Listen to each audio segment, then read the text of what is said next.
All right, Cornhole fans, we are back in Chesapeake, Virginia at the Beast of the East 2022 Cornhole Tournament presented to you by Fire Cornhole. We're here on the All Cornhole broadcast court. We're bringing you some advanced singles bracket action. Joining a match in progress right now, we've got Noah Wooten taking on Brian Ogle. Score zone will be functional shortly, but the score right now is Noah Wooten 9, Brian Ogle 6. I will keep you updated until we get score zone to stream the score over to us.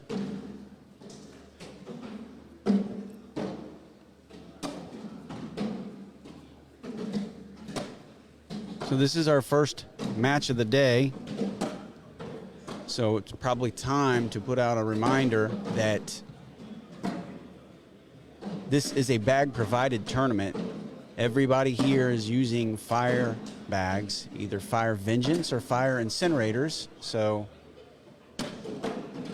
playing field has been leveled a little bit, but that also kind of negates the need to talk about what bags each individual player is throwing.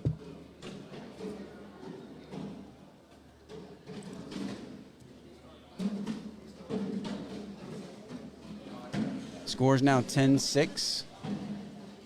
Noah got first throw back there.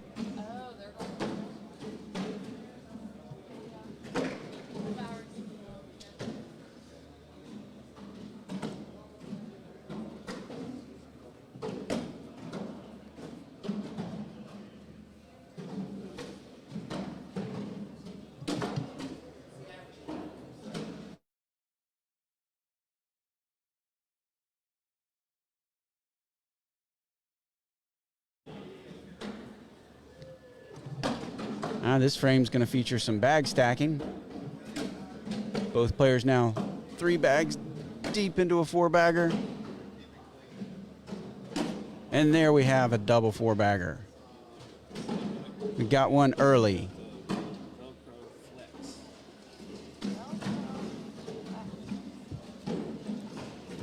10-6. Noah Wooten on top of Brian Ogle. Try to pull the bracket up here in just a second and let you know exactly where we stand in the bracket here. Sounds good. Thank you, sir.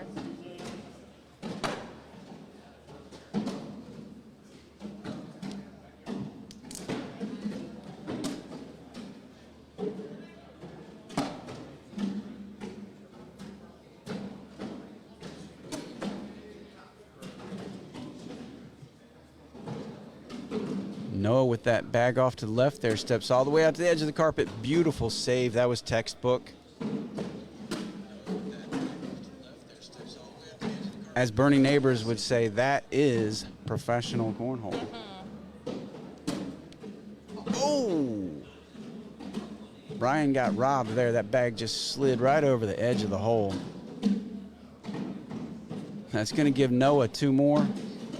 12-6. Almost had back-to-back double 4-baggers here early.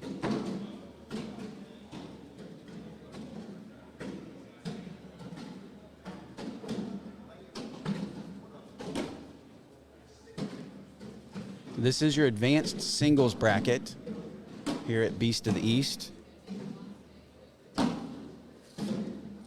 There will be a high rollers bracket later on this afternoon. It was $100 ahead.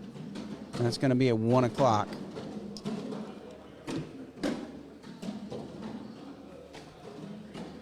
Noah with the bag out of play there. Well, not out of play for Noah Wooten. Out of play for most people. He goes up. Ouch. Misses it off the back. This could sting. Brian goes in. Big 6 spot there for Brian. That's going to make it 12 on 12. We got ourselves an even ball game here. I do have the bracket open now. Let's see exactly where we are. One of the winter bracket semis is going to feature Devin Harbaugh and Leston Allen. I'm assuming this is the other one. This is your other winter bracket semi. So this is to get to the king seat match, to get to the winter bracket finals.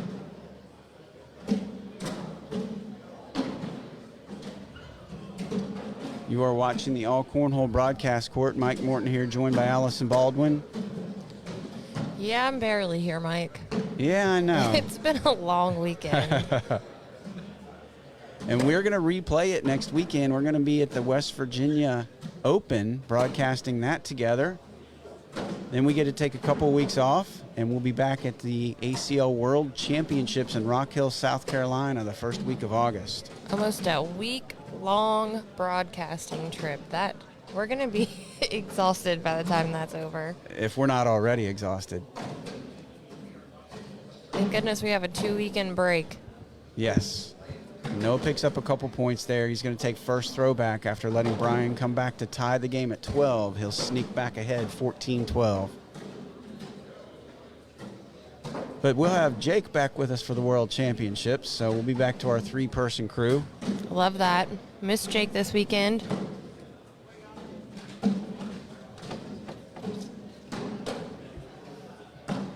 Brian there with a miss off to the left side.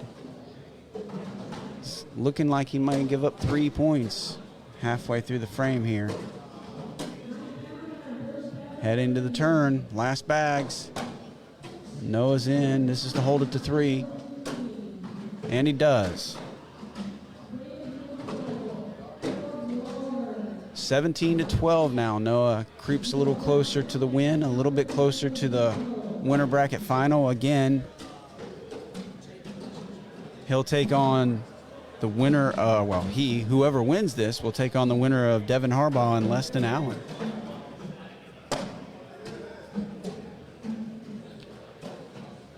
So I know we're just getting started here, but it's probably not too early, it's not too early to go ahead and give us a like and a share. Let everybody know. I know it's a little bit early, especially on the West Coast. It's still early on the East Coast, if you ask me. Still very early on the West Coast. But let's get the word out that this match is going on. We've got some good cornhole in front of you. Again, some of the top ACL pros are in this event. And then at 1 o'clock, we've got several more participating in the Big Guns High Stakes Shootout. I think, Allison, your husband's going to be in that one, right? Yes, he will. He'll As be is my son. And as luck will have it, how much you want to bet they play each other? First? Yeah, first probably game? first game. I would not doubt it. I would say that he would probably have to play Cheyenne first, but she's not staying for that, so.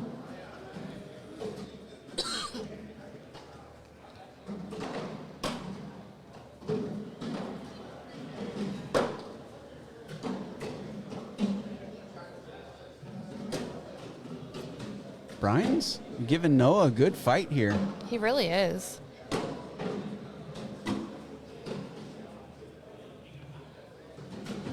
Let's see what he can do with this. Oh, that was a key shot right there. If he could have pushed and followed that in. Noah gives him a chance to steal a point if he can get around this.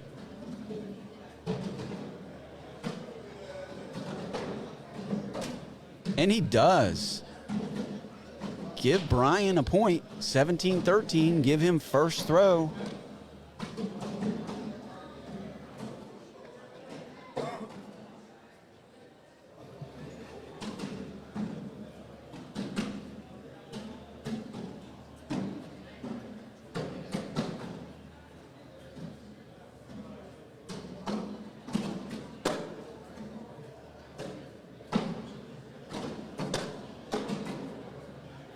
Bag by Noah still very much in play. Brian pins it. He's going to force Noah to step out for a little better angle at this one. Halfway through the frame, Brian's showing a couple here. Can he push this in? Pushed him in, but his bag he was throwing kicked on him. And now Noah can clean up, to take control of the frame as we head to the turn. Noah shows 2. If he can put that in, he'll be sitting on 19, and he will. 19-13. Noah Wooten looking like he's in good shape. Still wearing the tennis shoes today. Yes, he is.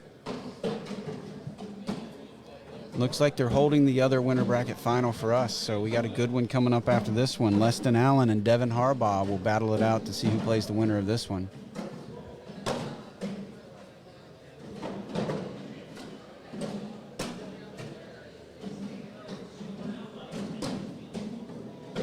Boards look like they're pretty slick this morning. He's thrown the sticky side of that bag, and it's just melting into the hole. Yep.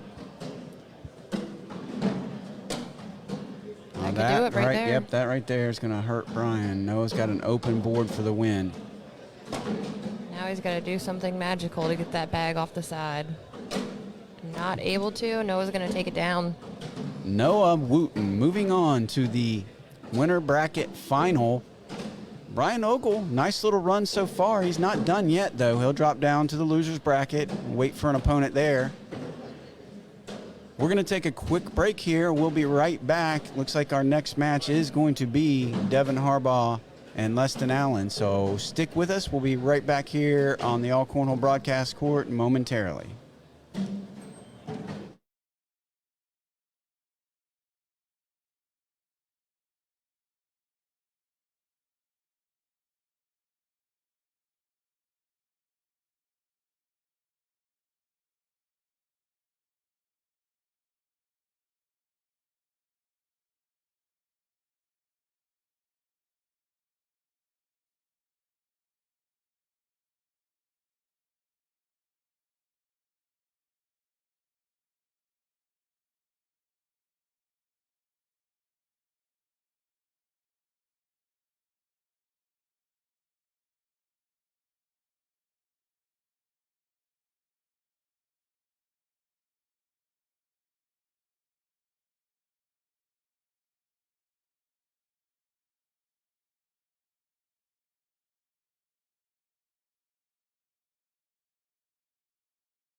wasn't me.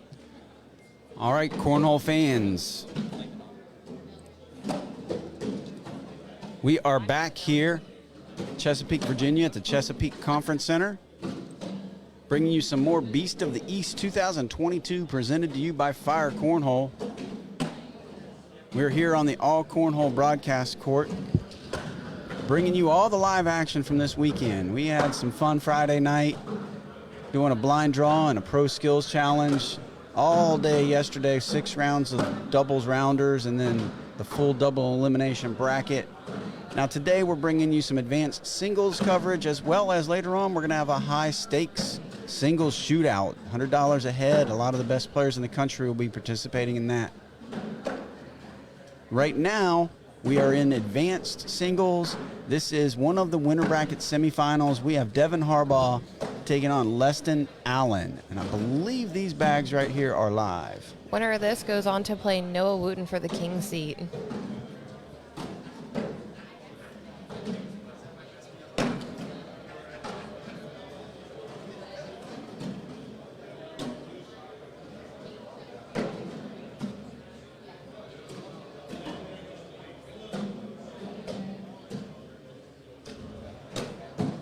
That was a great sneak around right there, leaving that bag. Yes, it was.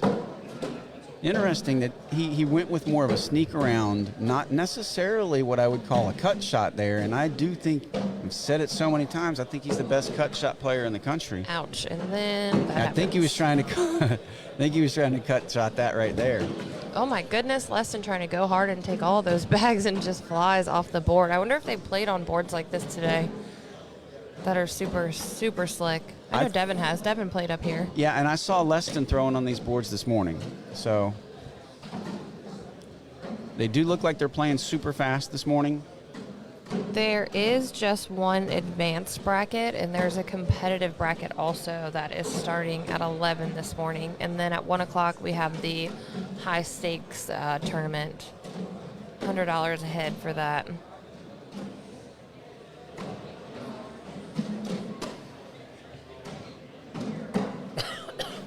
So make sure that you tune in for that 1 o'clock broadcast again. I'm going to try to get the names of the participants, but I think we got a lot of the best players in the country playing in that event. And how about that? Look at this. We have Leston Allen. He threw out a turn there. Devin Harbaugh scored 2 to start the game. Leston threw out a turn, and Devin goes down and retrieves the bag for him and gives it back to him. How about that for some sportsmanship?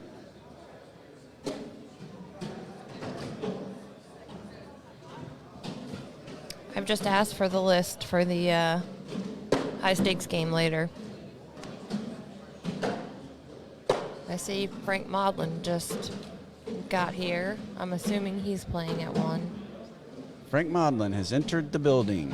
He has arrived. I see Chris Tornatola. Yep. He's looking good. Chris with his Siva Cornhole jersey on. Now he can't say that we didn't say it one time. Yeah. Who else do we see here? Kathy Rockwell. See her. I know, like we said, James Baldwin will be in that event later on. Yep. Matthew Morton will be in that event. DJ Powell. DJ is here. Yep. We've got on the board right now, Leston Allen now taking a 5-2 lead. Did Jordan play in this, or is he playing in that later? Do you know? Jordan is playing in this one. Jordan Right. Campbell is in this event.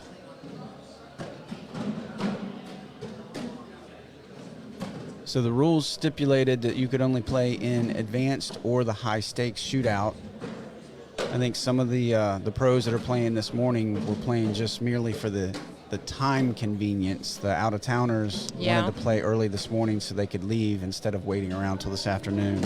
I know that's why Cheyenne played this morning instead of later. Yeah, so the advanced bracket, probably just as tough as the high stakes bracket. So 5-3 now. Leston Allen takes the lead over Devin. I'm sorry, he's had the lead over Devin. Devin sneaks a little closer. Sorry, my eyes are scanning the room, desperately looking to see if I can spot any more top names that have walked in.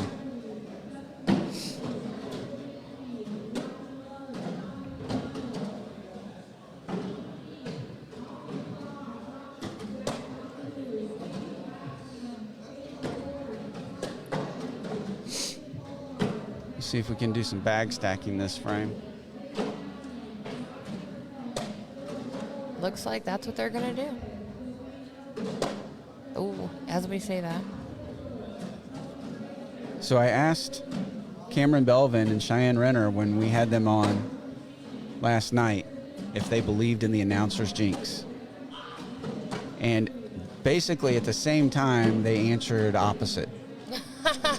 Which one said which? Cameron said that she doesn't really believe in it, but that's probably because she doesn't really hear the announcers. Yeah. So I'm not sure that absolutely, the announcer's jinx, if you believe in it, you don't have to hear it. It just jinxes you. But she said no, she doesn't believe in it. And Cheyenne Renner said emphatically that she does believe in it. I feel like her and Brandon are a superstitious couple. With Brandon in his 2 different color shoes yesterday. Right.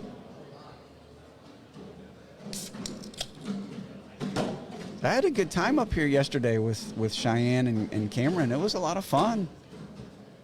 I was kind of jealous, Mike. I had Cheyenne on my right, Cameron on my left, and we were just having a good time. That's probably a dream of lots of people listening. Look at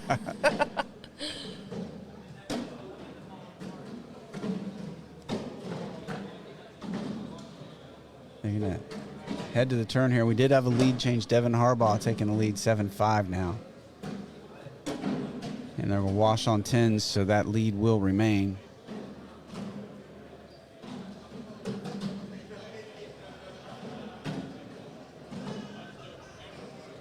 Starting to fill up in here a little bit now that we got the other bracket getting ready to start in a little while.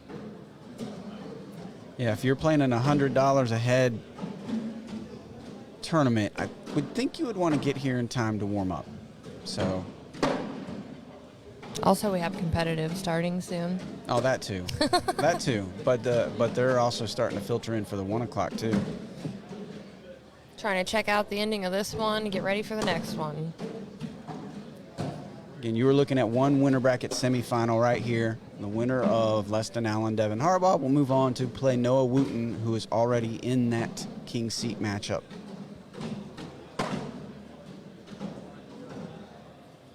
Leston trying to hold this frame to just a -2 if he can.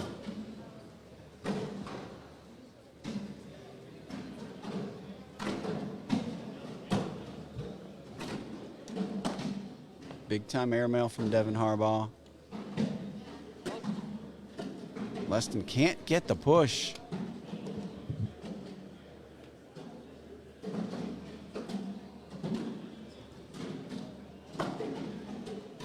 That's going to make it 11-5. And just like yesterday, we're going to give some bags away. All right, we're going to start with some AllCornhole bags. Any 4 bags, any set of 4 from the AllCornhole website that you would like shipped to your house directly. If we can get up to 200 viewers, anyone who has shared will get some bags.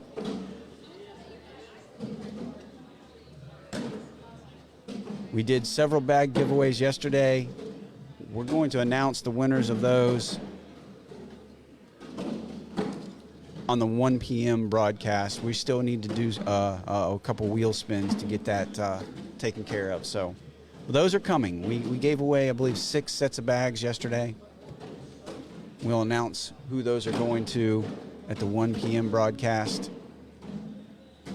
But let's give some more away. We get up to 200 viewers. Help us get there. Let's go. Give us a like. Give us a share. Let's get everybody watching. So I just went and talked to Cheyenne and Brandon, and he said he is 10 out of 10 superstitious. Okay. Still wearing 2 different shoes today. Cheyenne says she's about a 7 out of 10. All right. It's pretty superstitious. That is. For all you math wizards out there, a 10 out of 10, a 7 out of 10. As a couple, they're at 8.5 out of 10. That's pretty high.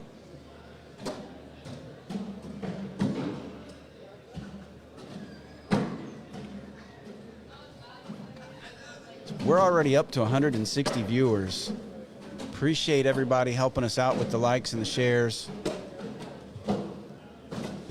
Like I said yesterday, we're not really doing it for us. We're doing it. We want to see the country see some great cornhole. That's what this is all about.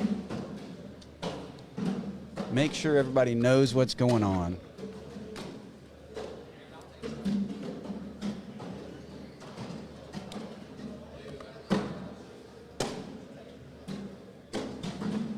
Devin with a couple bags out of play there. Well, for human beings, they're out of play. I think those are out of play for Devin also, just because they're on the opposite side of the board that he's throwing from. Taking an extra minute on this bag, taking a deep breath. Wonder what he's going to try. Airmail? No, he's trying to. He tried to get him. Oh, he tried to get them. Tried to get him. Did not work, though. It's going to cost him 5, and that's going to give us a lead change. Ouch. Leston's going to take the lead, 12-11.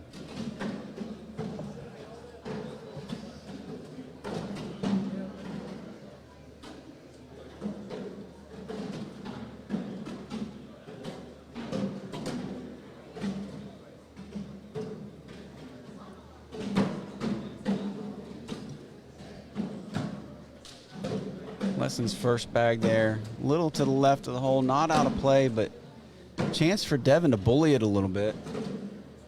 He definitely takes hole control there. Handled very well by Leston.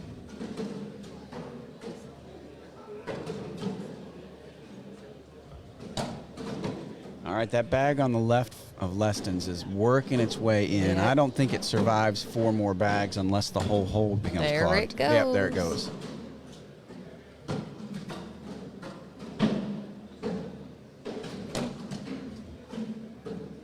Now Devin takes that bag's spot there on the left side of the hole. And Leston left himself susceptible to an airmail drag here. Up he goes. And he gets it. We're seeing the textbook cornhole right there. And a lead change. Another lead change.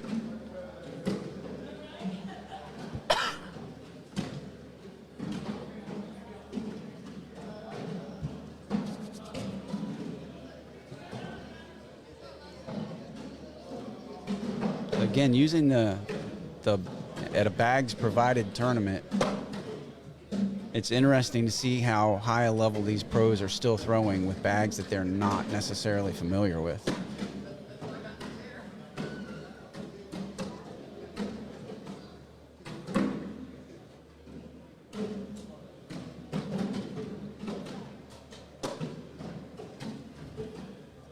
Devin happy with that bag. Leston definitely helping him out.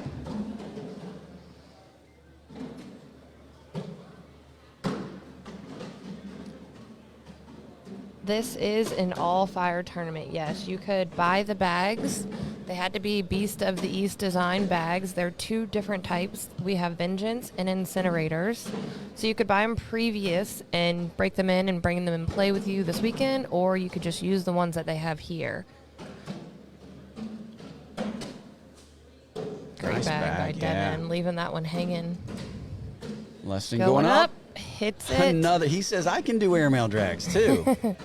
I think that's still going to be 2 for Devin, right? It is. 15-12. But that still was a 6 shot there from Leston with a drag. Absolutely. Back-to-back frames with some pro caliber airmail drags, one from Harbaugh, one from Allen. Looking back at the previous game, actually, that ended up being more than that. Leston had one bag off while I was looking down at the bracket, apparently. 18-12. We have reached 200 viewers, Mike. Well, there's a set of bags we're going to have to give away. So everyone that has liked and shared this post so far, we're going to put you in a contest, and one of you guys are going to be winning some new all-cornhole bags. When we get up to 300, we'll give away another set, and that will be a set of fire cornhole bags. Same deal. Any 4 bags from their website, any set of 4 from their website, shipped to your house. We can get up to 300 viewers. So going back to the game that was previous to this one, we saw Brian Ogle taking on Noah Wooten. Stats on that, Noah Wooten 10.59, Brian Ogle 10.12.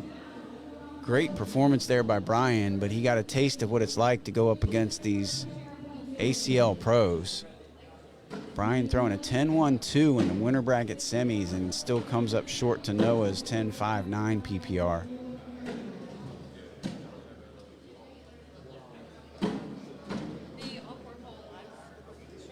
And Leston snags himself a 3 there, crawling a little closer, 18-15. Couple more points from Leston, and we're going to enter crunch time. All right, I just did a little lap and asked everyone to share the feed also. Share the feed. See, we're helping to give away the bags. Exactly, we're doing our part. We're watching. Those numbers there include Mike and I.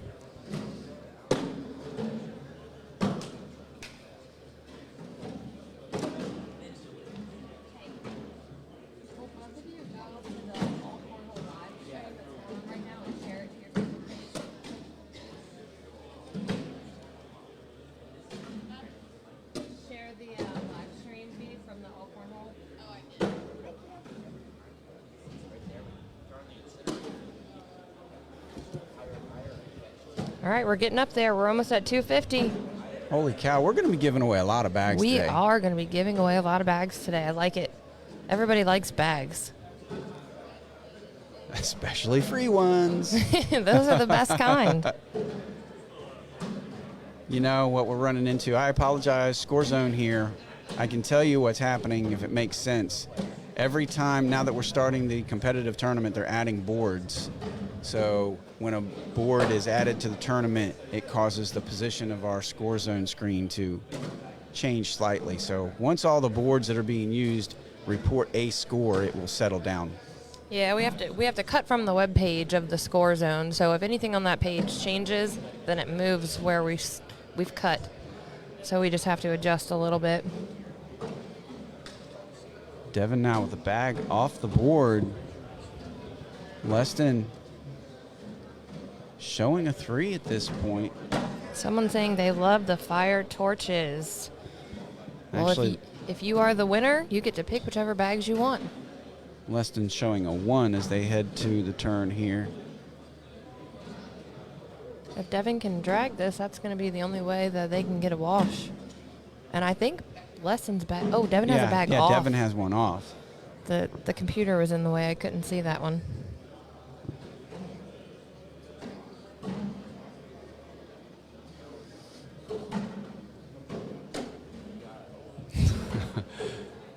Nice shot. That's all. I run out of superlatives, right? They hit these airmail drags and make them look so effortless. I figured if he was going to airmail drag his bag, there was no way that Leston's was going to stay on the board. Yeah. Leston sitting at 20, Devin at 18. Winner of this goes on to play Noah Wooten for the king seat. So we are in crunch time here. Both players are at 17 or higher. Someone said, a tank of gas or new bags, I'll ride my bike. Love that comment. It's almost a half a tank of gas or bags. Right? Yeah, James drives an F-250, so he could get a couple sets for what he has to fill his truck up for. It's ridiculous. Wow, look at this match right here. Devin Harbaugh is definitely one of the players that is fun to watch.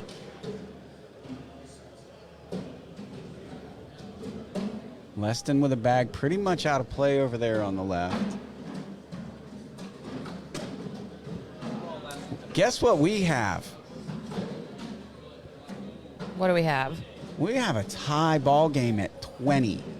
That's good cornhole right there. That's all we can ask professional for. cornhole right there. Yes, Bernie, it is. 2020, two of the best players in the country, ACL Pro Devin Harbaugh, ACL Pro Leston Allen. Next point wins. And congratulations, you won your game, and you get to play Noah Wooten. Yep, Noah's over there warming up on the next set of boards, getting ready for you. Nobody can blink now. Got to be perfect. There it is. How we doing on viewers?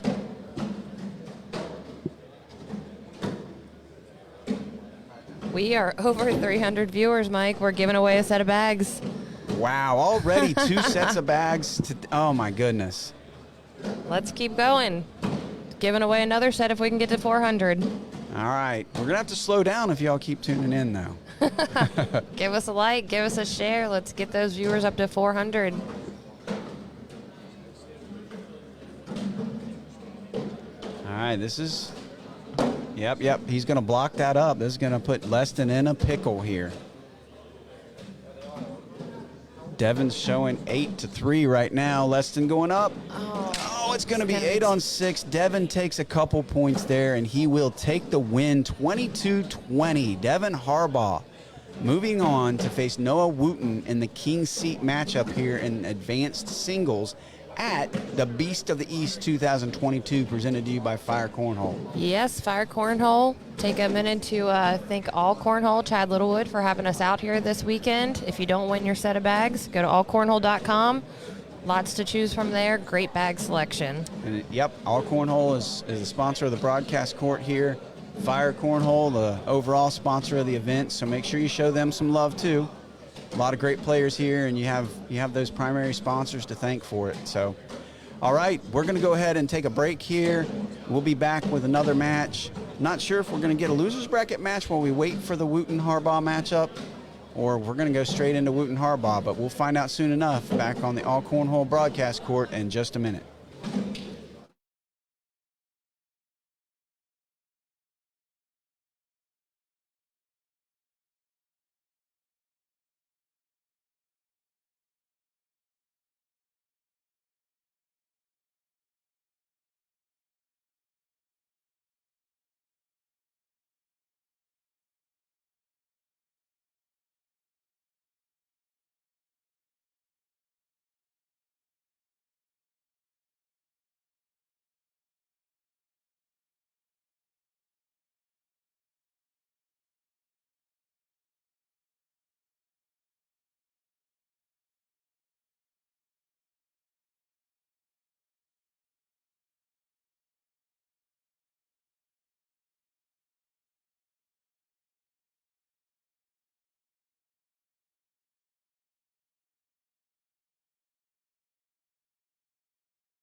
All right, ladies and gentlemen, Cornhole fans, family, friends, aficionados, whatever you are out there, thanks for tuning in.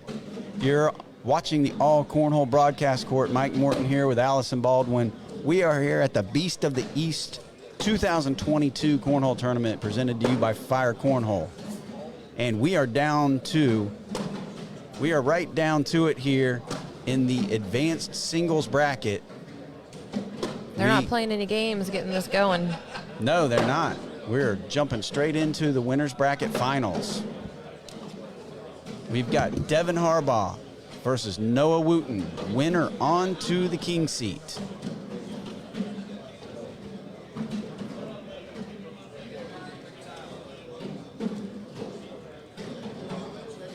Looks like these bags are going to be live right here. There's your bag spin. The knuckle tap. And this match is underway. All right, so we have been doing some giveaways this weekend. We've been giving bags away like crazy. We've already given away 2 sets, or we will be giving away 2 sets. One for reaching 200 viewers so far today. Another for getting up to 300 viewers. We're going to give away another set if we can get to 400 viewers, but I got an even bigger treat for you. If you all can help us, we're going to give away a set of boards, AllCornhole boards, if we can get to 500 viewers, okay? So I'm going to tell you the details on that. We're probably going to ask for a little something more than just the like and share. We're going to ask for some interaction, and I'll tell you what that's going to be here in just a few minutes. But we are going to give away a set of all cornhole boards if we can get to 500 viewers. So go ahead and get the like and share out of the way, and then I will tell you what you need to put in the comment section here in just a few minutes. What are we talking about? I missed it. Said we're going to give away a set of boards at 500 viewers. Bags at 400. A set of boards if we can get to 500 viewers. But I said we're going to ask for something in return. So we need the likes and the shares, but for the boards, we're going to ask for some interaction. They're going to have to tell us something in the comments. Someone asking about the bags. This is a Fire Cornhole tournament, so everyone has to throw the Fire Cornhole Vengeance or the incinerators that have the Beast of the East logo on them. So you could have purchased them prior to this weekend, done whatever it is that you do to break them in and brought them with you to play with them, or you could just play with the bags that are here provided.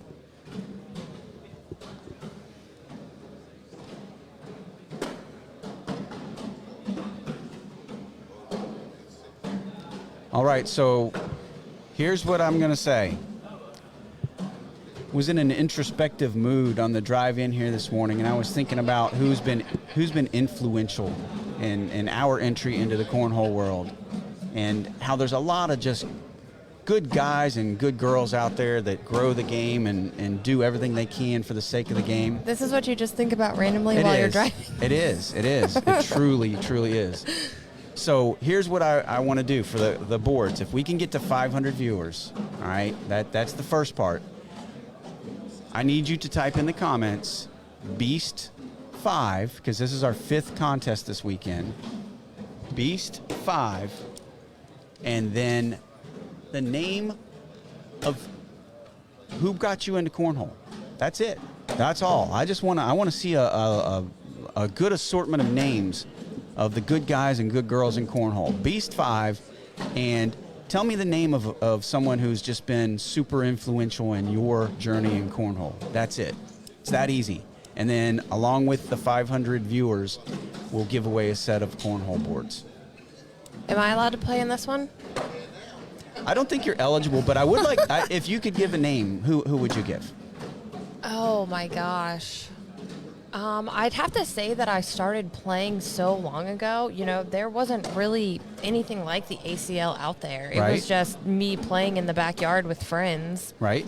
So I can't say that there was like a person that, you know, I saw and was like, man, I really want to throw bags. It just was a hobby. I will tell you who mine was. And you know, first of all, you know, all love in the world to Alan Rockwell, Rocky. He's really been a mentor and to our whole area and a father figure, trying to make mentor, me cry. coach. Stop it. Miss Rocky, we really do. This event is not the same. None of the events here are the same without Rocky. Kathy is here. Love Kathy as well. But who got us into the game? I got to go back a little bit further than that. Ken Parsons. If any of Ken's friends are out there listening, or if Ken is listening, my hat's off to you, Ken. Ken Parsons was the most welcoming person I've ever seen in cornhole the first time we ever showed up to play a tournament at his place. And Driver Cornhole. He runs a store there called Knothole Station, and ran tournaments in the side yard of that every Wednesday night. $2 a head, everything goes to charity. Absolutely. No cash payouts. You won a medal, and all the money went to charity. Yep. And that's how Matthew and myself learned how to play cornhole, and that's how we were introduced to organized cornhole tournaments. I know that, James played there, Rocky played there. There's a lot of pros got their start there. They really did. And I'll tell you what, he groomed us the right way. Not about the money. It's not about the glory. It's about the camaraderie, the friendship. Playing Wednesday nights there, I think, set Matthew and myself up for life as far as the right attitude towards cornhole. It's really sad they don't do that anymore. It is. Since COVID started, they have stopped running those tournaments. So Ken Parsons and his friends, it was a very, very tight-knit group of friends and family there. But Ken Parsons made a lasting impression on us. So he's mine. I do remember when I first started playing, the first time I ever went to Eagle's Nest to play in the blind draw. That was so Intimidating? nerve-wracking. Oh, my gosh. And then at that point, you know, James, every tournament back then was a bring your own partner. Uh-huh. Box elder. The Hunt Club. Yep, was always there. That was James and Rocky, their name Box Elder, and they always won. And so for a while I was like, I'm not playing. I'm not donating my money to them. So we're talking about our contests here and trying to give stuff away, but in the meantime, Noah Wooten, Devin Harbaugh are battling it out here for the king seat. 4-3 right now. That whole conversation Noah we just Wooten. had, it's only 3-4. Yeah, that's right. I was expecting to see much bigger. No, I really wasn't expecting to see much bigger definitely not. numbers. It's going to be a tight game.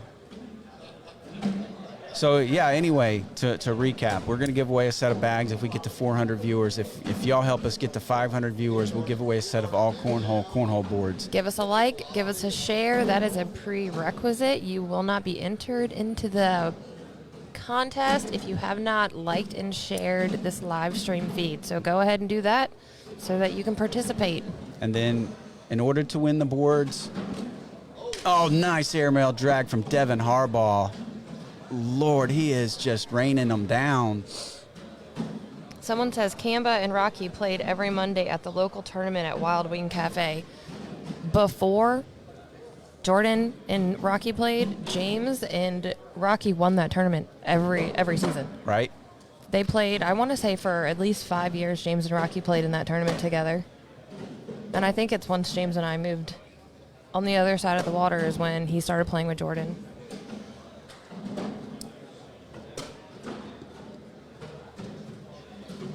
Noah frustrated with that shot right there. Devin stretching that distance between them right now. The big 6 spot last frame, 10-4. Or I'm sorry, that was a 5, wasn't it? He was leading. Anyway, 10-4, 6-point lead for Devin. King seat on the line here. Now 10-6. We're getting close to 400 viewers. We're at 370. Let's go, guys. 400 viewers will be another set of all cornhole bags. 500 viewers, a set of all cornhole boards. But in order to win the boards, remember there is one more thing you need to do. You need to type Beast 5 and the name of a cornhole. I don't care if it's a mentor, a good guy or something, good guy or good girl, just someone that you think has either been influential to you in cornhole or has impacted many people in cornhole in a positive way. So I just want to see who you think the good guys and good girls in the game are. Beast 5 and whoever you think that person is for you. You know, we have Mr. Good Guy here playing this weekend. Mr. Maudlin. You know, there's just so many people. Nice airmail there from Noah Wooten. He does drag. Oh, I see Amanda Devin. calling out her husband, Steve. Love that. Yeah, there's so many people in the game that just do the quiet things, right? Somebody shows up for blind draw and they don't have the money or they forgot their wallet or something, and somebody's always willing to say, you know, you can still play. I've got you. Yeah, oh You know, yeah. just so many kind deeds that are done. We got Derek King. He's one of my favorite players. James and him used to play tournaments back in the day. He's like my little brother. One of my favorites. And there's always that guy. Here's another good guy in the game. We saw him in here yesterday. We had Pep in here, and then you know who I'm going to say. Yep. Hamp, Pep and Hamp. They're staples here. Hamp Anderson was one of the first people to pull Matthew aside, and he was a friend, mentor, coach. And just always a soft spot in our heart for Hamp Anderson. Loved seeing him come in here yesterday and hang out for a few. Yeah, that was awesome.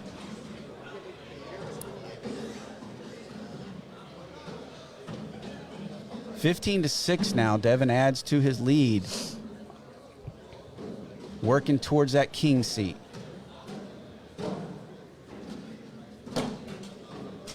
hangs that bag out a little wide to the right. We've hit 400 viewers. We're giving away another set of bags, Mike. I love it. Very soon, hopefully we'll be giving away some boards. As soon as we get to 500 viewers, everyone give us a like, give us a share. Let's do it.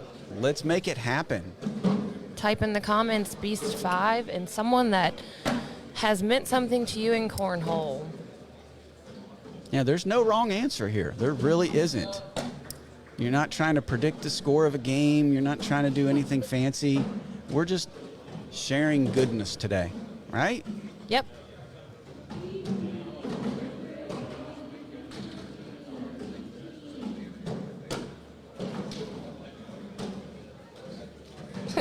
So, someone in the comments, Matt Guy, I'm surprised we haven't seen him 500 times already.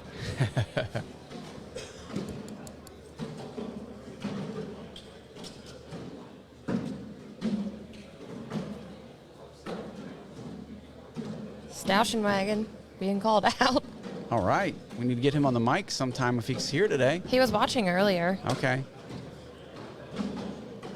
Score on the board remains 15-6 in favor of Devin.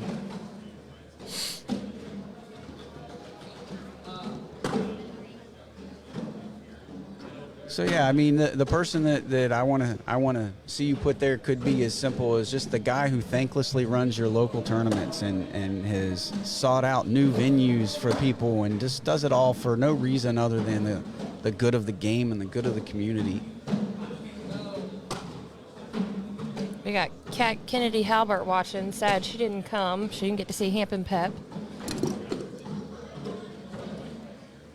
So big 4-spot there for Noah Wooten as Devin missed a couple bags to the left. He's been throwing rock solid. That was a rare frame where he had a couple misfires.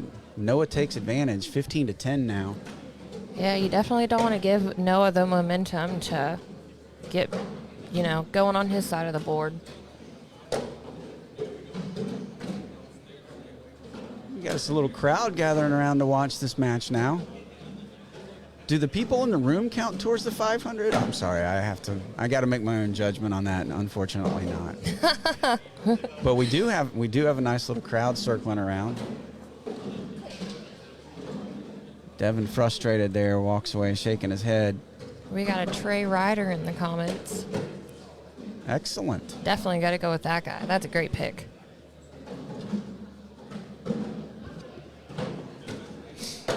Trey and his knowledge and just how he remembers everything, who won, what, when, how. Yes. I don't know how he does it. Oh, Devin hit that shot just right, but they don't fall. Wow. Look at this guy over here touching our trusses. What's wrong with him? We really need do not touch signs. We're almost at 500, Mike. Are you kidding me? We're at 467. It's not even noon yet, is it?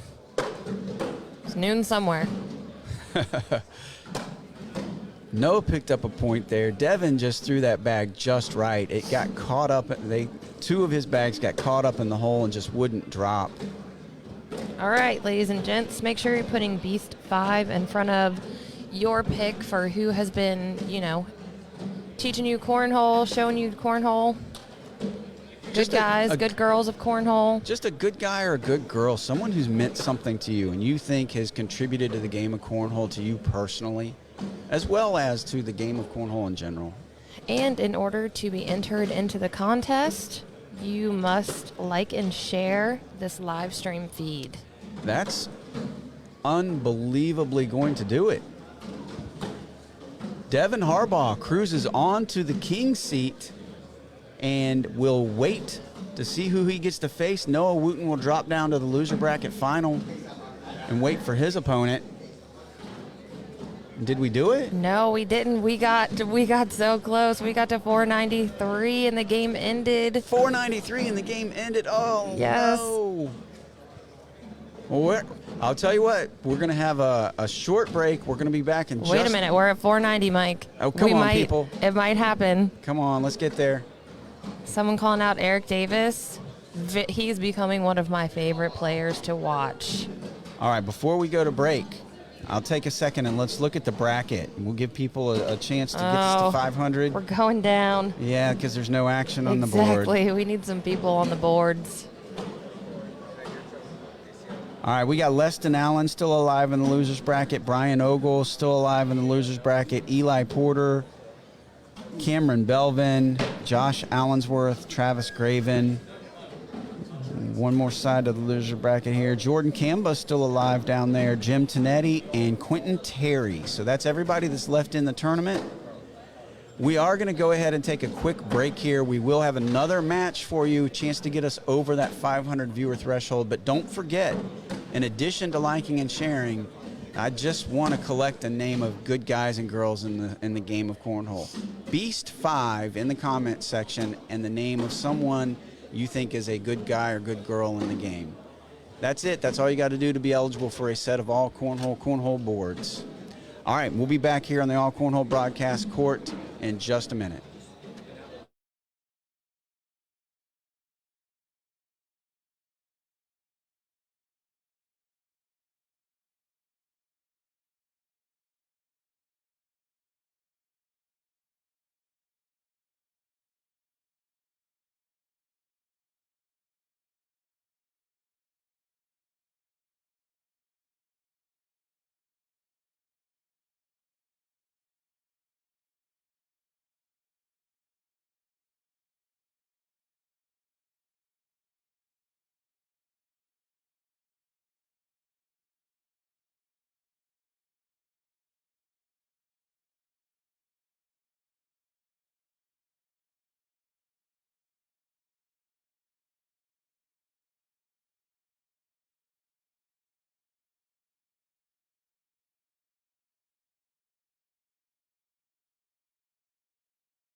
Welcome back, ladies and gentlemen, here at the Beast of the East 2022, presented to you by Fire Cornhole.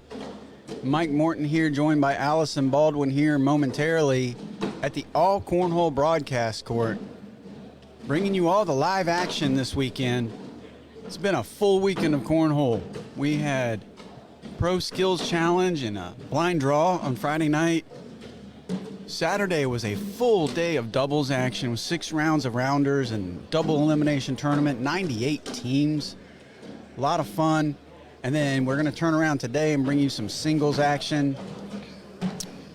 Right now we're bringing you advanced singles. We've got a losers bracket match coming up for you. Jordan Campbell and Leston Allen. Everybody right now is trying to make their way to our king seat holder, Devin Harbaugh.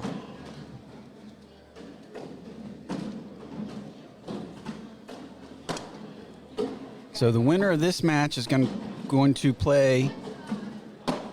Well, there's a string of matches on the other side of the bracket. It's a little bit behind. Let's see who's still left on the other side of the losers bracket. Travis Graven and Cameron Belvin.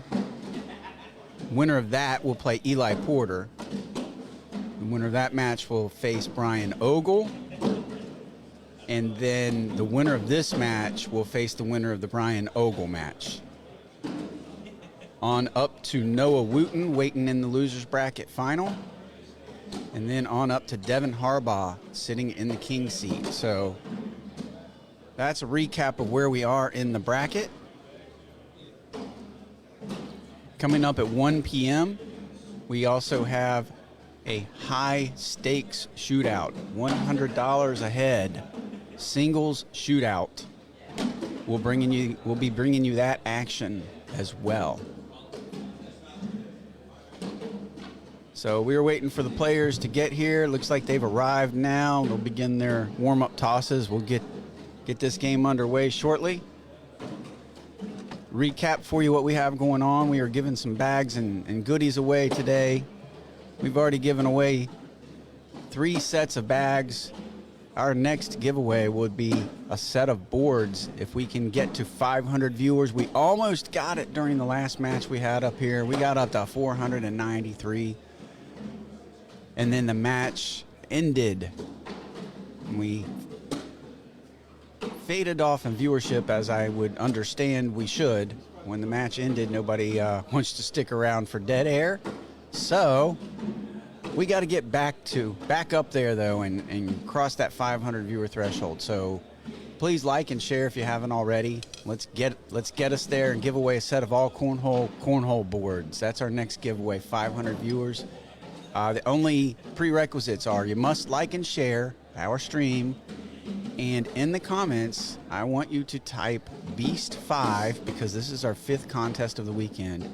Beast5 and the name of someone influential to you in cornhole. It can be a mentor or just somebody that you think is a good guy or good girl in the game that does what they can to grow the sport. So there's no wrong answer, just Beast5 and someone that you think is influential. I just want to see a list of names. That's it. We got us a good one coming up next, Mike. Yes, we do. Jordan Campbell and Leston Allen. This could very well have been the finals, but they're going to meet in the losers bracket here. Again, the winner of this will take on Noah Wooten. And then the winner. I'm sorry, my bad. I just went through all this. They will basically be the right side of the losers bracket winner, and they have to wait for several matches. It's a little bit behind on the left side. They're really behind on the other side. Right, to see who they will play. And then the winner of the right and the left side will play each other to see who goes on to face Noah. Gotcha.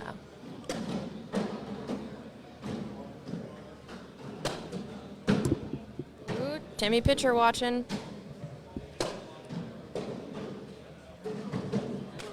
So I got a list of everyone playing at 1 o'clock.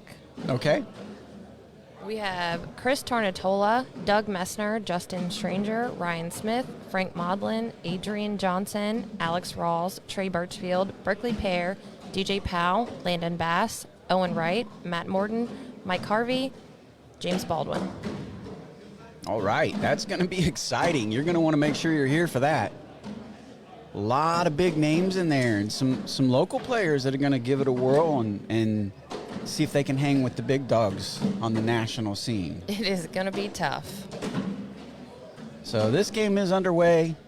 Leston jumps out to a 2-0 lead, and Jordan with a bag off the back here in frame number 2, maybe giving up some more points. You know what I just realized? What's that? We have 3 ACL world champions in the building. Trey Burchfield, singles. Yep. James and Jordan, doubles. Yeah. Actually, Trey's won in doubles and singles in the world championships, hasn't he? I think he has. And so is James, because they're the only 2-time world champions as of right now. And then Jordan is a world champion also. And I will say this, shortly, when Matthew gets here, it's not singles or doubles, but Matthew is world champion in Crew Cup. He won the world championships a few years ago with Brad Powers and the Avery brothers. I can't believe they don't do that still. That makes me sad a little bit. So Leston Allen out to a 5-0 lead here. This match is deep into the loser's bracket. The loser's bracket, the right half of the bracket is pretty advanced as opposed to the left side. So this is a pretty deep loser's bracket match right here.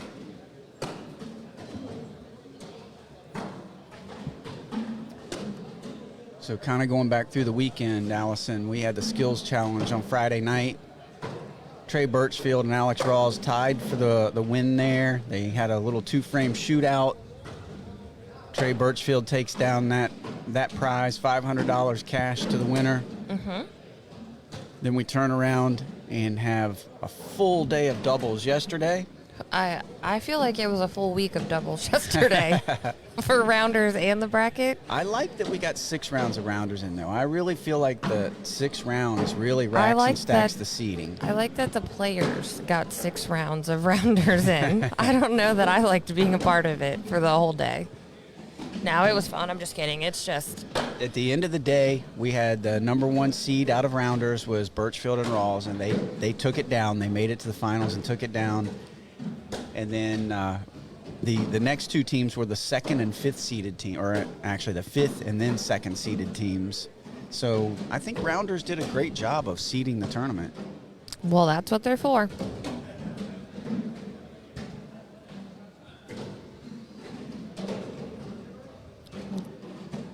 So appreciate, we give a special shout out to Fire Cornhole for putting this event on. Mr. Jason McGuffin over there. Yeah, Jason, McCannon. Jason putting on an airmail show on this court yesterday when he had the chance. He was on fire. But we do appreciate him sponsoring this event in such a big way and making it possible. A lot of big name players here. A lot of great cornhole has happened this weekend. Oh, so. We have someone watching that I talked about yesterday when Jason was open board airmailing Mr. Trevor Brooks. All right. That's a Trevor Brooks move if I ever saw one. And then also a shout out to Chad Littlewood for at AllCornhole for sponsoring us for the season, but also specifically for this tournament, sponsoring the broadcast court here, bringing you the live coverage, making this all possible. Yes, we appreciate you, Chad. You're the man. So other sponsors of this particular event, as you can see on the sign that's on the boards, on the red signs when they're going the other direction, other sponsors that deserve a shout out: the Hampton Roads Chamber of Commerce, Gladiator Cornhole, Hall Mile 1 Auto Group, Cornhole Chemistry, Cricket, Cornhole Coastal, Anything Cornhole, Where Siva is Anything Cornhole. Cornhole this weekend? I don't know. I thought I saw his truck in the parking lot, but apparently I was wrong. Siva Cornhole, Cativa, and Bust You Up Cornhole. All of them are sponsors of this event this weekend. Their support is also much appreciated, as is our secondary sponsors for the season, and that is AAR Cornhole, the home of AAR Apparel and Designs, and Dirty Bags Cornhole. We appreciate all of the sponsors because without them, not only are we not here, but you don't get to watch this coverage of cornhole. So we have a comment. KB is doing an awesome job promoting the game. I have to 100% agree with that. KB is doing an awesome job down there in North Carolina. I see the teams. He's getting like 30-some teams down there for a blind draw. That's awesome. See, we're full of good guys and good girls, and they deserve a shout out. He is killing here. it. So shout out to you, KB. You're doing a great job.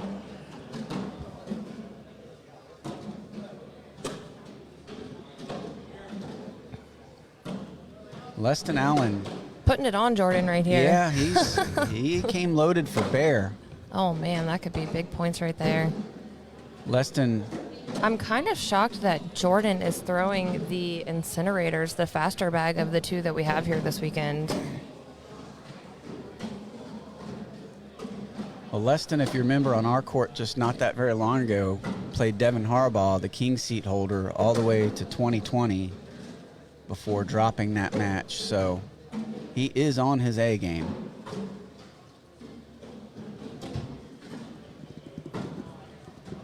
Leston, one of the good guys in the game. I love Leston Allen. Another one of the people that we met early on that gave us a lot of encouragement. Absolutely. Been a name in the game for a long time now.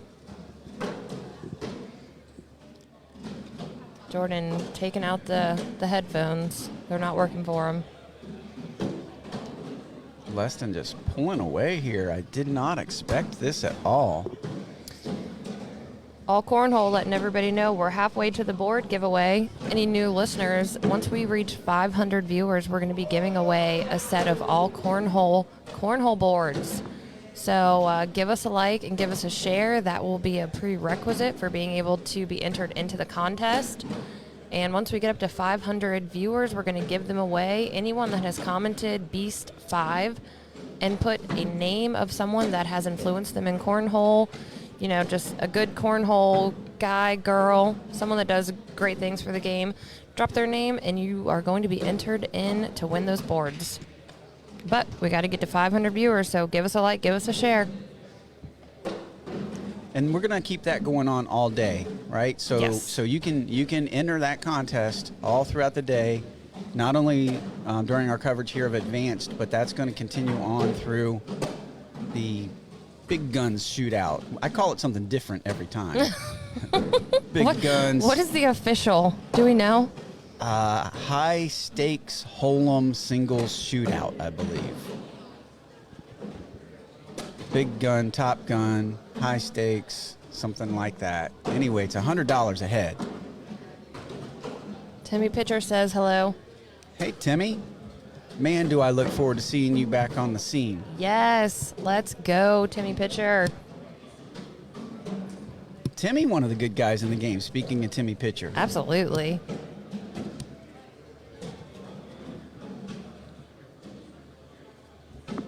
I gave my shout out earlier. If I had to pick one person that had probably the most influence on myself, and I'll speak for Matthew, and maybe this isn't his right answer, but Ken Parsons at Driver Cornhole. Absolutely. I do not believe we would be in the game if him and his crew out there had not been so welcoming and encouraging to us. So shout out myself to Ken Parsons.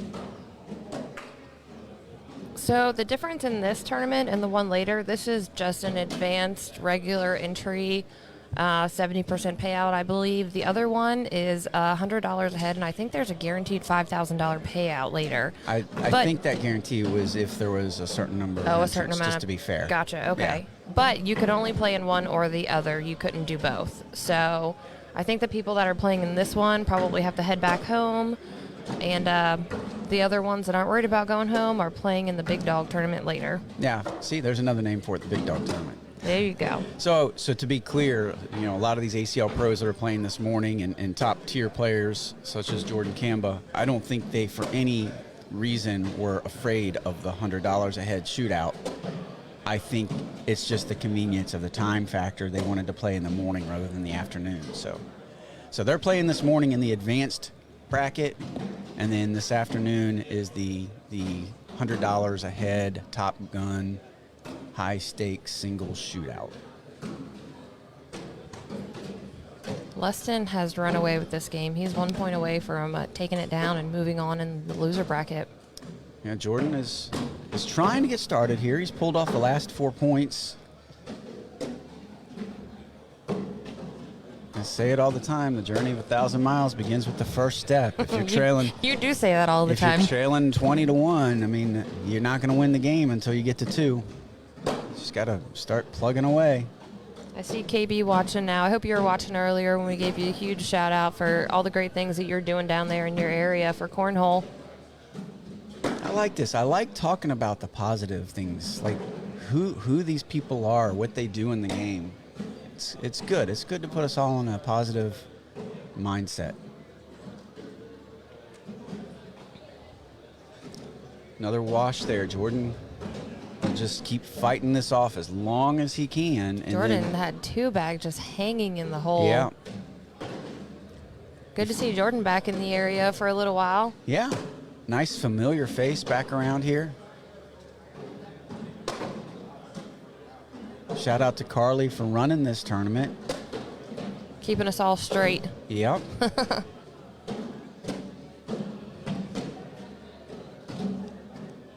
you're Jordan, I think, like I said, you just keep plugging away.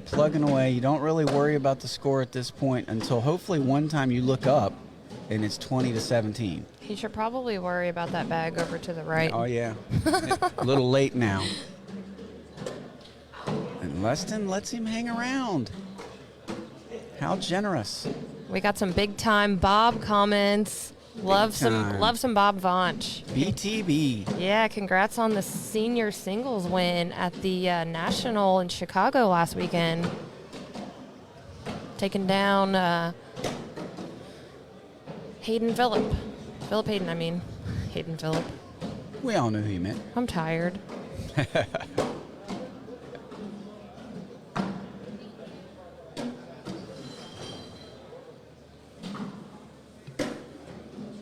All right, I like Jordan is not giving up. He is still fighting tooth and nail. Yeah, he's not ever going to give up. Uh-oh. Another shot for Leston to end it. Oh, Jordan's going to get 2. Yep. You better run and grab them bags.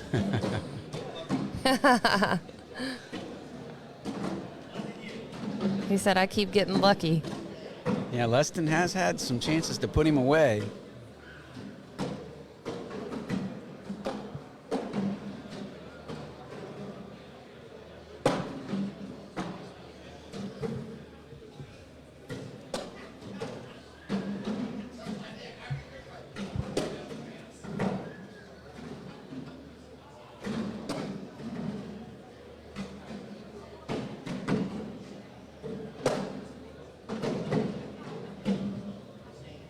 These guys just stacking bags. Jordan's going to step out to try and get around that one. And oh my goodness. We're flirting with 300 viewers right now. We're getting back up there. Oh my goodness. That's going to be 4 for Jordan. It's what I see. Just keep plugging away, and then maybe one of these times you look up and all of a sudden it's 20-17 and you're right back in the game. He is very right with the statement that he keeps getting lucky.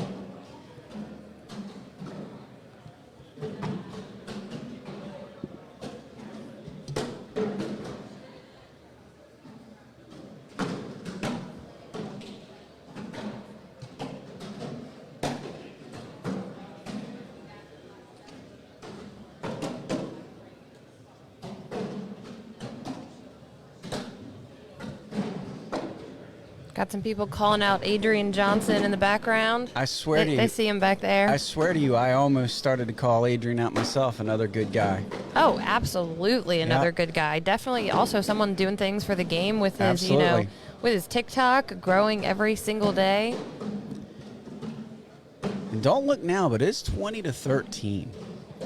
Jordan Campbell ever so slowly climbing back into this. All right, any new viewers out there, we are going to be giving away a set of AllCornhole boards. As soon as we get to 500 viewers, we're going to, actually it's going to be all day. If we get to 500 viewers today at any point, we're going to be giving away a set of cornhole boards.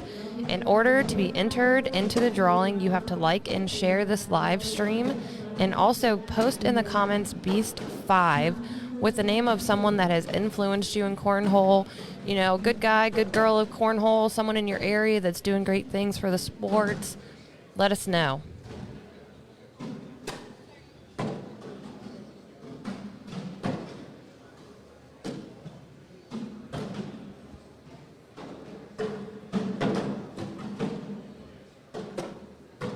And that is the shot that Leston has been waiting for the last 10 minutes.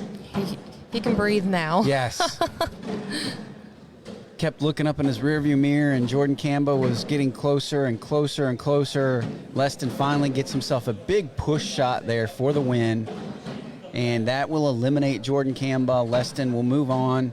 He'll wait to see who comes out of the left side of the loser's bracket to see who he plays next. Looks like we might have Eli Porter, Cameron Belvin coming up next. So stay tuned. I think that's the only game that we can actually play for a while. So okay, quick break here. We'll put the commercials on for just a couple minutes. As soon as that game gets sent our way and the players arrive, we will be right back.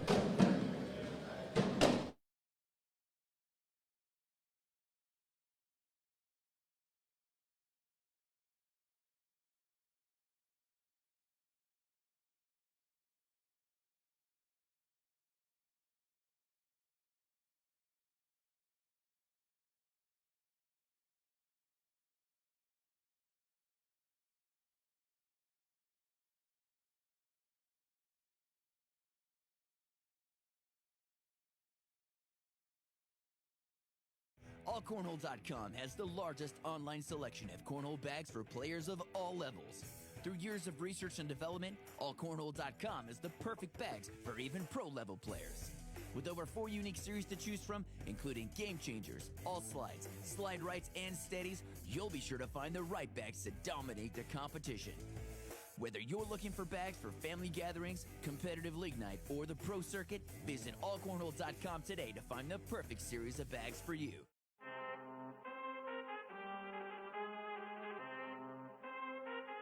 I need all the wins, yeah. Ain't no L's, I gotta get it, no call it quits, yeah. Gotta keep on moving no matter how hard it gets, yeah. Better move out the way, cause I'm coming with harder hits. My head is as hard as a brick, but I'm harder than all of this. You better move, you might get knocked out, knocked out. You better move, you might get knocked out, knocked out. You better move, you might get knocked out, knocked out. You better move, you might get knocked out, knocked out. Better move out the way, cause I'm coming with harder hits. My head is as hard as a brick, but I'm harder than all of this. You better move, you might get knocked out, knocked out. You better move, you might get knocked out, knocked out. You better move, you might get knocked out, knocked out. You better move, you might get knocked out, knocked out.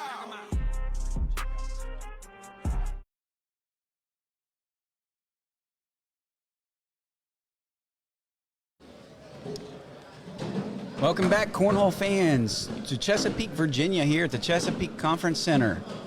We are checking out some losers bracket action from the advanced singles bracket at the Beast of the East 2022 Cornhole Tournament presented to you by Fire Cornhole. Mike Morton here, joined by Allison Baldwin on the All Cornhole broadcast court. Huh?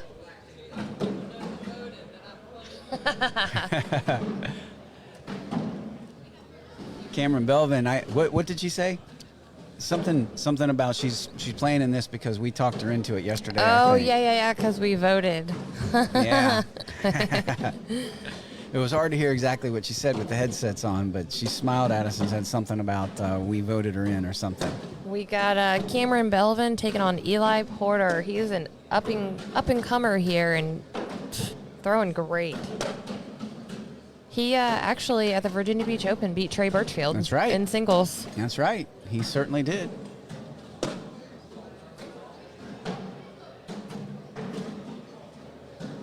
Cameron probably wishes she had one more bag. Yeah. Wow. 4-on-3. Eli's going to take a point there.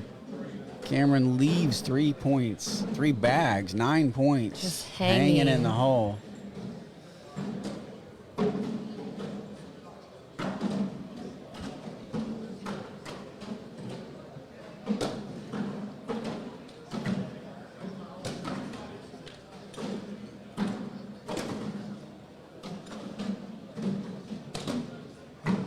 Nice bag by Cameron. Taking control of the front of the hole there. Somehow a push and replace with the bag still like almost all the way in the hole. There it goes. Cameron gonna step out. Yeah, she's gonna try and hit that little, gonna go off. Still gonna get a point though. That'll earn her first throwback.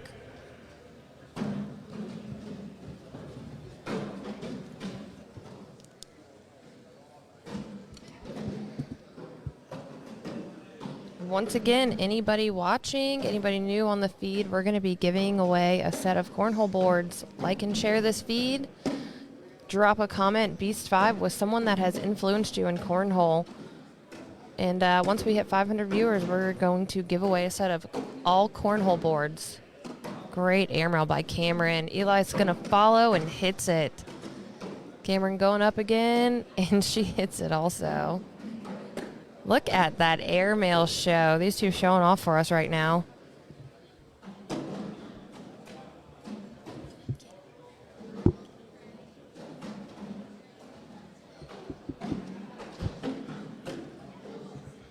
Trying to get Brandon Bubenheim over here, but he's not having any of it. He does such a good job on Cheyenne Renner's page, but not willing to come over here. We'll get him eventually. Meanwhile, these two just stacking bags.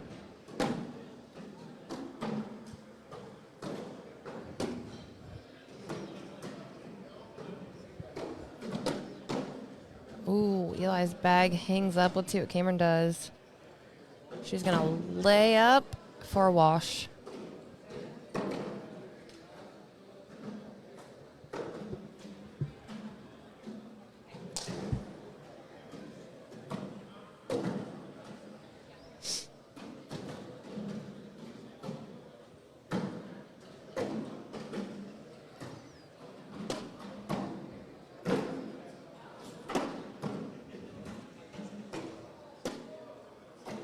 Eli with a blocker. Cameron just pushes right through it. Cameron pushes Eli's bag out of the way. See if we see another airmail. Short airmail. Trampoline's off the back, but she's still going to get one.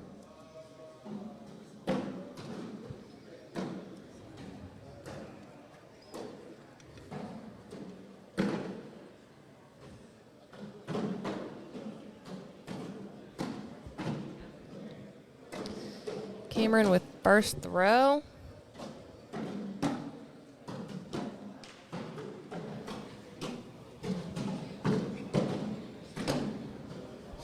Hard push from Cam. Nope, she's going to lay up. I think she made a little bit of a lane where he can... Oh, it's not what he wanted. Can he take all three? Oh, he missed all of it. He's going to give up 3. I'm not sure. Was he trying to punch those in? Wasn't sure if that was an airmail or a push. That was very low airmail if that's what he was trying to do, the low airmail drag.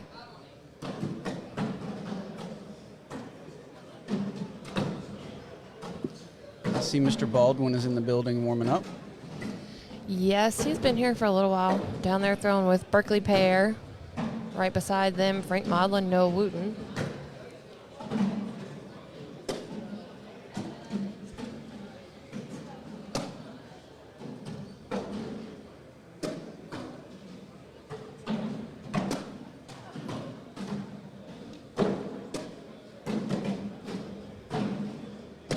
Ooh, he was trying to block up and missed it right there. Cameron's gonna go off the board. Visibly frustrated by that bag. Great cleanup for Eli. He's going to get one.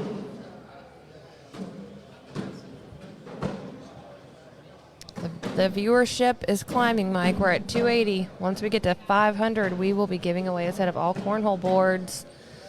Like and share for your chance at winning those boards, and drop a comment. In that comment, it has to say Beast 5, followed by someone that has influenced you in cornhole, someone that's doing great things for the game in your area. Just let us know.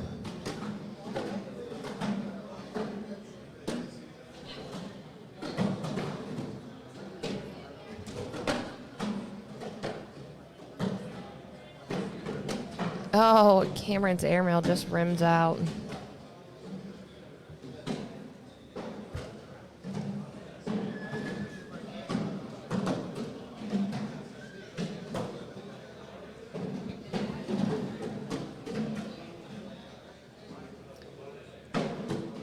Was Ryan Smith on the list of players that are going to be participating this afternoon? Yes.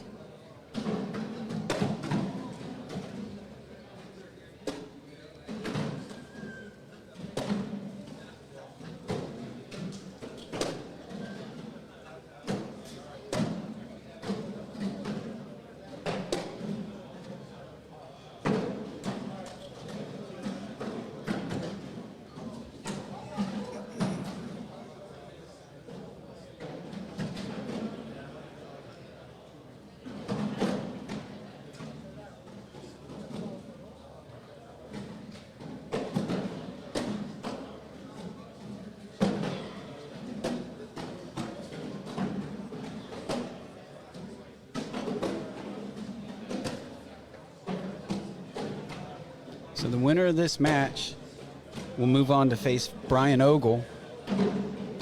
Brian lost to Noah Wooten in a really, really good match in the winner bracket semis. So he's waiting for the winner of this match. Then the winner of that will take on Leston Allen. Then moving on up to Noah Wooten, and then finally to the King's seat holder, Devin Harbaugh. So that's how the advanced bracket is shaping up. 10-8, Eli is now taking the lead. What is he going to do with first throw? He's going straight in the hole. Cameron going with the block. Push and replace. Cameron misses with her cover bag. Sorry, I was sharing the post to a bunch of cornhole pages. Good. Let's get this viewership up. Give away some boards. Strong frame for Eli Porter there with a couple nice push and replace bags, and then cleans it all up at the end for a 4. He now takes himself a 6-point lead, 14-8. Again, trying to get to Brian Ogle next. We got Hoot watching. I see you, Hoot. Hoot, another one of those guys out at Driver Cornhole that was so influential to us when we first started playing. Still running tournaments at Skeleton Key. Yes, he does. He's usually my blind draw partner.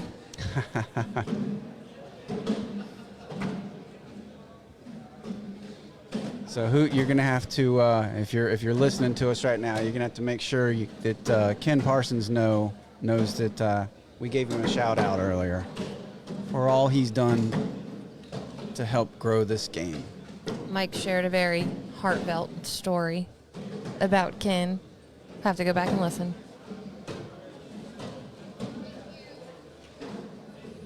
Meanwhile, Eli tacks on another point on Cameron. 15-8 now. Oh, that hurts a little bit. Cameron lets him off with a little bit of a break there, missing to the left. Ow, that could be 3 points still. I like the replacement bags. Yeah, they're both doing really well with the replacement bags. And in, I think that's going to be 5. Eli had one off the board. Yeah, he missed his first one off the back. So she narrows the gap now, 15-13.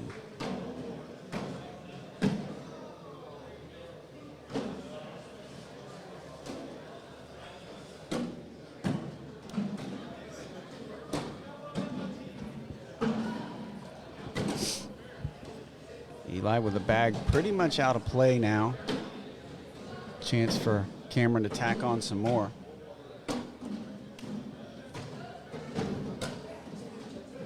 Oh boy, this could be a big frame for her.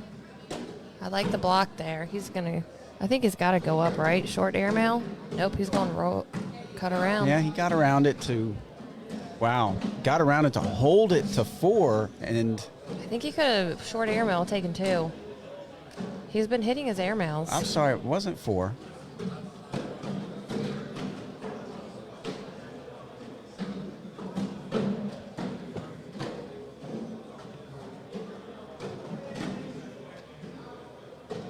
Took a look down at the bracket one more time, and when I looked up, apparently I missed a bag. Sorry about that. That happens. Eli does hold a 1-point edge here. We're almost to crunch time. See if she steps out here and tries to. Nope, not going to now.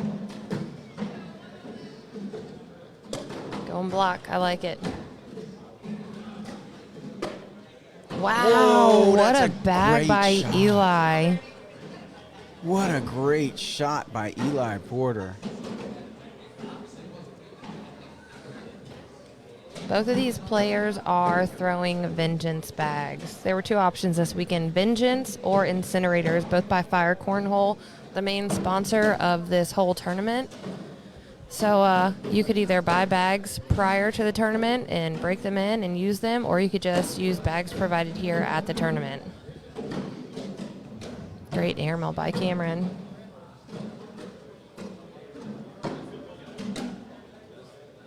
Eli's push, that was a solid push, but the push bag itself kicks to the left a little bit. And he cleans picks it up. Yep, so Cameron can go in for 2. And She she does. will. We're up over 300 viewers now, Mike. Once we get to 500, we'll be giving away a set of cornhole boards, all cornhole boards.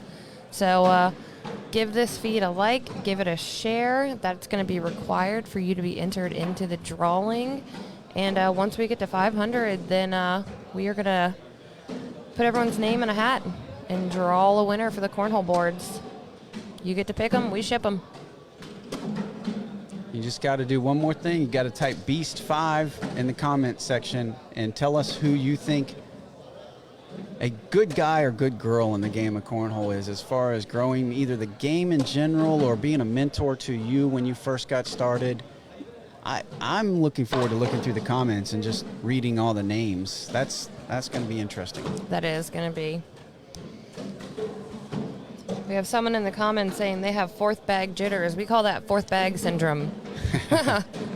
You'll hear us say that every once in a while when someone keeps missing their 4th bag. We've now entered crunch time here on the All Cornhole broadcast court. That's any time a team or a player, both teams or players on the court are at 17 or greater. We call that crunch time. And here we are. First time today, right? No, I No, think we got it yeah. with, We had the 2020 game. yep. See Brian making his way over here knowing he's up Oh, next. no. Cameron's going to have to do something special here. I think she probably should step out and go in the She side goes of up. his. Oh, she And collects them all. She did do something special. It just wasn't what you thought. No, I was thinking that the push from the side Now would be a better Now option. Eli's going to have to do something special. He'll hold it to 2. I believe that's going to make our score 19-19. I can't believe she drug all of those bags like that. That was insane. We've had 2 memorable shots here. Eli with the one just a moment ago, and then Cameron with that drag right there. 2-bag drag. We got- 19-19, 1 missed bag away from an ending to this.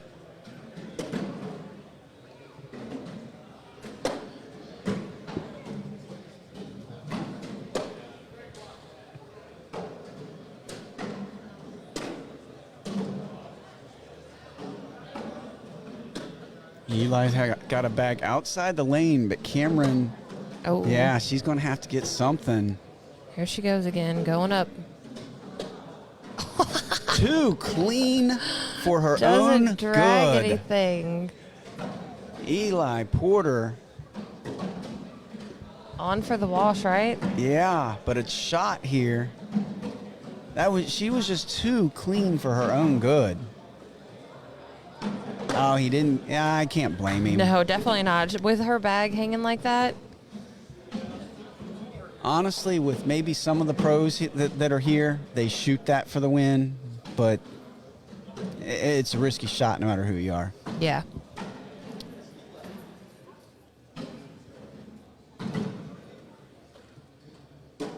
So we'll replay 1919.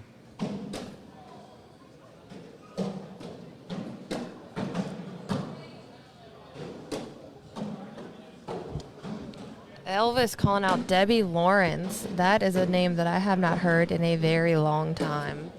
Oh, another great bag there. Eli pushes a couple in. Cameron going after that one on the side, Oh, able to nice get it collect. in for the win, and he hits it. What an ending. Great You can hear the game crowd. here. Yeah, we had a crowd around for this one. Well played. Eli pulls it out. What a close clutch win for him. Congratulations, Eli. He'll now move on to face Brian Ogle. Winner of that will face Leston Allen. Then Noah Wooten, then Devin Harbaugh. That's your stack. They are holding all of these games, so don't go anywhere. There will be another game here very, very shortly. Yeah, we will go to break, but it's going to be a quick one, so please stay here, okay? Please stay here. The match has already been assigned. Just waiting for the players.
All right, ladies and gentlemen, welcome back. I told you the break would be short, but it was still too long. These players showed up and started slinging bags before we could get back from our break.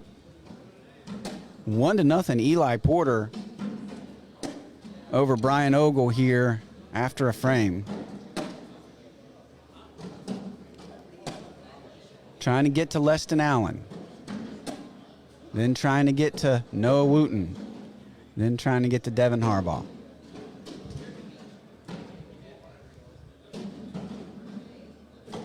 Man, I tell you what, that last game between Eli and Cameron Belvin, man, some great shots in that match. That was a great game. That's an example of PPR doesn't tell you the whole story, because with a couple frames to go, I think they were both throwing around a 8-3-3, 8-4, something like that. Yeah, it was a little bit of a dirty game. But it was a very dirty game and had a lot of phenomenal shots in it. Yep. And when you see, some people will look at a PPR of 8-3 or 8-4 and say, well, I could beat them. I dare you to try to beat them the way they were throwing in that game. It was just a messy, well-played game. Both of them with some great shots. Cameron with a 3-bag airmail drag. Yeah. Eli with a cut Nice pushes. to get through some bags and get 2 of his in the hole.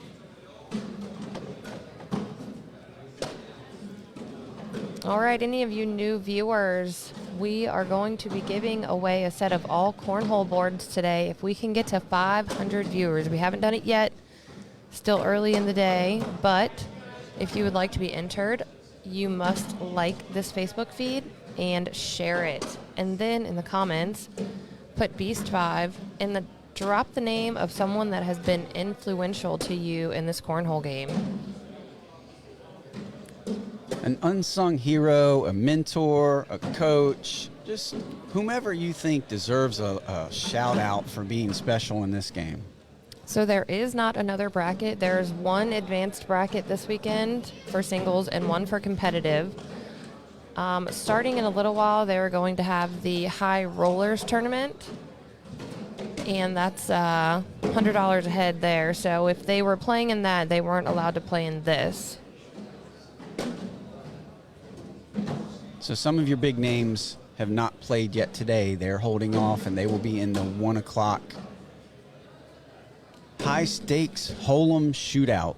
That tournament will include Chris Tornatola, Doug Messner, Justin Stranger, Ryan Smith, Frank Maudlin, Adrian Johnson, Alex Rawls, Trey Burchfield, Berkeley Pear, DJ Powell, Landon Bass, Owen Wright, Matt Morton, Mike Harvey, and James Baldwin.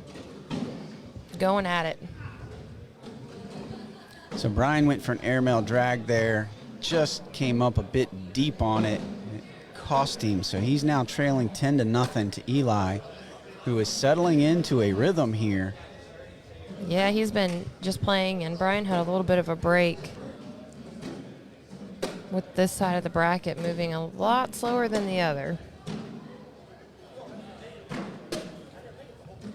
Brian with another bag out of play there. Eli finish up for another couple points.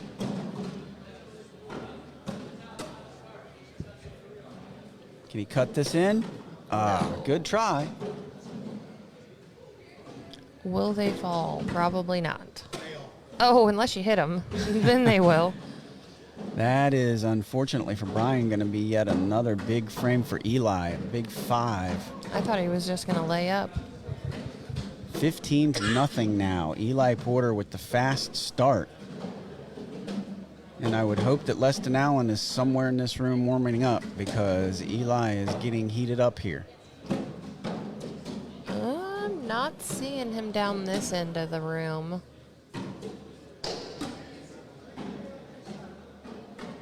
Eli chooses to go block, or V block at that, with bag 2, and it's Brian outside the lane.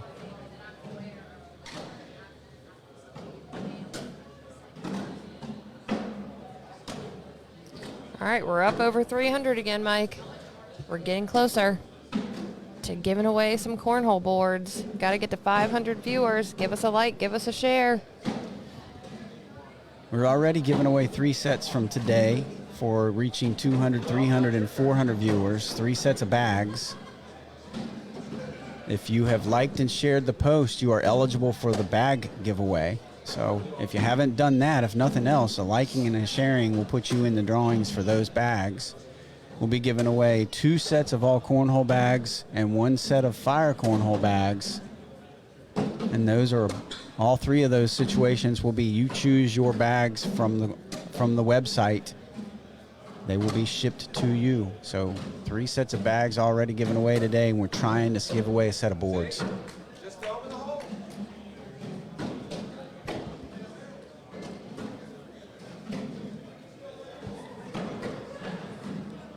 Brian on the board now, 17-2. Noah Wooten is not playing in the big money tournament. He chose to play in this one. Maybe him and Cameron got somewhere to go. Yeah, I think that was the thought process for especially the out-of-town pros, was to play in the morning one, even though the stakes were a little lower. Play in the morning one so they could finish up and hit the road. I wonder where they're headed. I know that she said that they're going to Surf Rodeo next weekend.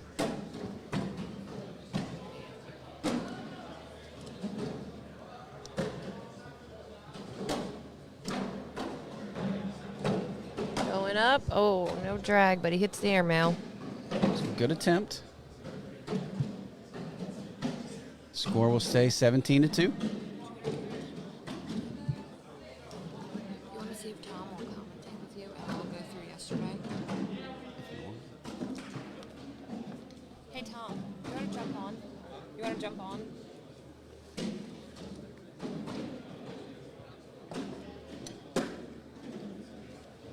You can take my seat. I'm going to go through yesterday and try to figure out. Me? Yeah. Yes. Oh, I didn't do anything yesterday. Eli's going to pick at that bag until it drops in, I would think. Brian gets in front of it, though, making the job a little harder.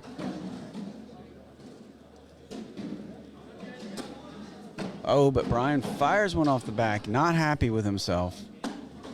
Eli goes for the drag, doesn't get it, and is going to let Brian off the hook with a wash there. If he'd have just went in, he'd have had 3, but he went for the kill. Can't blame him. 17-2 still. All right, and Allison has stepped away for just a second, and I've got Tom Stranger sitting down with me, joining us again. He spent some good time with us yesterday. Thanks for coming again, Tom. You're welcome. I'm the least to the east. That's why I'm the last substitute you got here.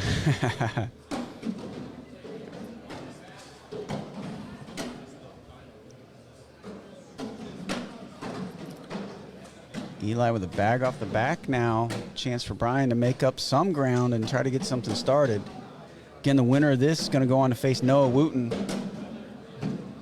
I'm sorry, Leston Allen. Oh, Brian's going to pick up 6 now. Yeah, big 6 spot.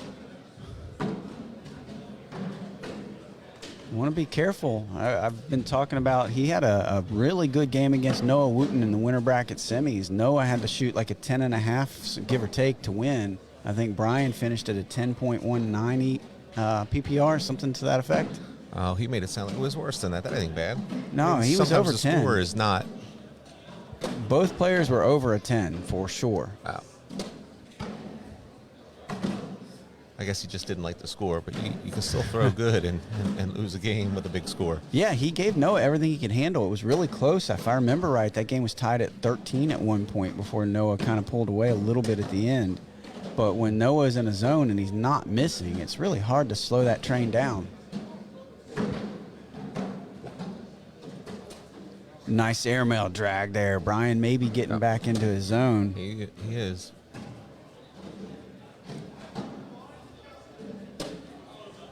Set up to take 4 here. No, it's going to be 6. And just like that, ladies and gentlemen, it was 17-2 just a few short frames ago. Now 17-14. You know, Brian's game's really improved. Yeah, I can he tell. was around when we first started playing. Justin and I would play him and his partner, and I threw against Brian so many times. I can't do it anymore. I had not seen him recently, and I've been impressed with him.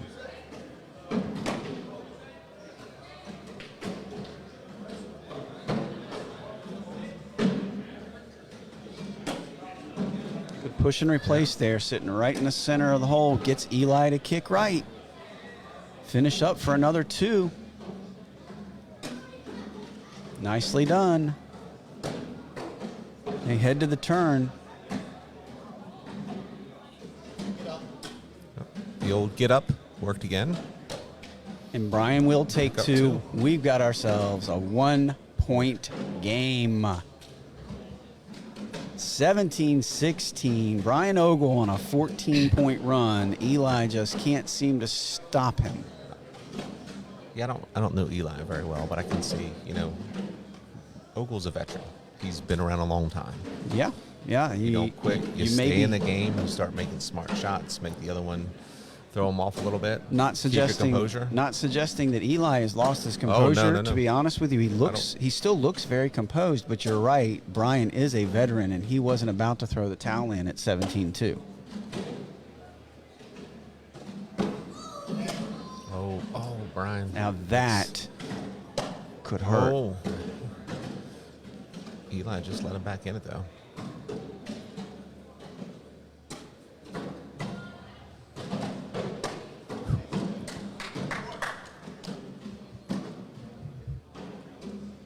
Make it 20-16. Yep, Brian's managing to stay alive now. His run comes to an end, but still alive, 20-16. Now with every bag going in the hole from Eli, the pressure increases on Brian greatly. That might bite him. Brian can put down a blocker. Whole right side of the hole is Yeah. still open for Eli. Oh, and he comes up short. Oh, And Brian lets him off the bounces hook. Oh. Wow, and Brian may survive this frame. Maybe that bag, if he hits the board, it still may drop. He doesn't I have think that's a why he's looking at it. He doesn't have a choice as far as throwing the bag or holding the bag. He's going to He have has to to throw throw the it. bag. The question is, does he have to go air? Well, if he airmails it and drags Eli, he still loses. I think the only thing you can do is try to board it and pray. What do you think, Tom? That's what I'm thinking. He's going to have to hit low I mean, on he that could board. try to he could try to push 2 of his to 1 of Eli's. It's hard to say. Brian has this weird left-handed flop roll thing that works in odd situations, but that's exactly what. Oh, that is heartbreaking if you're Brian Ogle. It is a relief, and you can see the relief on Eli Porter's face. Eli's bags do drop, but Brian put that bag too far up the board. I'm not sure they would have went if he hadn't touched the stack. Eli Porter, let's just say, survives the furious comeback attempt from Brian Ogle. And Eli Porter will move on to face Leston Allen. Let's see. We got Leston walking up. I don't think we're even going to take a break this time. We're going to stay right here. Leston is already coming to the boards. Wow, what a finish. Good run, Brian. Damn. If I could add a couple bags back, that's an cornhole, eh? That's it. All right, so between games here, one more opportunity to let you know what we're giving away. We're giving away a set of all cornhole boards. All right, one set of all cornhole boards. If, this is a big if, we can get to 500 viewers, 500 concurrent viewers. So we're working on it. We flirted with it already once today. We got to 493. If we can get to 500 viewers, we will give away a set of all cornhole boards. Here's all you got to do to win. If you haven't already done it, like and share the post. Okay, that's step number 1. Like and share the post. Let everybody know about this great cornhole action that's going on here. Second step, it's a real easy one, I promise. Just go to the comments section and type Beast, and there's no wrong answer to this. Beast and the name of somebody that you respect and admire in the cornhole world. That's it. A mentor, a good guy or a good girl, someone who toils behind the scenes and helps to grow the game. Just, that's it. Beast in the name of somebody that needs and deserves a little call out. I did mine. I thought mine and Justin's were going to be the same. Surprisingly, my son told me he put me. Really? Yes. I guess it's because I drive him everywhere, or had until he can drive. I was sure he was going to put Bob Maloney, just as I did. And if, Bob, you're out there, you know, Bob was, for all the Maryland people out there, Bob taught a lot of us a lot about the game, a lot about ourselves. He yelled at me 2 weeks ago because I put my head down on a bad shot. And he's, head up, come on. Like I mentioned, there are no wrong answers. Okay, this is just it's a personal and subjective question. Yep. So, Mike, what kind of boards? Are they just plain all cornhole? Can I get a Matthew Morton alien, a clown, Mike Fiera? Well, what are we looking at here? I'm pretty sure these are just going to be some standard all cornhole boards, which That's are fine. I mean, hey, they're all still good. The best boards in the game.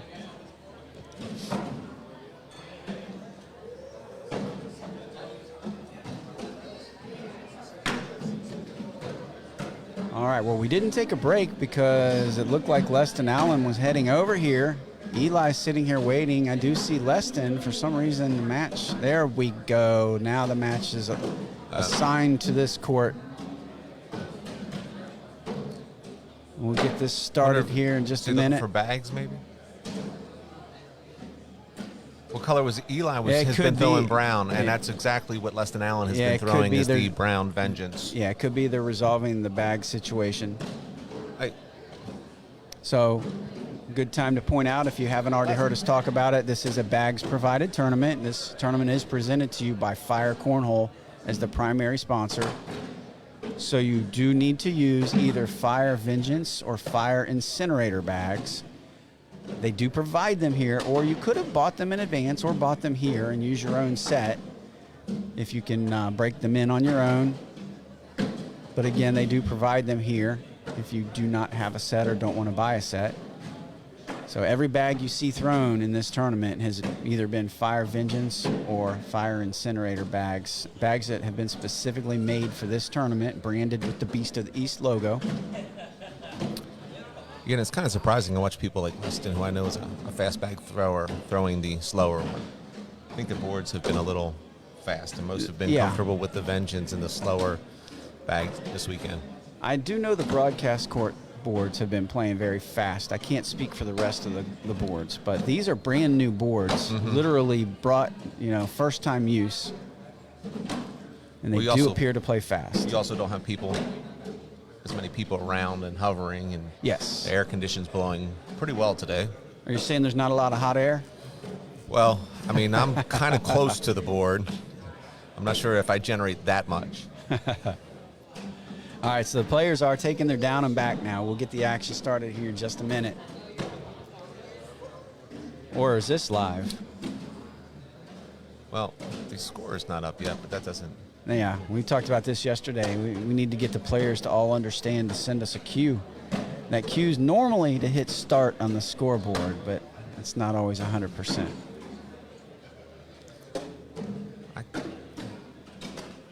I'm not sure Eli would have shot that if it was live. But trying to tell, he's throwing way too fast. This is not live. And I couldn't tell by Leston's expression because he warmed up the exact same. A lot of these guys you can tell. Yeah, they both warming look up, serious. I can tell. They both look serious in that prior to that frame. So now they hit start on the scoreboard. We're going to go live. These bags are live, Bernie neighbors. These bags are live. Eli kicking it off with a bag in the hole. How appropriate. Hopefully everybody I shared it to at home was watching with the hashtag Where's Jake?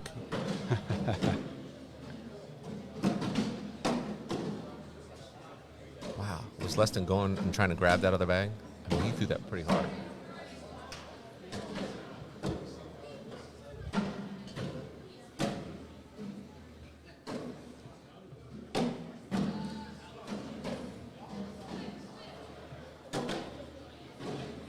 First point scored by Leston Allen. And I'm going to tell you, I like Eli keeping score. The games we had the other day where everybody puts him on the wrong side in our view. Was driving me crazy. Yeah. And if you follow the stats like I do, and well, maybe I don't follow them well enough because I don't remember the exact number, but statistically, if you score the first points of the game, you are over 70% likely to win that match. Leston Allen puts points on the board first here. But missed his last bag, as you were saying that, Mike. Right off the side.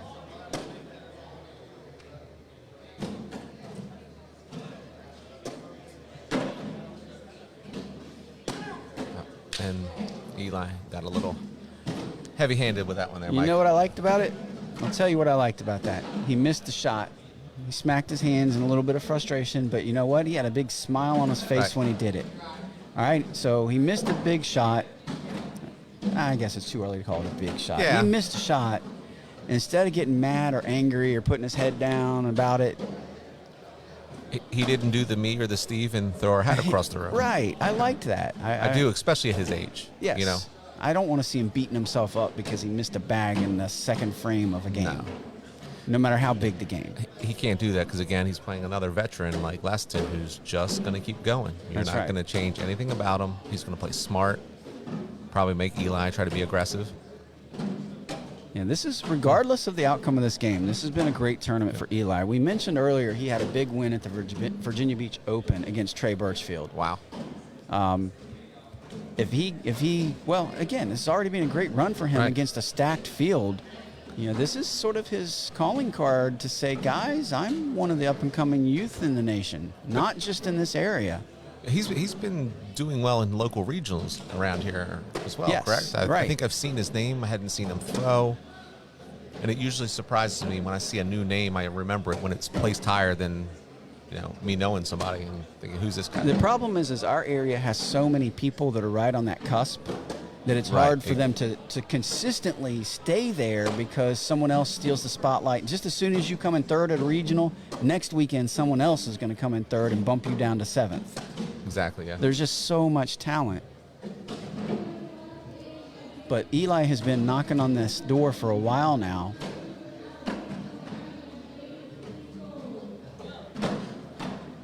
Do you know how old is Eli? I don't know how old he is. I know his dad's pretty proud sitting over there on the side watching.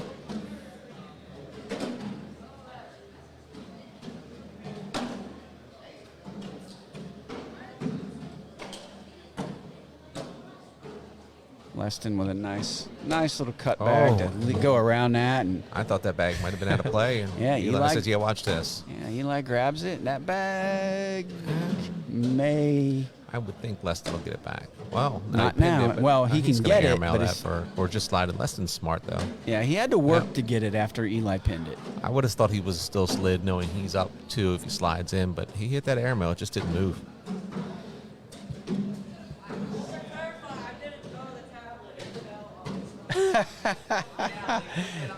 Eli, you threw the tablet. I would have thrown a hat like that guy Steve over there. Again, Eli, He's for a young messing player, around with us. He's for a talking to young the player, commentators, joking with us while his he's composure is still in place. I really like how he's throwing. You're playing with the top players in the country in the area, and you're still joking with the commentators. Yeah. The tablet fell off, and he made sure he clarified to us, I didn't throw the tablet, it fell.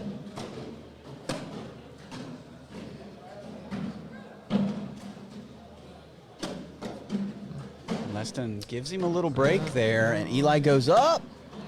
That's going to unfortunately hurt. off for him. Yeah, that's going to leave a mark. He's going to give up a 5 there, 9-2. He could have went in and just gave up a couple.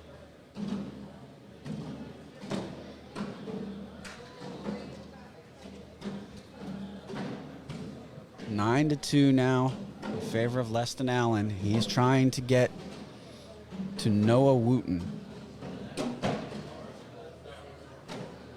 The winner of that will then take on your king seat holder, Devin Harbaugh. Oh, that was a nice by Leston. Eli, 2 more chances to save that bag. Doesn't have to get it all the way in here. Just pull it in closer. What close. Leston helped him a little. He did. Can we An get a airmail big could drag? go.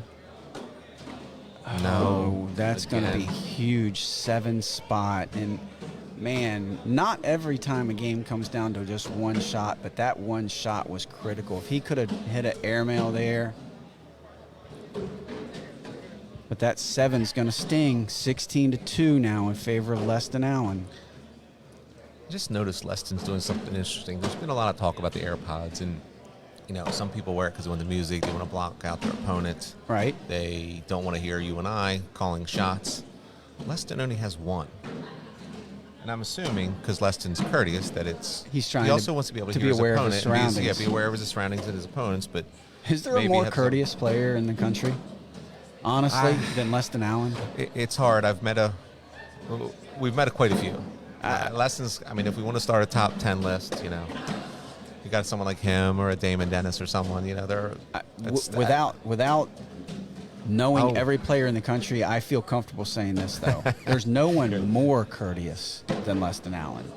Maybe as courteous and friendly. Gives me way too many yes sirs. And as Mike, as we get older, the sirs, we need less and less of those.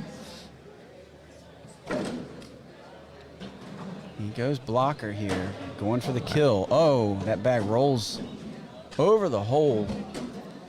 Did wiggle its way back a little. Let's see if it still continues. Yep, there it comes. Oh, it came, but the other one is now out of play. 1 step forward, 2 steps back there for Eli. Mike, I did not know you were a Paula Abdul fan. Quoting song lyrics over here. Trust me, the 1 step forward, 2 steps back, that comes well before Paula Abdul. In fact, she was 2 steps forward and 3 steps back to just show my age completely.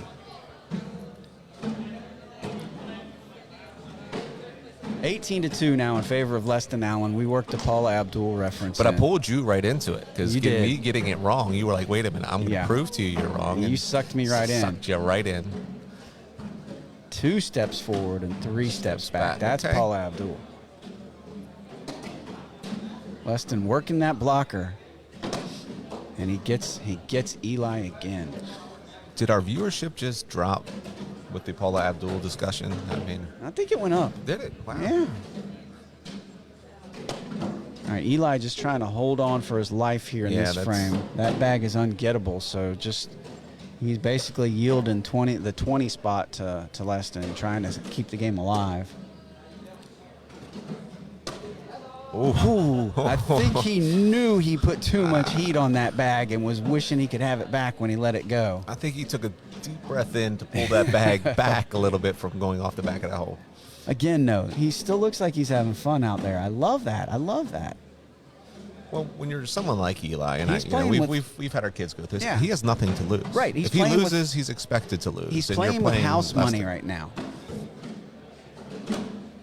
And that's a dangerous place for your opponent to have to play in, where you have somebody who doesn't care.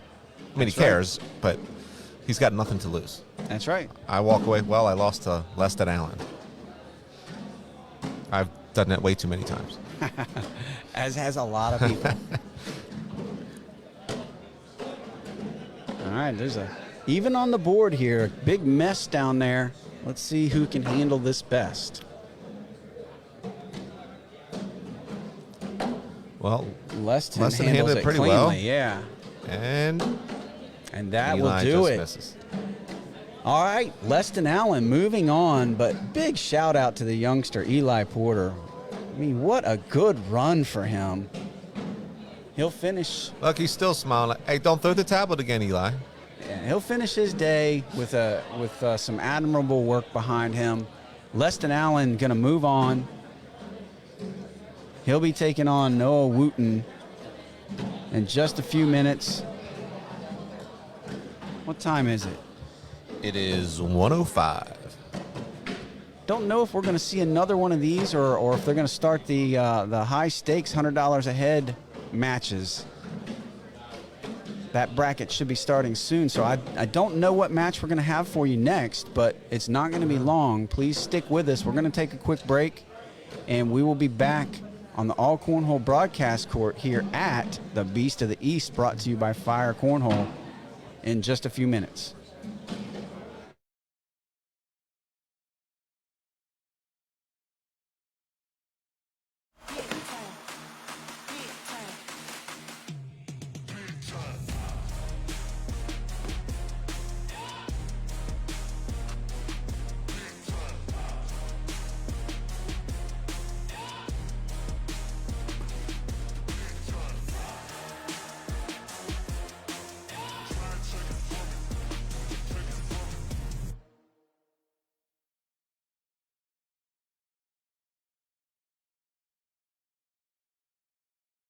AllCornhole.com has the largest online selection of cornhole bags for players of all levels.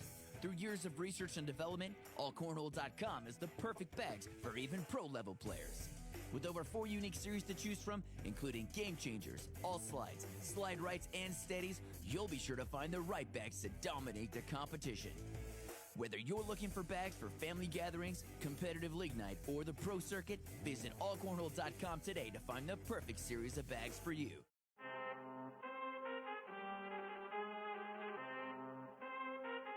I need all the wins, yeah. Ain't no L's, I gotta get a no call to quits, yeah. Gotta keep on moving no matter how hard it gets, yeah. Better move out the way, cause I'm coming with harder hits. My head is as hard as a brick, but I'm harder than all it is. You better move, you might get knocked out, knocked out. You better move, you might get knocked out, knocked out. You better move, you might get knocked out, knocked out. You better move, you might get knocked out, knocked out. Better move out the way, cause I'm coming with harder hits. My head is as hard as a brick, but I'm harder than all it is. You better move, you might get knocked out, knocked out. You better move, you might get knocked out, knocked out. You better move, you might get knocked out, knocked out. You better move, you might get knocked out, knocked out. For the win. Baldwin! James Baldwin with the shot of the game and the shot of the tournament so far, and a performance in a game for the ages.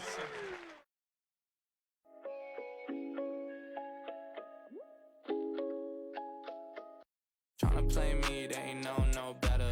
Herb on me, you can call me Chris Webber.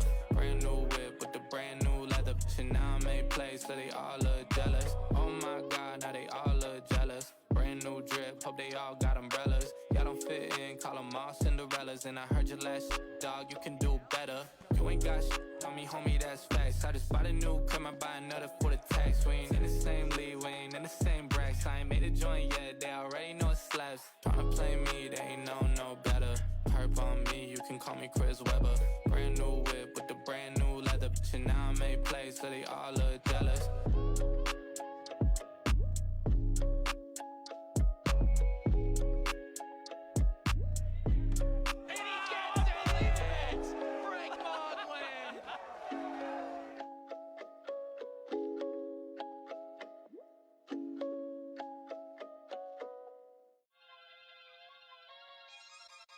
Everywhere I go, the people really wanna know who I is and who I be. They stop and stare when they see me. Hurry up quick, El Jefe's coming soon. Sit up straight when she enters the room. Be enthused, but don't look too amused. This is a queendom, please respect her rule. Smile on the face, Woody in my place, but act gully on cyberspace. Let's pump brakes, let's be frank. Running after him when you're the chase. You are the catch and he's the net. How quickly do we all forget to honor these small policies? My darling, you are the empress queen. Man, respect or he'll neglect. You are the wind beneath his wings. You are the season, you are the reason why this world can breathe. Giving sons eyes to see and daughters dreams to believe. Anything less than the best for you is high treason, queen. Hurry up quick, El Jefe's coming soon. Sit up straight when she enters the room. Be enthused, but don't look too amused. This is her queendom, please respect her rule. What a shot and what a round for Cheyenne Renner. Big time. Big time. Big time.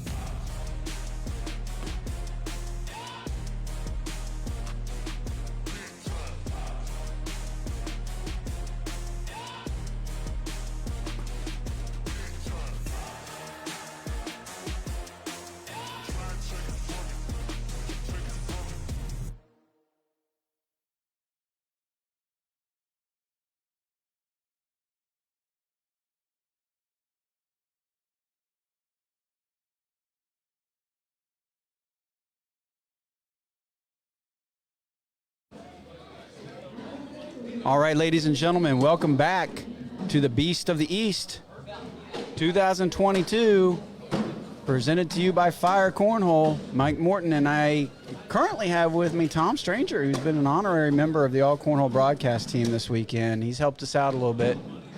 We are live here with our first match of the high stakes Hold'em $100 a head singles tournament. That was your first live frame there. We have Mike Harvey taking on Trey Burchfield.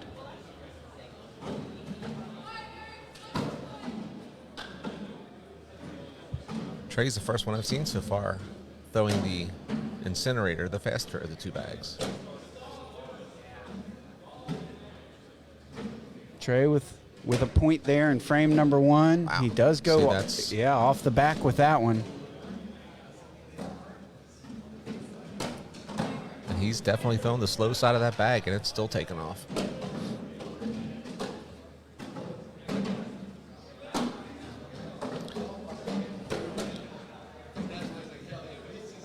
Trey is going to pick up 3 on this, even though he had 1 off the back.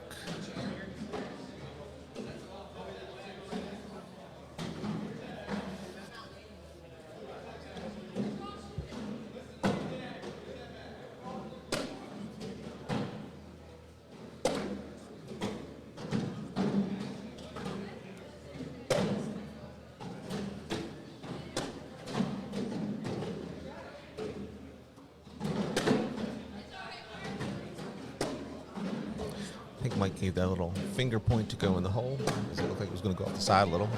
And I think the double 4-bagger, Mike's starting to smile. Maybe he's getting back into this game. Maybe a shimmy coming soon? I don't need to see that. Well, maybe if Paul Abdul comes on and he starts dancing to that. All right, so AllCornhole came on here and said that they think it's 2 steps forward and 2 steps back. I'm sticking to my guns. Well, because it says opposites attract, so it may be, because if there was a negative number, then you're going away, where you're trying to come back and be attracted. I do not get corrected on songs very often, and this could be one of those scenarios. So I'd love that someone corrected Mike Morton. I mean, it's a song. It's not a statistic or a mathematical calculation. Listen, at the moment. It happens, and I will freely admit when it does happen. I guess I'm just not smart enough to win many of those, or the people around that I see.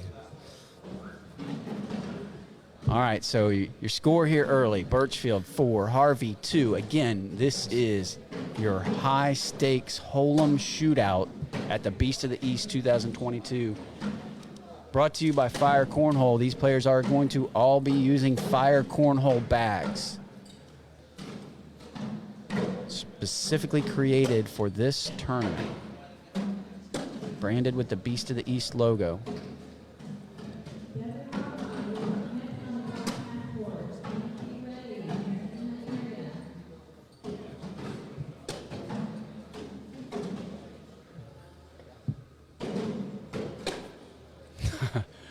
What an airmail from Trey Burchfield there.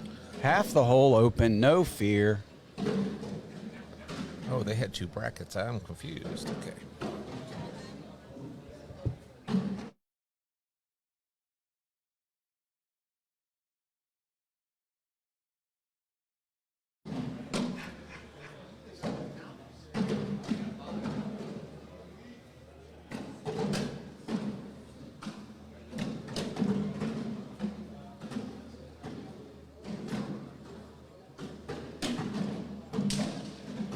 Oh, so they put everyone in 2 brackets, didn't they?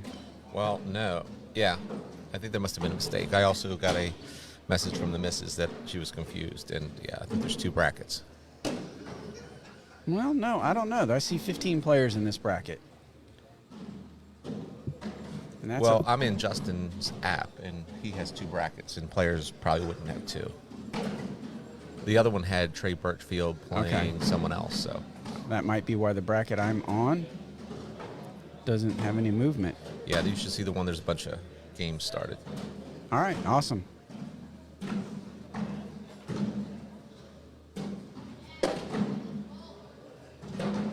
You have Matthew Morton playing DJ Powell on court 11.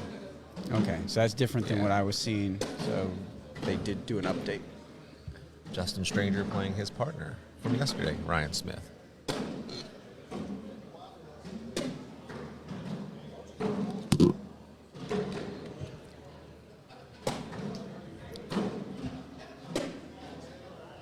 Well, back to this game because we've been distracted there. Another 4-bagger here for Mike and Trey, but Trey's still leading 7-2.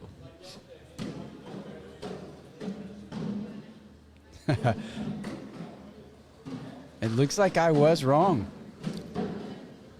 I said it publicly. 2 steps forward and 2 steps back.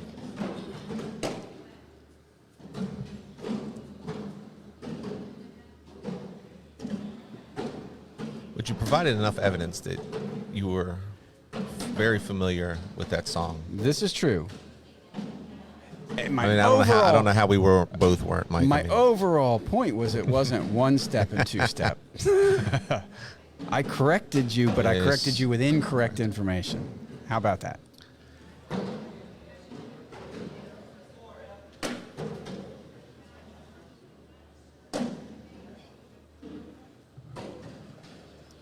And Trey's going to pick up 2 more.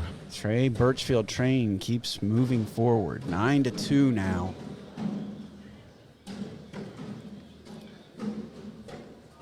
It'll be interesting to see how this day goes. I know Alex Rawls was the only person with over a 10 PPR yesterday with a bag he's unfamiliar with. See if he keeps that up today. I haven't seen him this morning. Mike with the bag out of play. I mean, pretty much out of play here. Trey pulling his bag in a little further. I thought that would have went in with a slide. Like, well, there's that one. But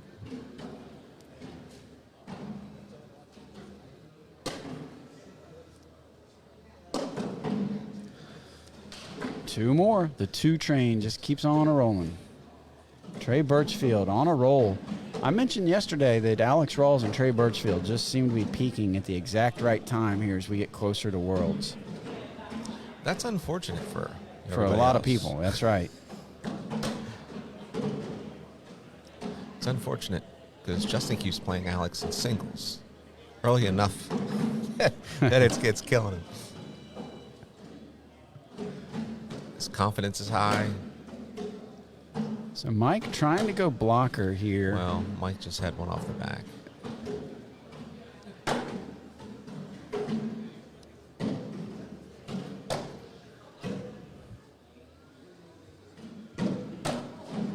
Trey's just on fire right now. Trey's going to pick up a nice 5 on that round. First one out of the 1-2 range here for us, Mike.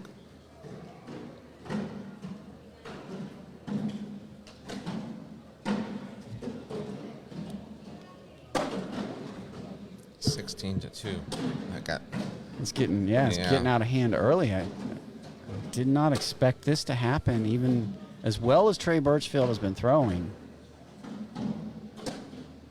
Mike is on his home turf here, if you will.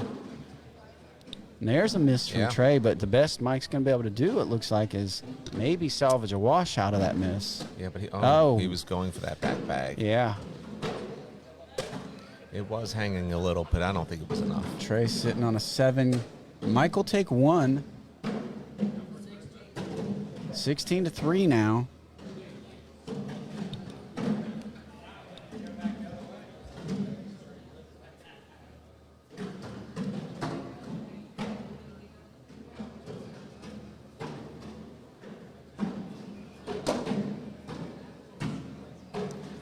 I see a name in this bracket I haven't seen in a while, and I saw him earlier today. Who's that? Doug Messner. Yeah. It's an ACL pro. 2 years back ago? in the day. Yeah. The year before Justin went pro. I remember playing him in conference with his partner Jason Ball. That's right. Big time airmail nice there from Mike. 1.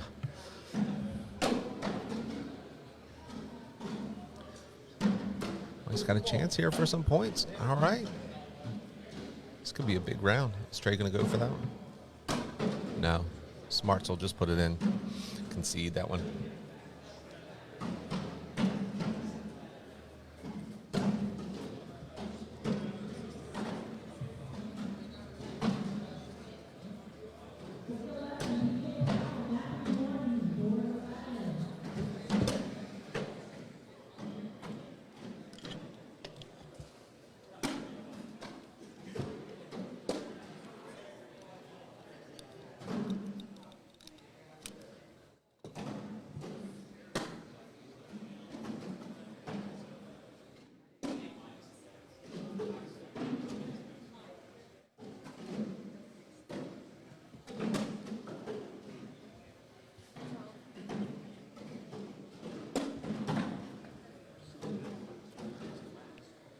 Safe Trace thinking airmail here.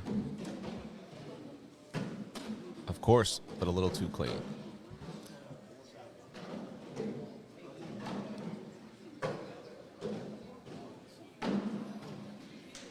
Trey now sitting at 18 to 10 over Mike Harvey.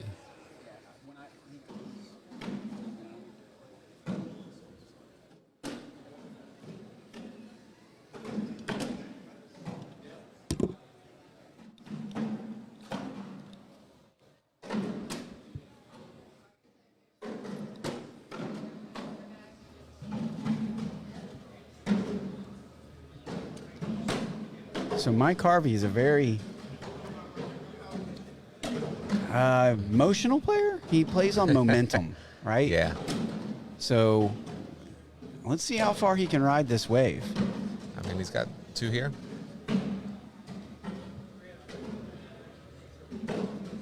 $18 to 12. It looked like Trey Burchfield was going to run away with this one. Was it 17 to 1, I believe? And now Mike Harvey is climbing back into this 18 to 12. It's still a pretty significant gap there against someone like Trey Burchfield, but compared to what it was, he's got to be feeling a little better about himself.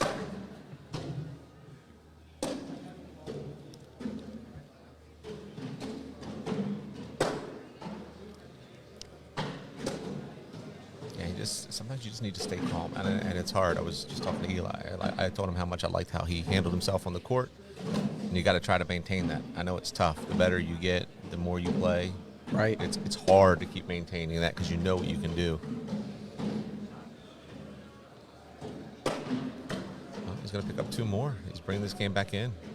Wow. I mean, just seriously, wow. Trey Burchfield looked untouchable early. And now every frame he's spraying a bag to the side, giving Mike chances, and Mike is capitalizing.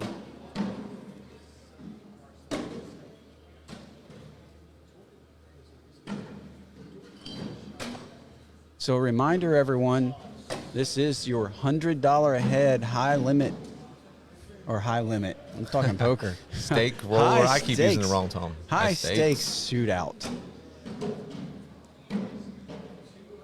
First round action here. Mike Harvey against Trey Burchfield. And Mike's got to grab this to save this round. Oh. And that's going to do it. Trey Burchfield does not even have to throw that bag. Furious comeback from Mike Harvey there, but it comes up short. Trey Burchfield with the win, 21-14 here in the first round. We're going to go ahead and take a quick break. We'll be back with more action from this high-stakes Hold'em singles shootout here at the Beast of the East, presented to you by Fire Cornhole.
All right, ladies and gentlemen, we're back. Welcome to the All Cornhole broadcast court. Mike Morton here, joined by Tom Stranger, sitting in for a few matches for us, helping out while Allison Baldwin figures out who to give these bags away that we've been giving away. We are here with another first-round matchup in our high-stakes Hold'em single shootout. Trying to make sure I get the name technically right. Can you say it 5 times fast? Bottom line, $100 a head singles tournament. This one's going to feature James Baldwin taking on Alex Rawls. I believe this is our first live action of the game right here. Big airmail for Alex. Actually, I take that back. They hit start on the scoreboard, but that was their back part of the down and back. Looks like they're going to go live down here.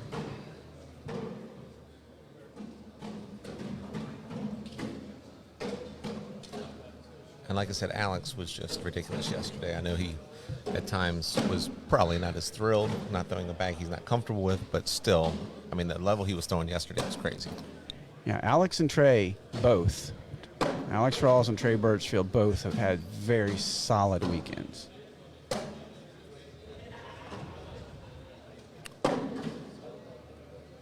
All right, so we've said this a lot. I apologize if you're hearing it again, but want to make sure everybody knows what's going on. If you've looked through the comments, you might be seeing some people typing Beast 5 and some name. What's going on is we've given away a lot of cornhole bags as we got to a certain number of viewers. We gave away some bags at 200, 300, and 400 viewers. But now when we get to 500 viewers, we're going to give away some cornhole boards. And by the way, Alex Rawls there, just absolutely huge frame. He is on fire, 8-0 over James Baldwin. Was that a pun intended, Mike? Yeah. On fire. On fire at the Beast of the East, presented to you by Fire.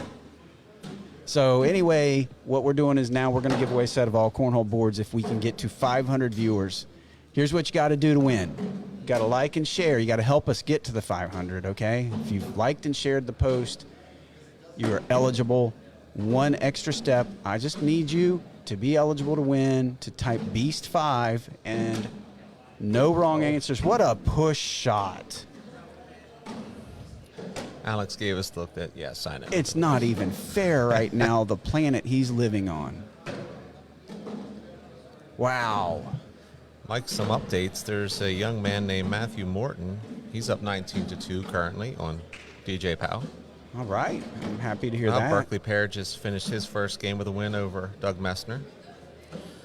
Chris Tornado in a battle with Owen Wright, 19-18. Justin and Ryan are at 19-17. Partners battling it out.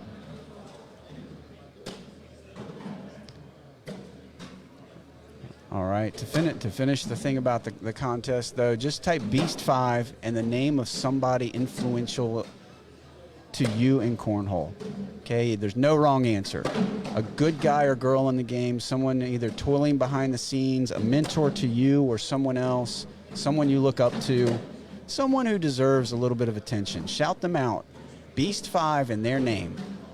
You do that as well as like and share, and you'll be eligible to win a set of cornhole boards, provided we can get to 500 viewers, all right? So that's what's going on there in the comment section. Help us get up to the 500 viewers. We'd be happy to give away these boards. I see posts on the Cornhole, all these pages that people are looking for new boards, Mike. I mean, this is the best way to get some without paying for them, right? Absolutely. And all you have to do is watch Cornhole. Yeah, watch some Cornhole and you're eligible. And listen to me. You don't have to see me. I mean, that's the benefit, but you can just listen. We're not asking for much in return.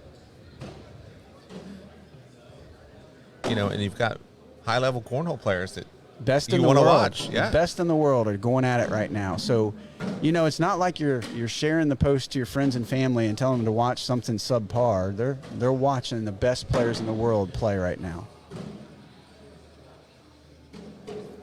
I think you could get a couple more viewers if we bring Justin over here. I'm sure his grandmothers would go on and watch. That's the only way you're getting some of us to watch Cornhole, right?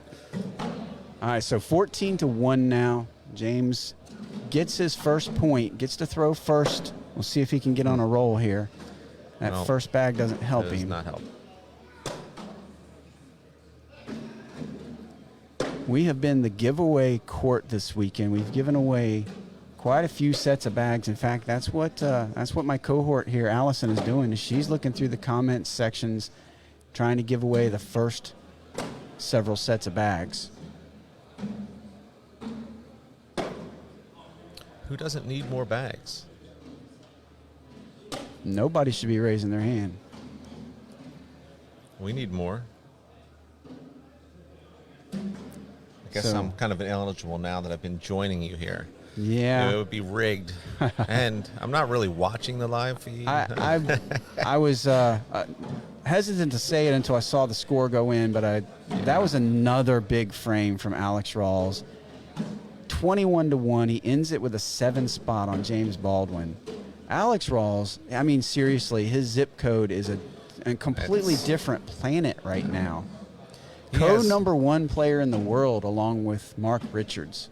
He definitely has confidence. I was listening to the Pro Blind Draw on that Sunday, and he's telling people, not being a jerk about just saying, hey, look, I'm going to airmail it, so you might as well. I mean, you block it, I'm just going to airmail anyway. I'm going to tell you what I'm doing. And, he says he's been practicing 6 hours a day, and you just build confidence that you can throw the bag where you want it to go, no matter what bag you're throwing. Well, that practice is showing through. Well, we've got matches lined up for you now. We're working extra hard to make sure these matches are lined up and ready to go so that we're not waiting for matches to be assigned. So we're doing that for you, the viewer, so we don't have these lengthy delays when we've got the best players in the world waiting to play for you.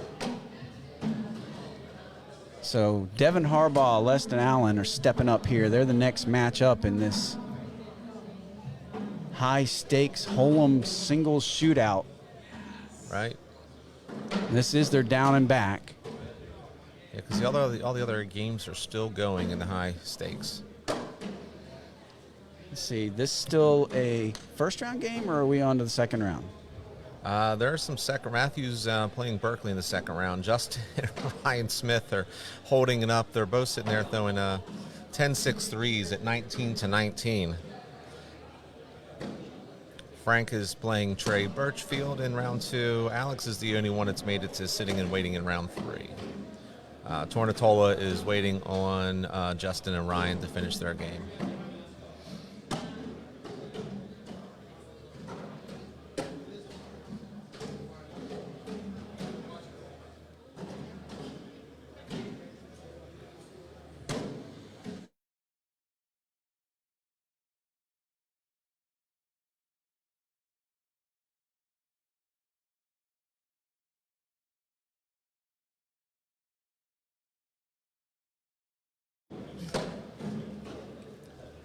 All right, that finishes up the down and back, and I do need to clarify. I was a little confused.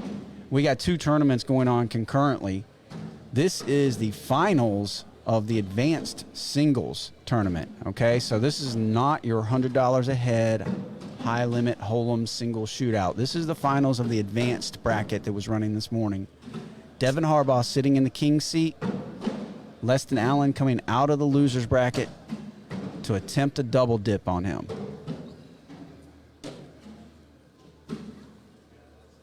All right, and after this match, we will get back to the high-limit Hol'em singles shootout. To clarify, players were given the option of playing in the advanced bracket this morning or the high-limit $100 a head singles shootout this afternoon. They could not play in both. So some of your top-tier pros, I think purely for a scheduling reason, decided to play in the morning bracket, which was the advanced bracket. That's the finals you're seeing right now. Many of the pros decided to wait until the afternoon and play in the high limit bracket. So 2 brackets going on. This is the conclusion of the morning one, the advanced bracket.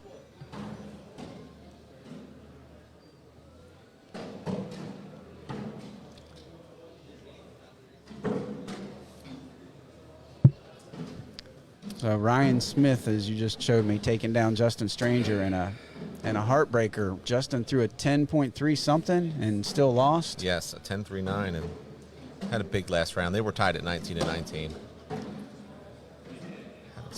Matthew's score has not come up yet. They're playing. So Leston Allen leading this one 5-0. We're real early here. Again, he's trying to come out of the loser's bracket and pull off a double dip.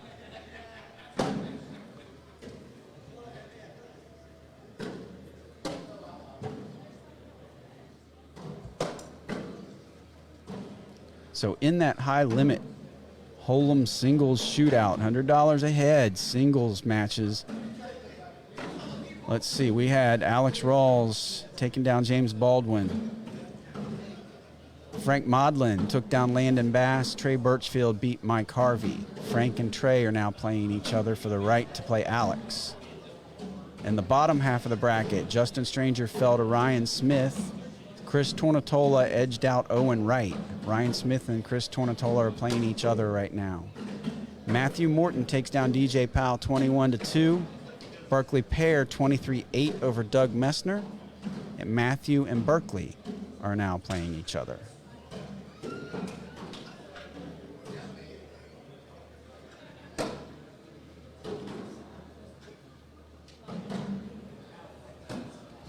Big shot from Leston there. He's really on fire right now.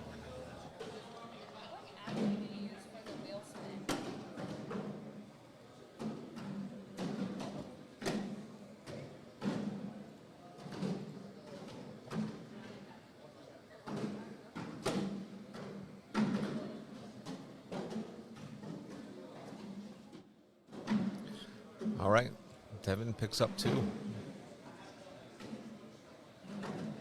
Wheel of names. And as we know, Leston is going to have to double dip Devin. That is a hard accomplishment. I've seen many times. Even if Devin happens to drop the first game, it is hard to pick up that second.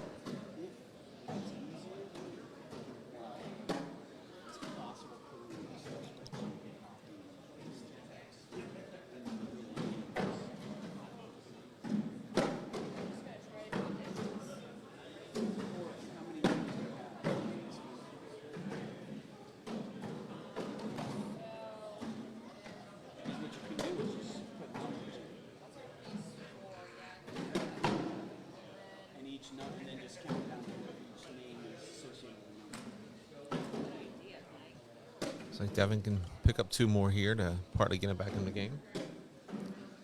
It's going to make it 10-4.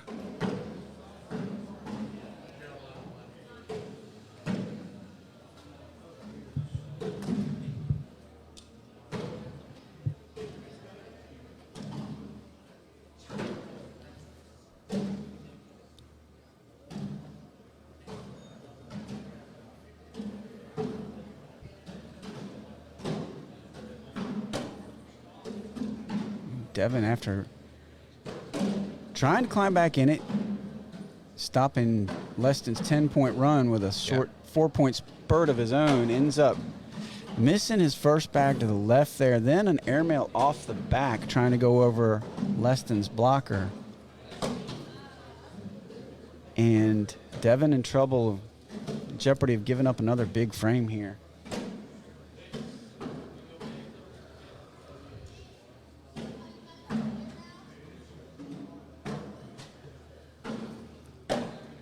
I think it was smart for him just to, at that point, go in. Trying to grab or do a crazy shot was not going to help him out. Yeah, it's going to be another 5 for Leston. 15-4, double-digit lead here coming out of the loser's bracket. He'll have to win, finish this one off, and then take Devin down one more time. Mike, I've seen this story a lot. I'm just saying, like, Devin's one of them guys. You may get game 1, game 2. Just wait. He's a momentum. He's also one of those guys, if he comes out of the loser's bracket, is just determined. Gets his momentum. Once he gets in his groove, he probably sat a little bit here. Got a little cold.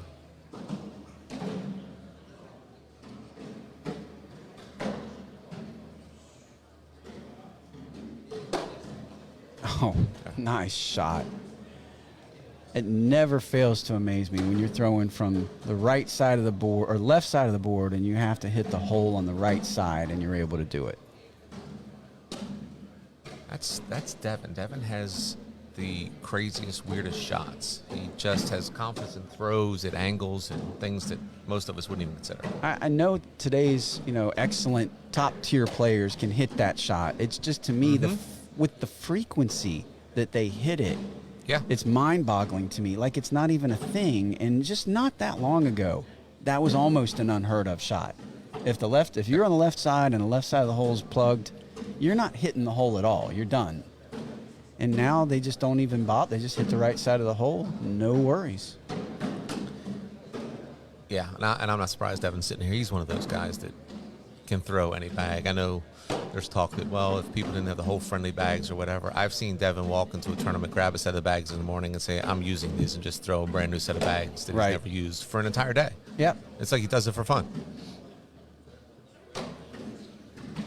Leston with the airmail off the back there, going to give Devin a little chance to get started.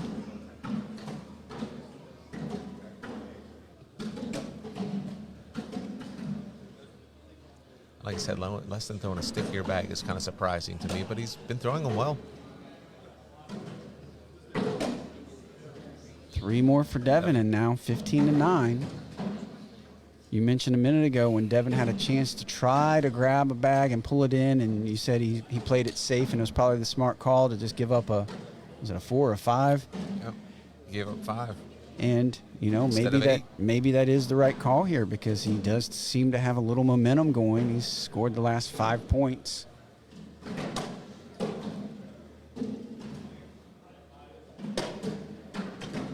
Maybe the right song came on.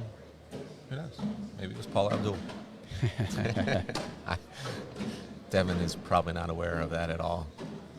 My guess is you're right.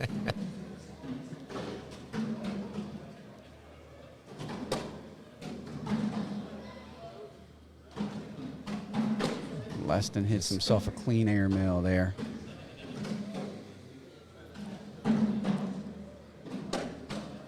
Nice clean-up push.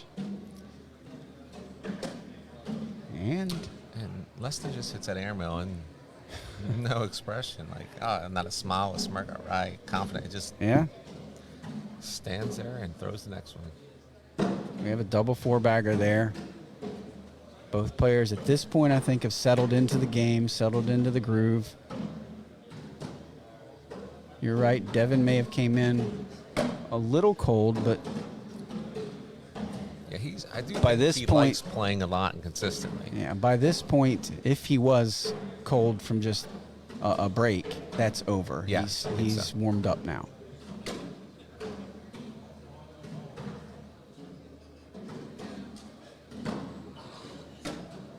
Leston knew he missed that.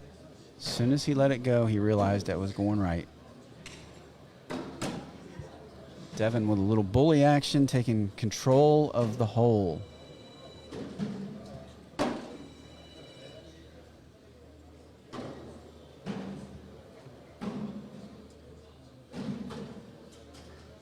Devin finishes up with a 12 here. He's going to score some good points. Leston hit that bag. It's going to be a 5 for Devin, and just like that, 15-14. Devin Harbaugh has climbed himself right back into this game, ladies and gentlemen. 1-point match. Devin is throwing from the king seat.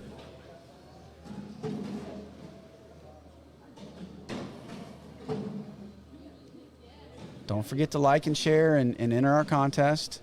Like, share, and type Beast5 in the name of somebody that you think is a good guy or good girl in this game that's been influential on either you or the game. Don't forget to do that. If we can get to 500 viewers and you've done that, you're eligible for a set of all cornhole boards. That easy.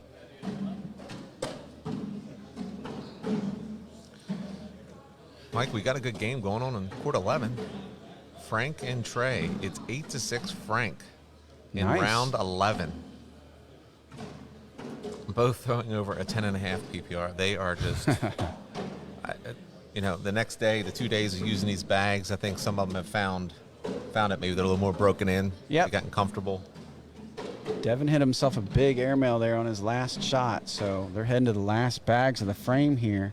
I'm looking for one of Devin's crazy high bouncing kind of roll shot. He throws a really unusual. He's got a bag there that's airmail. gettable. Oh, instead of taking his bag, he knocks in Leston in, yeah, and then he goes over the hole, stays on the board. Leston returns the favor, pulls Devin's in.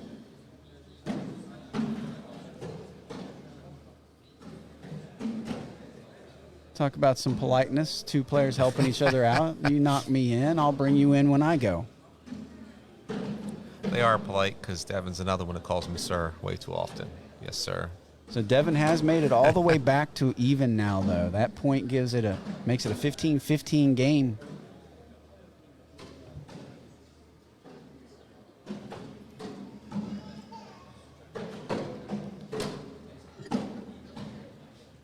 We're over 400 viewers. 400. Come on, let's get this out there. Let's give some cornhole boards away. Let's get over 500. Beautiful push there. Leston had a lane, and he hit it.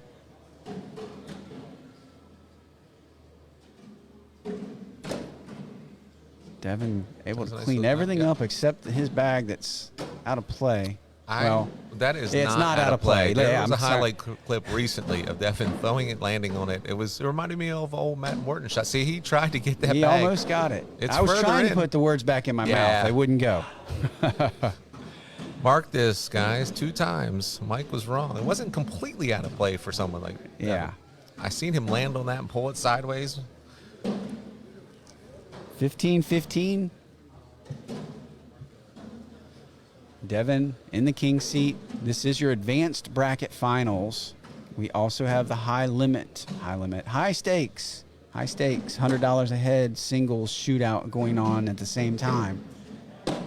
That's going on in the background on the other boards right now.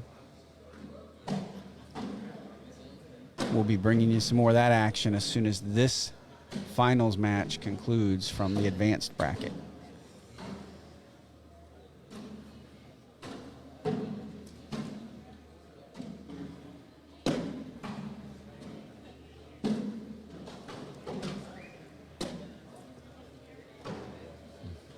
Not only do we appreciate Fire Cornhole for being the primary flagship sponsor of this event and AllCornhole for sponsoring the broadcast court, but I do want to thank both of those companies for providing some bags to give away today to you viewers. I think today and yesterday, I think that was very generous. We've given away quite a few sets, or will be giving away quite a few sets once we do the wheel spins and figure out who the winners are. And then also AllCornhole giving away a set of boards as well if we can get over 500 viewers concurrently. So very generous of the sponsors. Much appreciated. If you have multiple devices, multiple accounts, I know some people out there have these extra accounts. I have one of those myself. Sign in multiple times. Help your fellow cornhole friends out who want a set of boards. Just put a family member in front of that other device, though, so we're putting eyeballs on the action. So I'm cheating. Yeah, put your, you got an infant at home wants to watch cornhole. I mean, look, we need the youth of the sport anyway, right, Mike? That's true. Let's see if Devin can get around this bag. Now let's see if Leston can grab that one. Not enough oomph on that one. 19-15. Devin Harbaugh, who got off to a slow start this game, now 2 points away from taking it down from the king seat.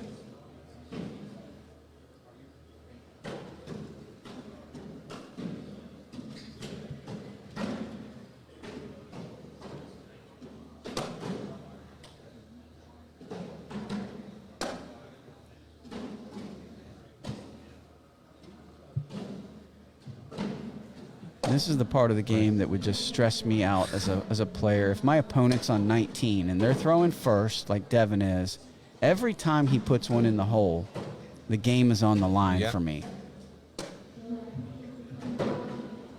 you know you can't miss a bag. Yeah, the pressure would just be too much for me to take.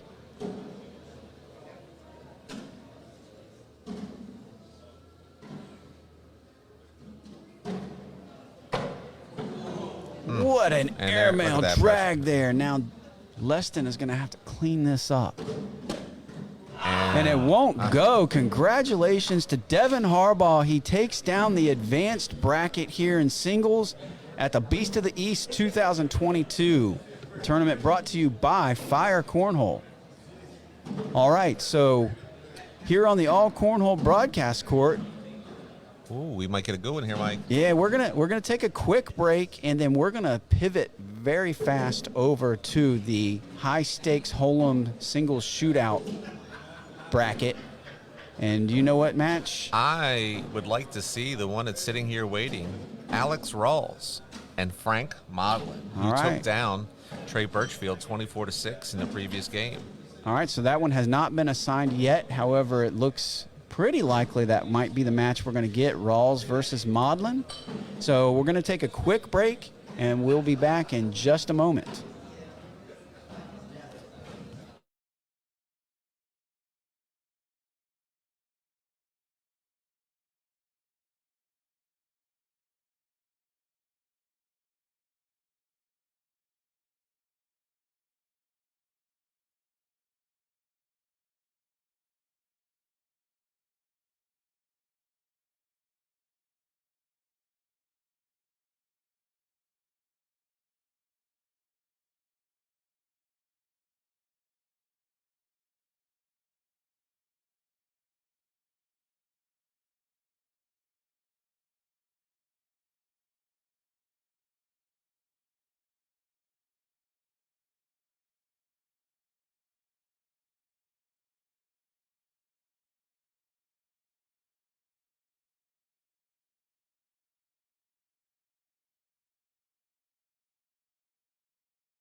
All right, I told you we were going to be bringing you matches fast and furious here, and we are.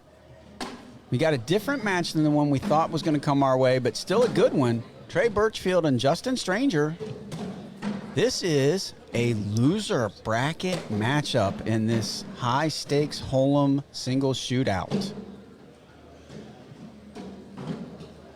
Yeah, Trey's here. I mean, to his defense, Frank just, I know everybody doesn't want to focus just on PPR, but when you throw an 11 PPR, it's hard to lose.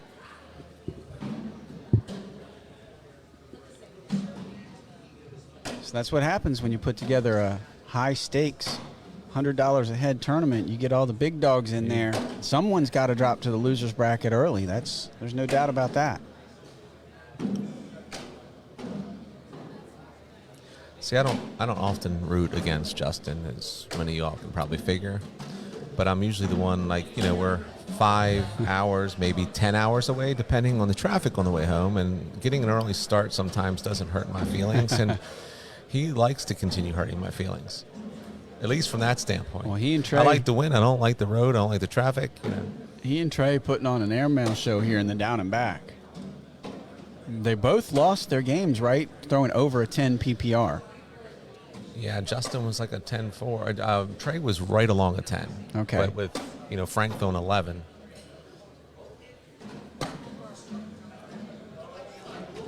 Like you said, it's hard. There's nowhere to hide sometimes in some of these tournaments. Yeah. It's like you're playing a national. There's really not places to hide. And with relatively small number of participants in this, $100 ahead. Let's see how many players there were. I see 15. It's either 15 or 16. I'm looking for the 16th seed to see if that spot's filled. No, 15. 15 players in this bracket. Nowhere to hide.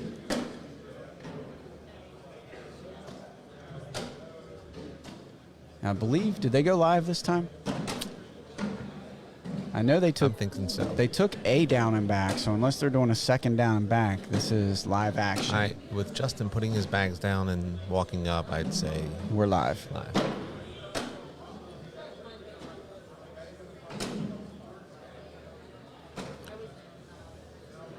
All right, so Justin in for 2. As this game gets started, we'll reset where the bracket stands. Alex Rawls taking on Frank Modlin. Another semifinals match. Berkeley Pear is already in the semis. He's waiting for the winner of Chris Tornatola and Ryan Smith. And here's your upset of the day. Chris Tornatola leading 20-6 over Ryan Smith. Wow. And Ryan just threw an outstanding game against Justin to get here. Maybe that exhausts you. You know, sometimes you get a tough, hard win. Right. Not taking anything from Chris. It's just that it's the ups and downs of this game. Down in the losers bracket, let's see. Landon Bass taking out Mike Harvey. Mike Harvey on his home turf makes an early Trey exit. tried to get that bag twice. Just unfortunate that Trey did not get it. Justin Stranger taking down Owen Wright in the first round of the losers bracket. DJ Powell taking out Doug Messner in the first round of the losers bracket. Right now in the second round of the losers bracket, James Baldwin leading 8-1 over DJ Powell. We're watching Justin Stranger currently leading Trey Burchfield 2-0. So there's your reward. If you win this game, you could get James Baldwin. You might get DJ Powell, but it sounds like Baldwin was leading that game. Yeah, Matthew Morton is getting ready to play against Adrian Johnson in the second round of the losers bracket. Missed that shot, and Trey goes over without taking Justin's in.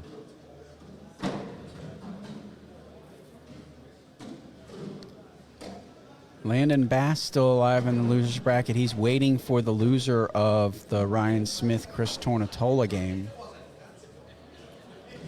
Ryan trying, he's just tacked on a couple more points, trying to come back from a big deficit. 20-8 still. Tornatola 1 point away from making the semifinals of the winners bracket.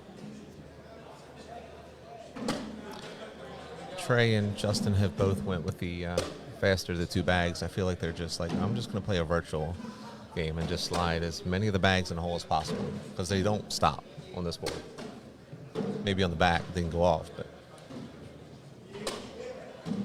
Justin tried the airmail to grab that. I knew that's what he was going to do.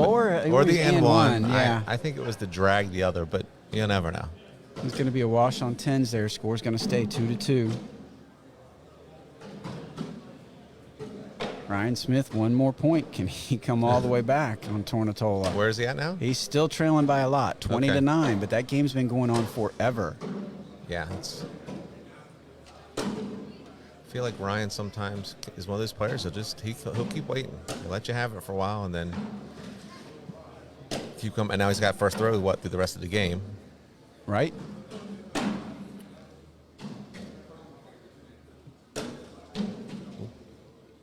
Justin in for a wash. Yep. Back-to-back washes on 10. Your score stays tied at 2.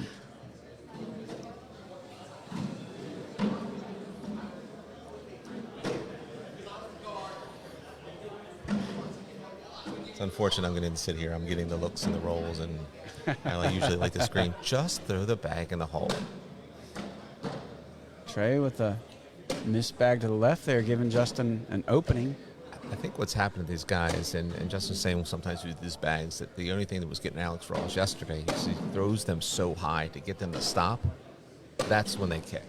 Otherwise, they've been going straight in the hole, but you got to watch how high you throw it. Yeah. Trey finishes up with a 10 here. Justin can go in for the lead. He does. He does. 4-bagger for Justin Stranger. He takes the lead 4-2. Still not getting a smile. He's still in the I'm not playing well mode. Trey's always just the same, so it doesn't make a difference. That's right. See, look around at a few of the other big matches going on. Maudlin Rawls is underway. Frank Maudlin leading 2-0. Ryan Smith up to 13, 20-13, Tornatola. Trying to put Ryan away, but Ryan just won't quit. No. Well, he did the same with Justin. Justin had a big lead on him at one point. I think Justin was up 14-7. And then Ryan will just keep plugging away and come back on you. I think Frank's different. See, I can see him from the distance. He's throwing the faster bag. Yesterday he threw the slower bag. And I don't think it was made for him, but it was the only thing they had that was broken in. Today with people leaving, I wonder if he grabbed a faster bag for him to be more comfortable with. Well, we just had a double 4-bagger here between Trey and Justin. So they're both in a zone here, just trying to put as many bags in the hole as they possibly can. I don't think either one are really trying to do anything tricky. No.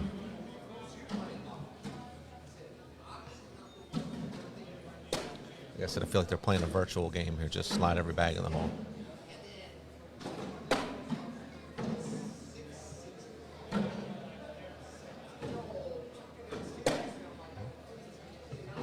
I'm feeling airmail here. Up he goes. Oh, little trampoline action off but he's the board. not upset because it's, yeah. I mean, Trey can go clean. Oh, Trey knocks Justin in. Justin ends up with a better end of the deal there. He does. Even 4 after points. he missed his airmail. 7 on 3. I think that's why he did that little shake. Yeah, that's right. Because normally he's mad, but these bags hanging in the hole, you never know what's going to hit and bounce off. Right. So 8-2. 8-2. I was getting ready to say Frank Maudlin leading Alex Rawls now 7-0. Wow.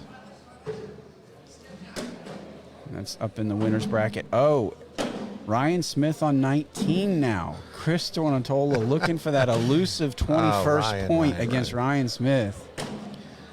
I'm sure all his Beltway Bagger fans that are watching right now are thrilled watching Ryan. And they know he doesn't go away.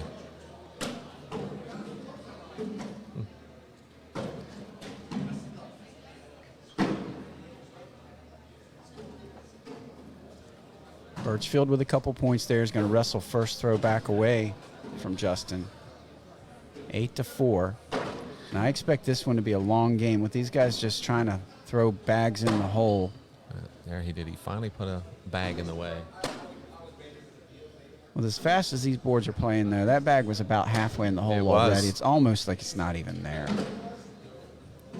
But as you know, it's still a distraction at times. And Ryan Smith finishes the comeback. He was down 20-2, I believe, against Chris Tornatola. And he comes all the way back to win 22-20. Wow. Oh, Justin's bag. As we say, they've been sliding in and will hang on the hole. Now, Trey's going to pick up 2 to make it 8-6.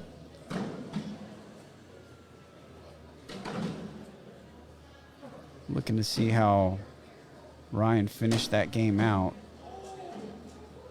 He threw 3 10s and 3 12s his last 6 frames.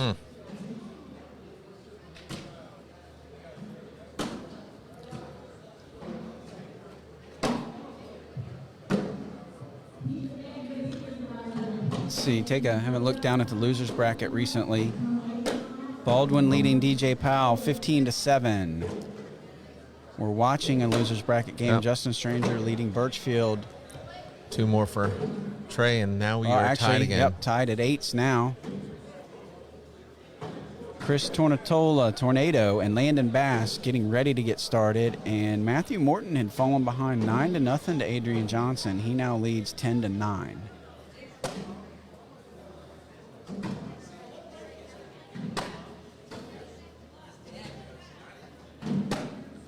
Wow. Now Trey has a true blocker. Yeah, that's a real blocker. But Justin's seen that a time or two. So if you can take yourself back in time, Tom, you remember when someone would put a bag in front of the hole, how intimidating it was when we were first starting? Like, how do I get the bag in the hole now? Yeah. I still have the problem if it has to be an airmail. You leave me a crack, maybe a cut or a slide around, but airmails will still. Justin's going back to the airmail. He, stopped that roll and uses it when needs it. So his confidence is there, just like Trey's and Alex's is. It's a no, fine, block it, I'll just airmail.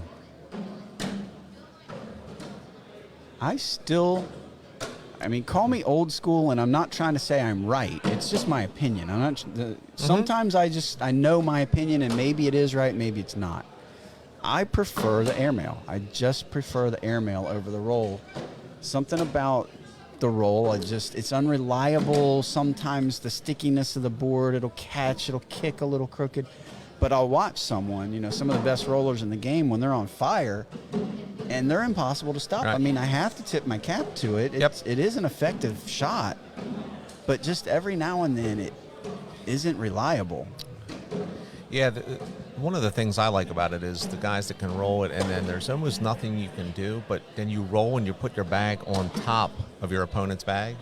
Right. And it changes the complexity. I know people will say bar is so bright, but there are times that it just causes more disruption to that thrower if you can land that bag on top of someone's. If you can throw in my opinion, if you can throw an airmail, now there's a time for the roll and the fly. I get it. And a cut shot, there's definitely times for them.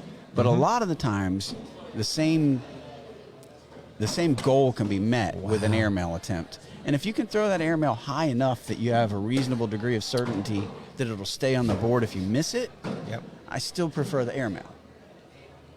I mean, there were players that told Justin to go back to that. I think you mentioned Timmy Pitcher earlier. Timmy was the one that saw Justin early. He's like, just go back to airmail. Right. Justin had a chance for big points that round, and his last bag stuck on him. Frank Modlin now leading Alex Rawls 10-3. Frank is. And it's good to see him back. The double hip surgery. I see him still hobbling a little bit. And he had to change his throw a couple different times. Ryan Smith and Berkeley pair getting ready to get underway here. That's your 4 semifinalists. So Ryan's going to go down 16-2, and then we'll see what happens in that game. He's done it twice already today. I bet you he'll try to avoid that. All right, Justin holding on to a 5-point lead here against Trey Burchfield. Reminder, this is a loser's bracket game here in the high-stakes Holem single shootout. Speaking of high stakes, I put up those stakes. I haven't been paid for those yet. All right, and down in the loser's bracket, James Baldwin stays alive with a win over DJ Powell. Landon Bass, early 2-0 lead over Chris Tornatola. Now, that's another local kid, right, Mike? Yeah, Landon is another super, super young, up-and-coming star. Star in the making. If nothing gets in his way and nothing distracts him from cornhole, look out for the kid in the future. And the other loser bracket match, Matthew Morton now holding on to a 2-point lead against Adrian Johnson, 18-16.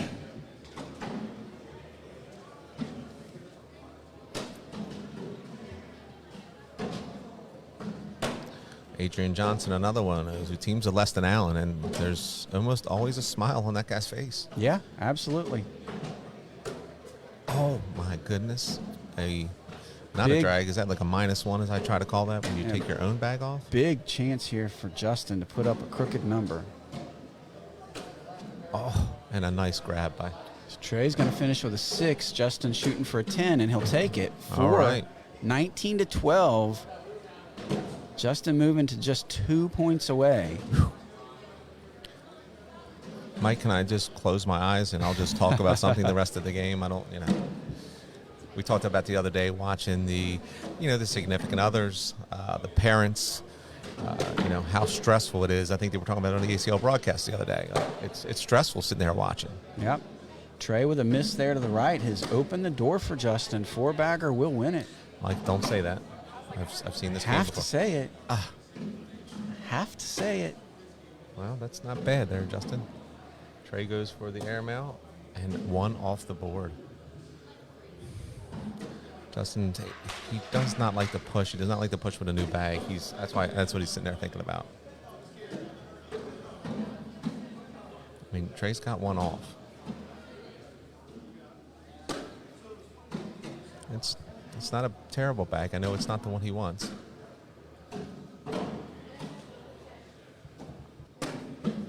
And Trey does go in without it. Gets him a 1. Justin just gave me the thumbs up. He's like, I was going to go airmail, which is I thought what he was going to do. 20-12. Don't talk about this curse either, Mike.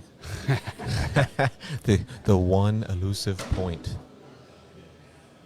I won't talk about this game's one elusive point. I will just say Chris Tornatola sure looked hard for that point earlier. Mike, killing me, my friend.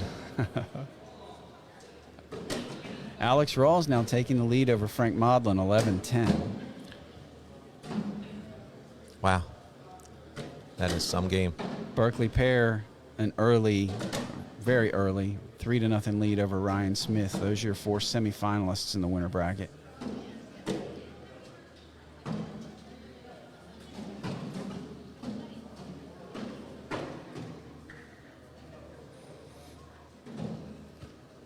Winner of this moves on to face James Baldwin. Well, that's lucky. Good for them.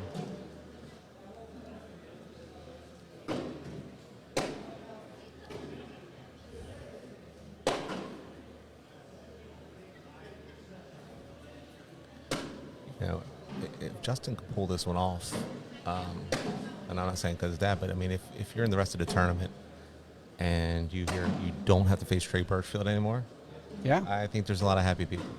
I think you're and right. That just that'll happened. do it. Justin Stranger knocks off Trey Birchfield here. I think they're going to be happier to hear they have to face Justin. I know where my son stands. I know, but I know where we stand. And maybe they shouldn't be, but they probably will be. So Justin stays alive, moves on to face James Baldwin. That'll do it for Trey Birchfield. Another game ended at the same time. Oh.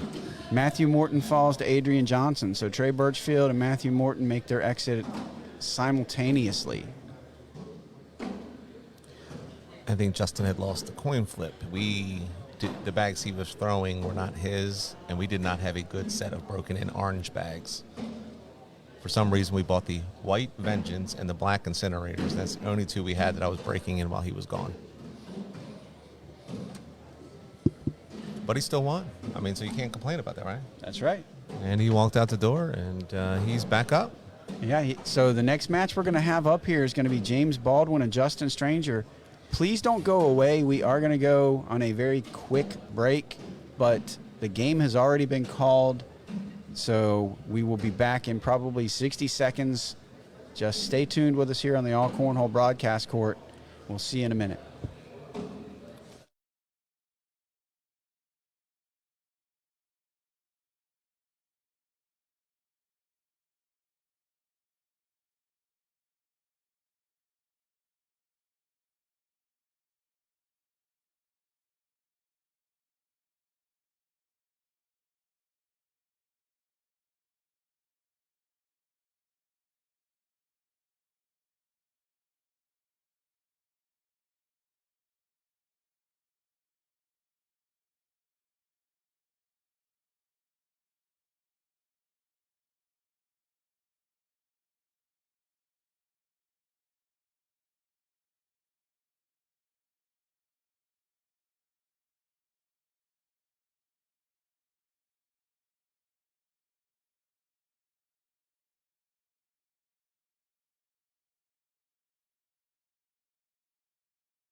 All right, ladies and gentlemen, I told you it was going to be a short break, and it was. We are back.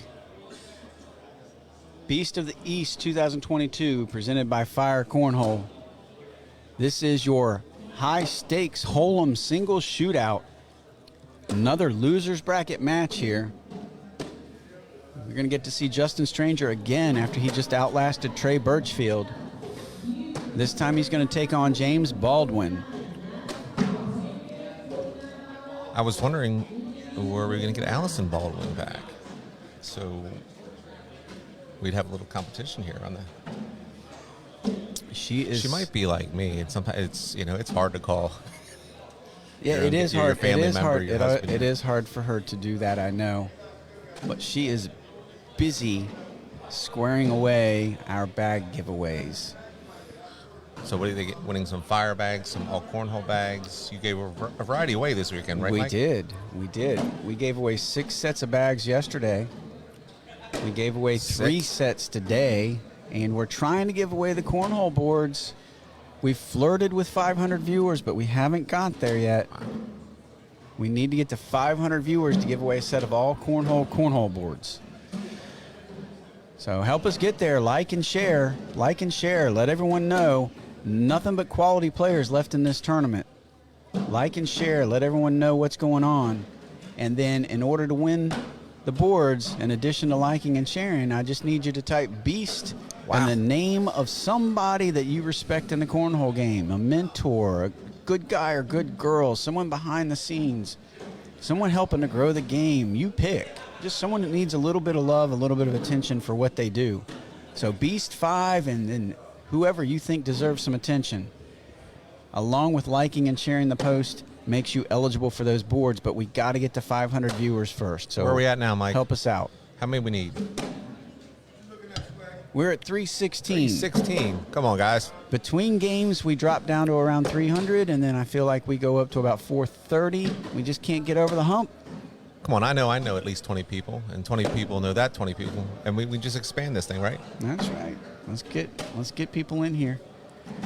Meanwhile, this game's underway, or are they just getting started? No, that Looks was like round it's underway. 2. Yep. It was 10-10 push last round. All right, fellas. Always good seeing you. 2-0, Justin. Mike, love you. I'm out of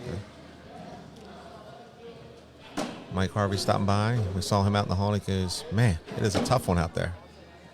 As we said, there's nowhere to hide, man. There is not.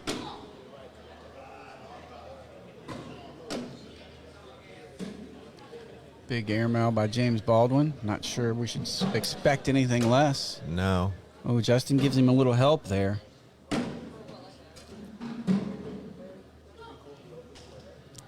James is a player that gets better as the day goes along, as the tournament gets deeper.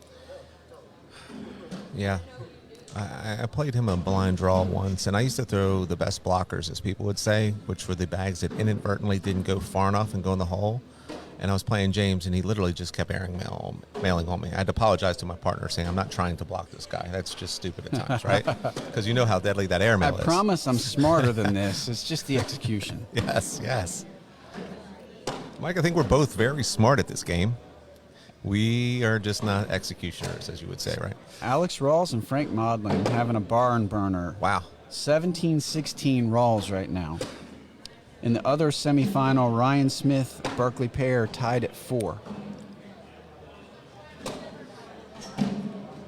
Am I allowed to say that Frank's one of my favorites? Of course. I love Frank. He's, played with Justin a lot, and, he's one of those guys that influences the game. I could put his name as well. He's calm and cool on the boards. He's smart. He makes you think about the game.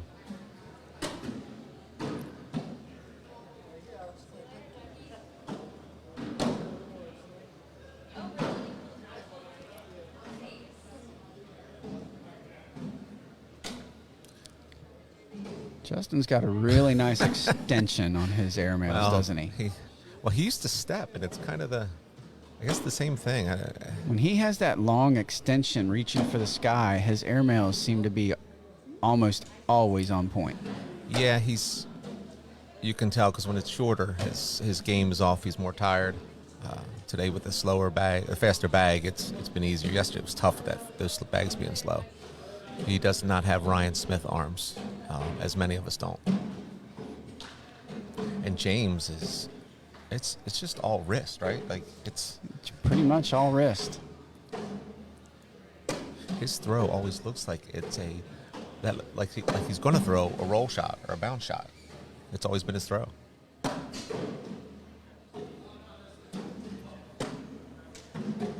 That one finished nicely for him.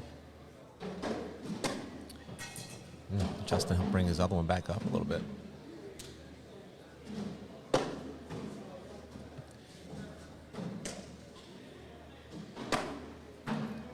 Pretty good move. What do you think? We're going to see a back of the hole airmail attempt? Guaranteed. Oh, and it comes up was short. Not the back of the hole. Well, it was an attempt for back of the hole. Yes, it was. That's right, but it did come up short, knocking Justin in, giving him a good 5 spot there. He jumps up to 11-2 now on James. Alex Rawls up 20-16 on Frank Modlin. Ryan Smith up 5-4 on Berkeley Pear. Wait a minute. Ryan Smith's in the lead right now? Yeah. Wow. I hope that works out for him.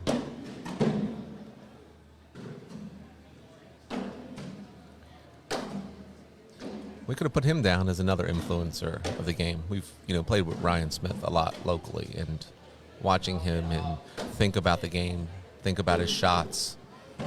It's calm, cool, collected, does not show crazy emotion. True. Very true. James going to steal a point there. That bag hanging in the front of the hole, and Justin an airmail that went off the back. It's going to make it 11-3.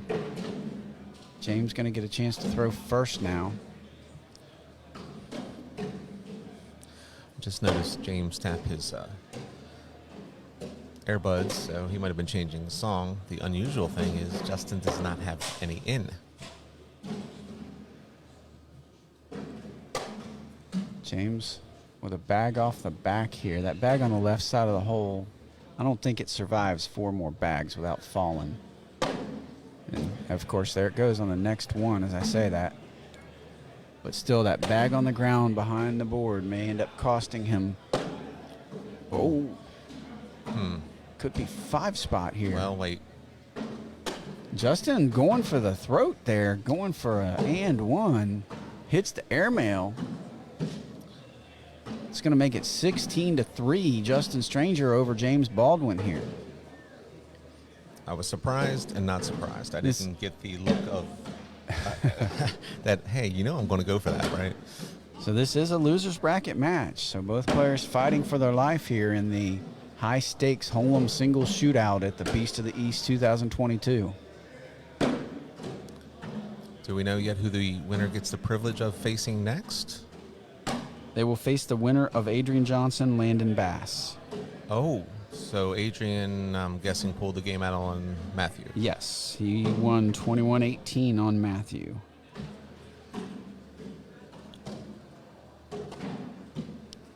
And Alex Rawls with the win on Frank Modlin. Wow. That was a good game. 26-16, but it was much close. It was 18-16. That was a long, so it must have been a big frame, obviously, there to end it. In the other semifinal, Ryan Smith leads Berkeley Pear 13-4. And another reward you get is Frank Modlin is now in the losers bracket. Yep. So those are your 8 players left, the ones that we just mentioned. That was your semifinals. Then down here in the losers bracket, you've got Justin Stranger, James Baldwin taking each other on, and Adrian Johnson, Landon Bass.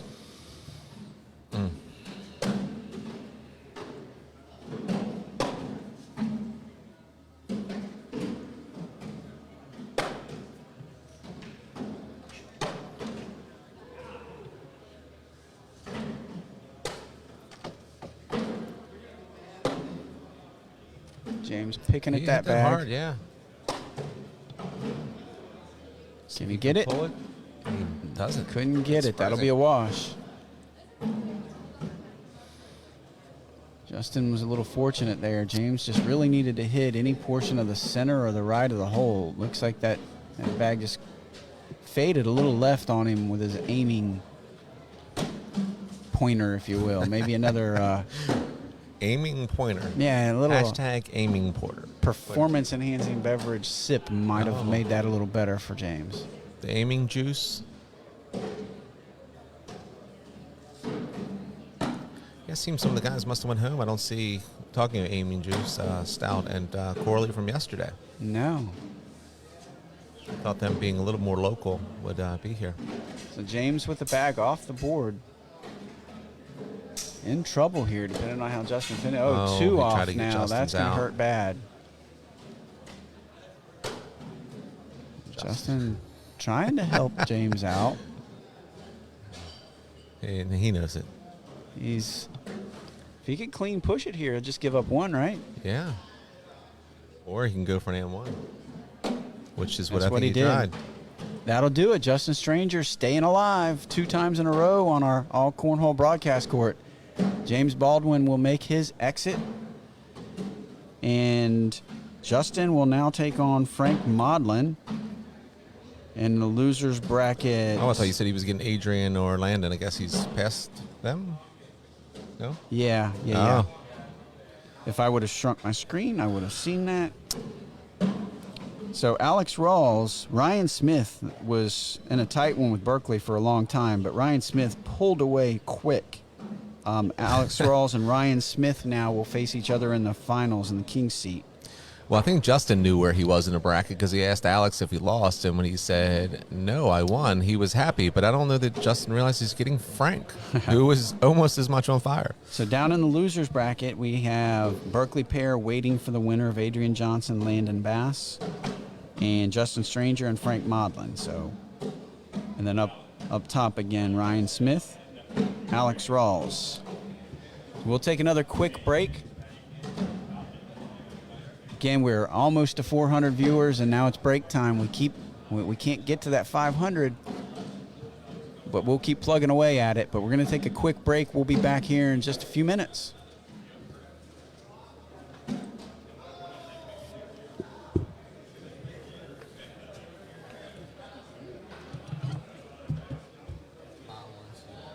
Huh?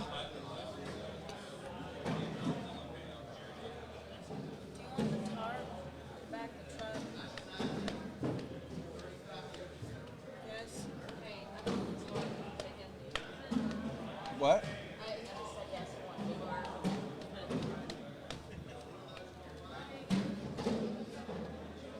All right. I'll see y'all at home. Drive careful. Okay. All right. I'll see you when West Virginia trip for the West Virginia trip. I'll see you Wednesday. Okay. Are we getting Ryan and Alex? How's the giveaway going, Allison?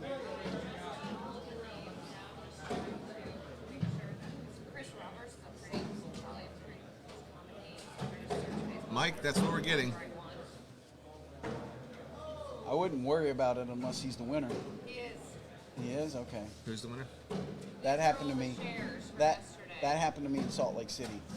You know what I was going to do, and I should have said this to you. I don't know if you would have preferred to do this. I was just going to look at all the posts and see how many shares we had, and then spin a wheel. If there was 360 shares, spin a wheel. And if it's 125, just count. Go to the share screen and count down 125 names. Well, and also there was 3 different. Well, that's what I was going to add them all up, like 120 shares, 180 shares, 200 shares. Add them all up, that's 500, and then just spin a wheel. Up. Yep.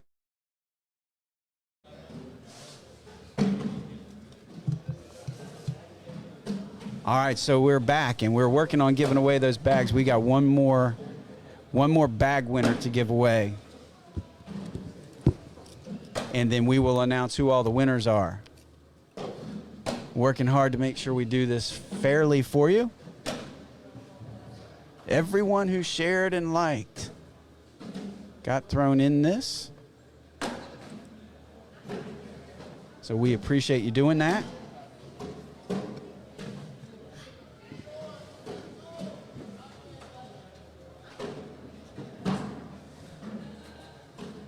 And we're getting ready to get started with Ryan Smith and Alex Rawls, your winner bracket final.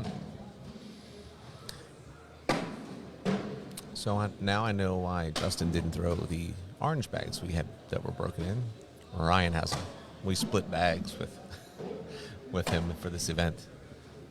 It's hard when you got $100 buy-ins. You got to get bags, and that's right. You know, you really don't want to throw new bags.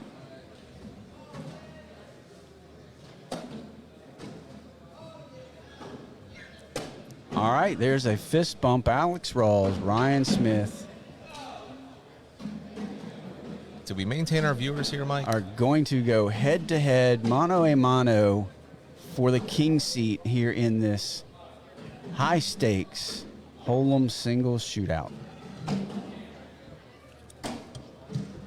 We did the same trend that we have been doing. We dipped down to around 300 viewers.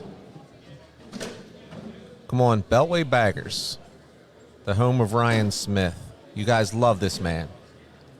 Prove that he's the greatest around, how much you love him. Get him up. 100, 200 viewers. Get as many as you can on here. Support your local guy.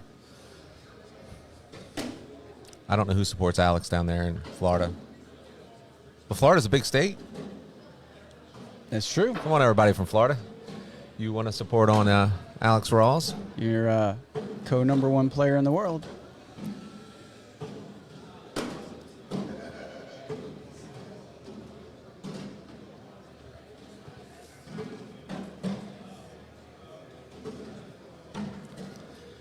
I think Ryan went sleeveless today because he knew Jimmy Humans was in New Jersey today at the New Jersey State Championships.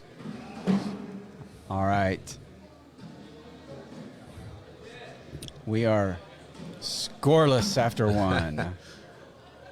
Something tells me these guys are not going to give up big frames in this game.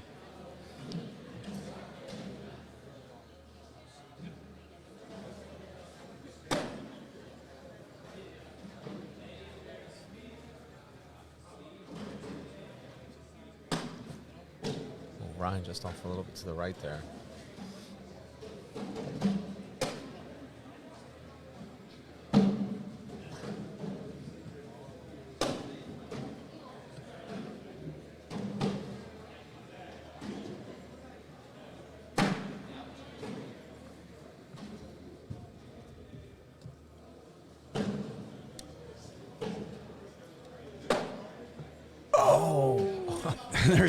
It's still going. I don't honestly hate it. Yeah. That airmail staying in there. I thought it was fall fall in a little bit for Alex. Yeah. That's right. It hit the back of the hole. I'm right. Alex said that is better than going in. I said, yeah. It hit the back of the hole and then bounced back to the front and sat on the bags. He ain't throwing no BGs. I ain't falling. He said it ain't falling. I am not counting Ryan Smith out on this. If he could land on top of it, maybe kind of squarely without bouncing off the board, will it go in? Well, he got a good look at it. Up he goes. No. No, he was hoping the vibration of the board might knock it in. I think he was trying to avoid the worst case scenario of a trampoline off. Yeah, it did vibrate a little bit, but not enough.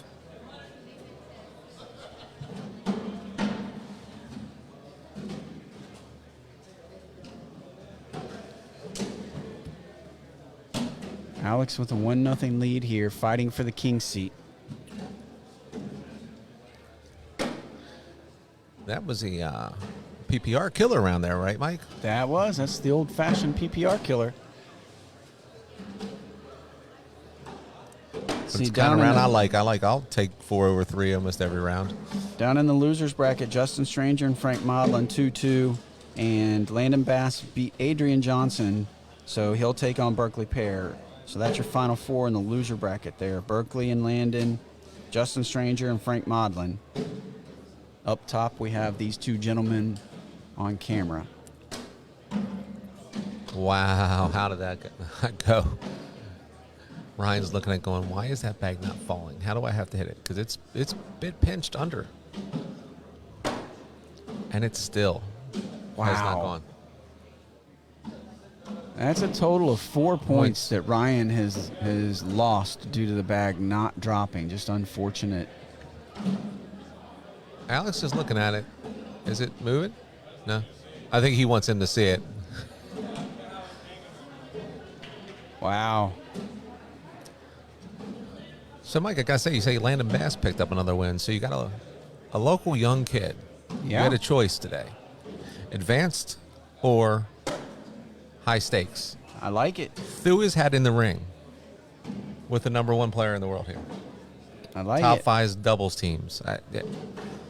I like it too. I like people who step up. Don't play down. Don't try to just play. He's going to get better by playing these guys, right? That's how you get better, right? You can play advanced players at a local regional. You got some of the best players in the country here. This is your chance. Ryan's got another bag off the board, giving Alex a chance here. A couple more points.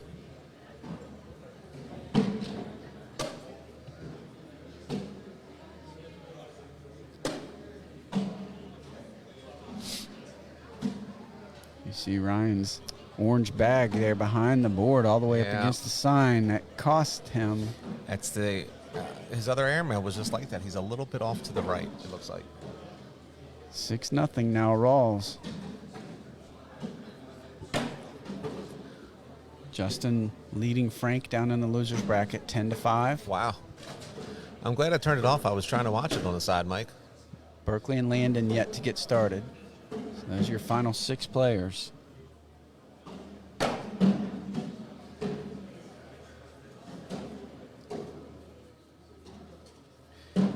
I think these fast bags, this is normally a shot I've been seeing Ryan Smith picking up that roll shot quite often lately, but trying to roll that bag on these boards, I don't think it's going to work. But I'll try and prove me wrong. Nope. Hey, there, he got the airmail.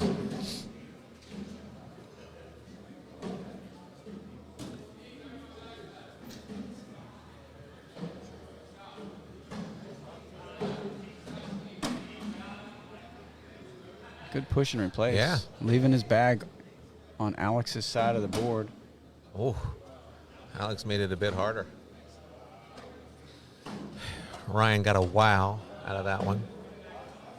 Mike, I think he could clip that one on the side and just that one fall. And Alex's might stay. He could.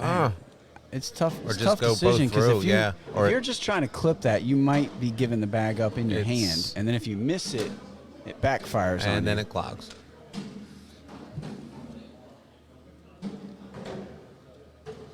Stays 6-0, Alex.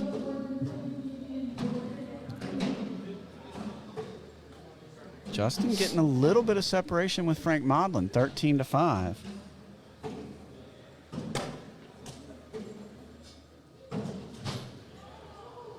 You know, as I said, Frank is one of my favorites, but he's not my favorite. Not on that game.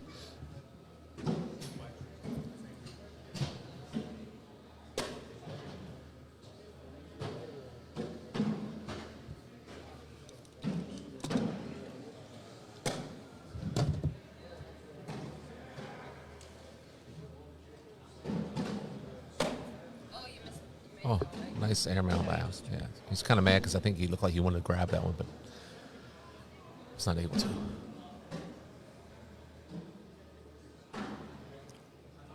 Oh, Ryan went for a push. I think he's moved Alex's bag up for a nice airmail here from Alex to get them both. Easy peasy for your co-number 1 player in the world. Mike, it's disgusting watching some of that. Made it look at easy. home, I was like, oh, well, why can't everybody just do that? It was so easy and smooth, and he's still shaking his head at us. Ryan with a nice push there. That was not an easy push. No, in a way, his bags have been hanging and stopping lately. I just realized what I said, Alex Rawls hits a drag that was really difficult, and I'm like, that was easy. And then Ryan hits a hard push. I'm like, well, that was a hard push. In essence, for most of us, both shots were really difficult. Most of us talking and watching, it's hard for all of us.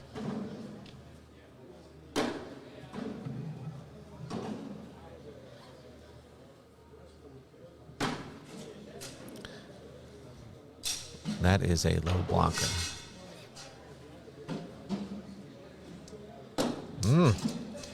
Ryan cut around that pretty well. Yeah, Alex's bag is a little more on his side of the hole than he probably wanted. He did a good job of pushing it up the board. He got it up the board. He made it hard on himself, but he got it up the board. A really good block by Ryan there. Airmail for just the one. Hits the airmail too cleanly. He does skim those 2 bags, but he needed to come in a little shorter to drag them. Oh, Ryan almost knocked Alex's in on that one. He'll wash yet again. Yep. 6-0. It stays. I think as we've seen Ryan play today and other days, he'll keep taking washes. And he's confident in his long game. He is what I consider a grinder. You're not normally going to beat him quickly. If you're going to beat him, it's going to be a long game.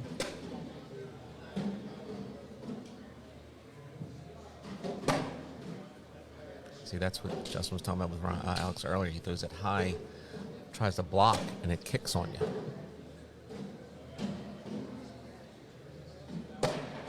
This time he gets it. So a reminder to enter the contest, trying to give away some boards here. Make sure you like and share the stream. Type in Beast5 and the name of somebody that means something to you in cornhole. Some leader, some mentor, somebody that needs a call out. Just Beast5 and somebody's name, like and share, and you're eligible, but we got to get over 500 viewers. We're flirting with it, but we haven't made it there yet. Mike, I could have put you. I got a lot of advice from you early on, raising a young one coming up in the cornhole world. It was nice to have someone like you around to give advice to. Now we enjoy doing that for the next generation. Yeah, I appreciate that, but there's a lot of other people doing the same thing out there, and just want to see some of those guys get a flash of recognition. Yeah. Yeah, you all don't have to thank Mike. Thanks someone else.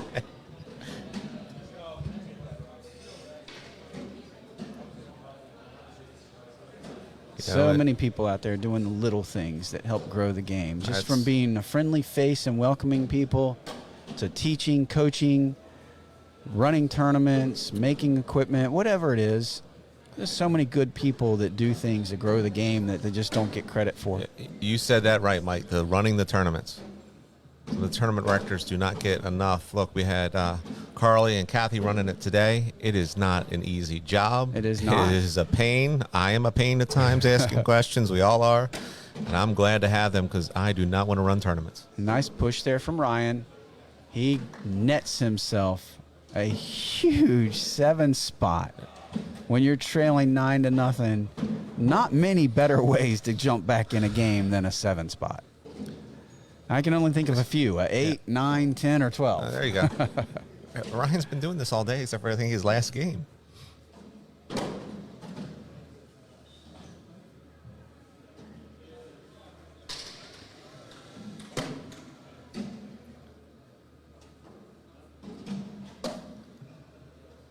Ryan's not afraid. On that time now. Yeah, not afraid to dial it up. Shouldn't be at this point.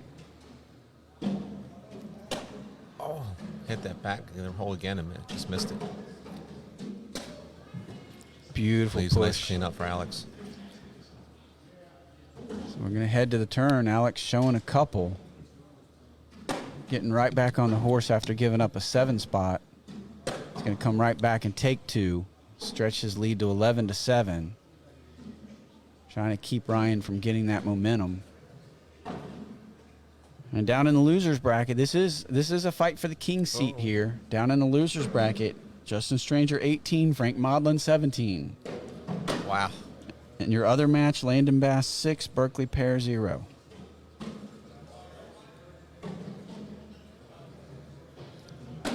There's something going on down there. I'm wondering because Justin took a time out to look, and Frank's down there with him. They're both looking at that board.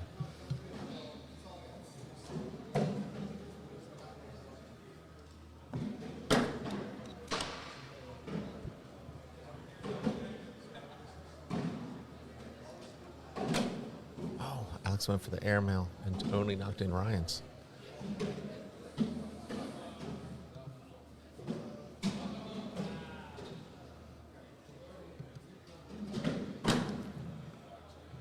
Ryan tried his cut roll shot there that just went the wrong direction.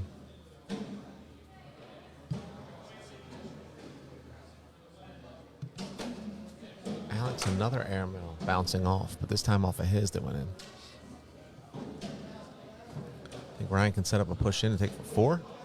Yeah, Alex frustrated with himself with that shot. Not sure if he's more upset with the decision or with the execution. Ryan will take 2. 11-9. And as I mentioned, Ryan's going to be a grinder for you. I think more so than many players, he is content to just lengthen the course of the game. Stay alive, stay alive, stay alive. Chip away at things, and all of a sudden, you look up and he's got the W. Mike, you did that to me.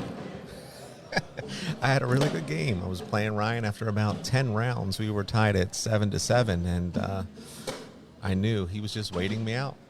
And I think it ended 2 rounds later, by the way, because that's how Ryan goes. He just holds you off.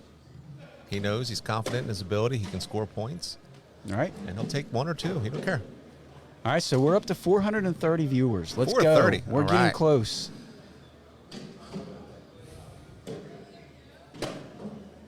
$500 viewers will trigger a board giveaway from AllCornhole. To be eligible, like and share the stream and type Beast5 and just simply the name of somebody in the cornhole community that you respect, admire, a mentor, a good guy or good girl, if you will, just someone that you think deserves a call out. That's all you got to do.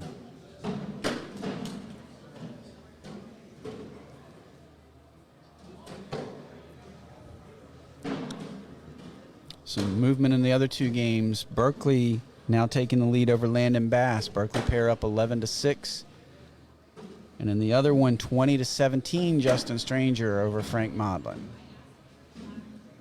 And it is still going because I'm seeing Justin walking back slowly, and Frank's already down at the end of the other board. 20-19. That's why. Look, your other choice of his was getting Alex Rawls in the losers bracket. Yeah, there's no good choices. There's nobody left that you want, unless you are a matchup kind of guy and you know someone you can play well. Ryan Smith assessing his options here. What do you think he's thinking about? I think he's thinking about his cut. No? Oh, an airmail? I think he was considering the cut. He went airmail. But he knows these bags are not moving exactly the way he would want. Right. He hits the airmail for the wash, but he did step out and look at the angle there, considering something else. He threw his airmail kind of as a cut. So it would angle so it wouldn't pull another bag in. Alex with a short block there. See if Ryan tries to go around it. He does. So they're crisscrossed on the board. Alex is in Ryan's lane. Ryan's in Alex's lane.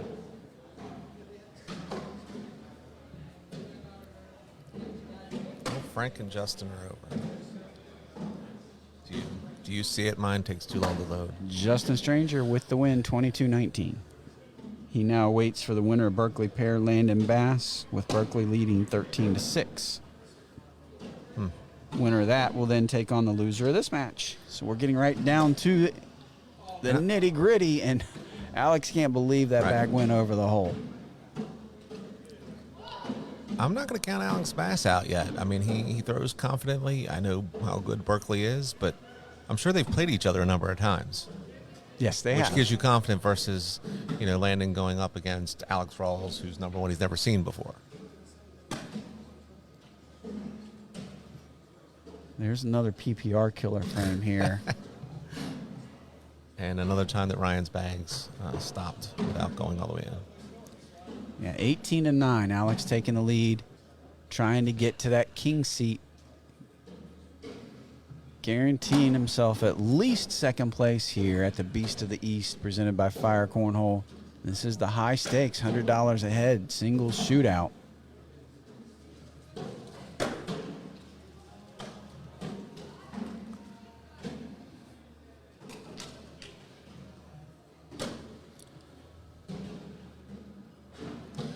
You look around and it starts thinning out in here, and you see the diehards that Just you love do. watching the game. Yes, you do. We're creeping closer. I saw us up to 446. Let's Boom. go. 54 more viewers. We'll get us some boards given away. Thank you to All Cornhole for providing these giveaways. Alex still does not seem to like the shots that he makes, but he just... Well, I don't know what else he expected. Did he know. magically expect Ryan's bags to kick off the board? Is that going to do it? That's the game. Yeah, that's going to do it. Alex Rawls with the win, 22-9. Cruising on to the king's seat. Ryan Smith heads to the loser bracket finals. With a 446, please stay with us. Yes, and we're waiting on some games here. We're at the point where we're just kind of stuck. Landon Bass leading 16-13 over What did Berkeley I just Pair. say to you, Mike? That kid is not going to go away. The winner of that will get Justin Stranger. We will obviously have that matchup on our court. The winner of Berkeley Pair, Landon Bass, taking on Justin Stranger.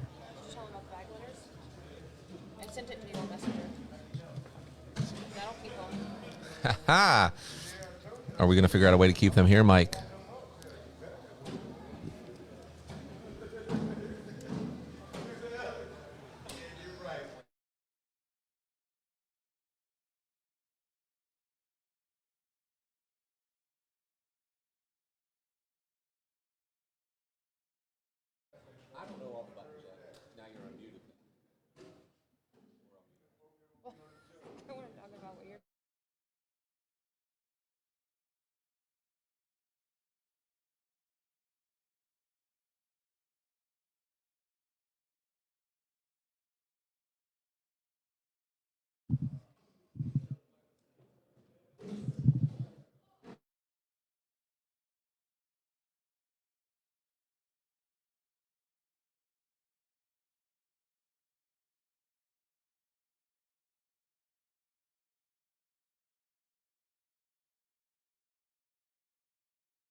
All right, ladies and gentlemen, back here in Chesapeake, Virginia. We're at the Chesapeake Conference Center finishing up the Beast of the East 2022 presented by Fire Cornhole. We are at the conclusion of the high stakes $100 a head single shootout here.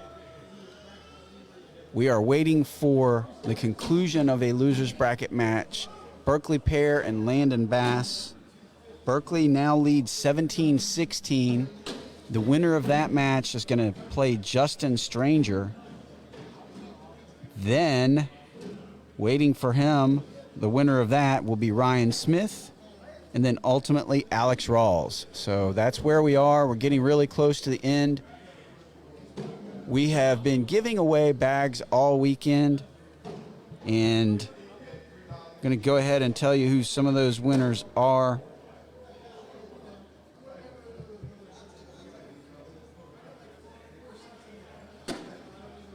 Let's see. For the contest yesterday, Beast won, which was a set of 4 fire bags from Fire Cornhole. Madeline Loque, L-O-U-Q-U-E. Congratulations, that is you. For the second contest, it was a set of 4 AllCornhole bags. The winner was Larry Joe Jones. Beast 3 was another set of AllCornhole bags, Brad Elliott. Beast 4 was a set of Fire Cornhole bags, Sean Burchfield. Then we gave away 2 sets of bags for Simply Sharing, and it was all cornhole. The all cornhole bags were won by Chris Roberts, and the fire bags were won by Chris Michael, M-I-C-A-L-E. So that was the 6 sets of bags that we gave away yesterday. We will have to go through tonight and figure out. We gave away 3 sets of bags today to everyone who liked and shared. So we will figure out who the 3 winners of that is tonight, and we will post it to the thread. But those are your 6 winners from yesterday. Madeline Loque, L-O-Q-U-E. I'm sorry, L-O-Q-U-E. You won some fire bags. All cornhole bags go to Larry Joe Jones. All cornhole, Brad Elliott. Fire, Sean Birchfield. All cornhole, Chris Roberts. And fire, Chris Michael. All right, so those are the 6 winners from yesterday. Again, 3 more winners from today will be given away. 2 sets of all cornhole bags, 1 set of fire bags. And again, we're trying to give away a set of boards. If we can get over 500 viewers, All Cornhole is going to throw in a set of cornhole boards to our viewers. Only thing you have to do is like and share. And as you see in the comments section, like many others are doing, type Beast5 and the name of someone in the cornhole community that has impacted you or the community in general in a positive way. It can be your mentor. It can be someone behind the scenes that does thankless work. Someone you think deserves a call out. Beast5 and name that person. Like and share this stream, and you'll be eligible to win those boards if we can get over 500 viewers. Considering we still have some of the best games left, I'm hoping we can get there.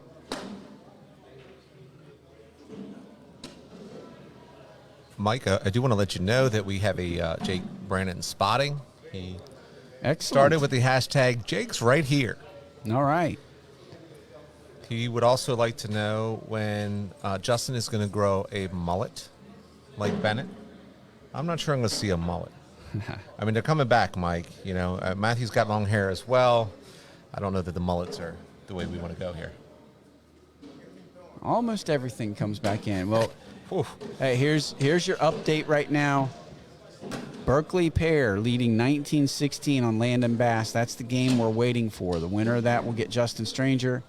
If I can see that board properly from here, Landon Bass had a chance to score 4, and he did not look happy with that shot. I think he probably ended up with a 1. Let me see if I'm right. Trying to read body reactions. And I was right. He had a chance for 4, and I think he blew it off the back. 19-17, he takes first throw. Again, we'll wait for that game to conclude. But I wanted to come on air and make sure we got those names of the winners out there. If you heard your name, you can reach out to myself or Allison. Just let us know you were the winner of one of the contests. Let us know what bags you want. Any set of 4 from your respective websites. If you want all cornhole or 1 fire bags, let us know what you want. But if we don't hear from you, if you're not listening to this or you don't see the post once we make it, we will reach out to you. So congratulations for winning those bags, and thanks to everyone for playing and participating. Still 3 more sets of bags to be given away for liking and sharing today's streams, so you may still get some bags yet. And we may still give those boards away. We're going to try really hard to get over 500. Mike, there was an idea for that. What's that? Debbie Granovich, who's not my friend now for saying this, wants to see an airmail challenge between you and me. So unless we play to 1, we might not have enough time to get it in before the next game starts. That's true. You need to spot. If we're playing to 1, you better spot me one.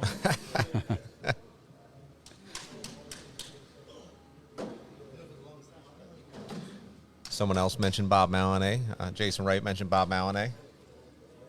Yeah, I'm telling you, I'm really looking forward to scrolling through there and seeing a lot of these names. And then Bob Maloney had a comment on us. He likes cornhole dads. I know he likes watching us follow our kids around and support our kids. And I know he's reminded mine multiple times, you better be thankful for your father. Oh, cool. Right? All right, so Berkeley pulled that one out against Landon Bass, 21-17. So we're going to see we're going to see Berkeley Pear and Justin Stranger going at it here in just a moment. They're heading to the court. Shout out to Landon Bass, bright future ahead of him.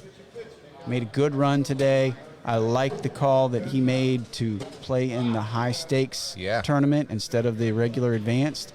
Although, to be fair, with a lot of the high-quality players, pros that played in the advanced bracket this morning, arguably that might have been a tougher road. There was a few more players in that bracket. There was a few, I hesitate to call them lesser because I don't want to disrespect anybody, but you had some just regular advanced players in there as well as some top-tier players. And this field was smaller, but everyone in it was top tier. Yeah.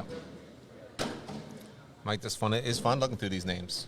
Yeah, I agree. See Mike Everett and Elvis Orr, both Nice. who were old school. I remember Justin getting Mike Everett one day in a blind draw at a conference and going, I have no idea who Mike Everett is, and everybody in the room was like, we all know who Mike Everett is. Right. What a great guy. It was. I loved watching my son play. It was the type of player you want someone to play with it. It's been fun just thinking about that, like the nostalgia of, who's really been influential, who helped get me started. I like the old names because there's the new ones out here, Jamie Graham, Jordan Power, Eric Davis, but, Yeah. we got a lot of new players. Of course, you got these new ones, but Sure. those old guys that have been around forever. Yeah, the old school names, and they don't get a lot of credit and recognition for toiling away before the ESPN times, right? Yeah. But a lot of us wouldn't be around if it was not for them. I see a Damon Dennis mention. That's surprising, right? Damon Dennis, a good influence? Yes, completely surprising not. I love giving Damon a grief, and he knows it. All right, so we got our players on the court here. All right. They're doing their down and backs. Berkeley Pear and Justin Stranger. Winner gets Ryan Smith. Winner of that, Alex Rawls, sitting in the king seat. 4 players left in our high-stakes Hol'em shootout here at Beast of the East 2022. Mike, for the benefit of Todd Crosco, can you tell him who you're working with and who's helping you out today? Todd, I think you know by now. I'm going solo. No. Wow. Goodbye. No. You can still hear everything, right? You're good? I just unplugged you. All right, you might be next. Okay. No, Todd, I'm hearing everything. Working with Tom Stranger. He's been sitting in for a good handful of these matches with us. We appreciate him helping us out. Maybe I'm auditioning, Mike. Transitioning out of the player game into the Mike game. I do not want Jake's job, though. Jake's great.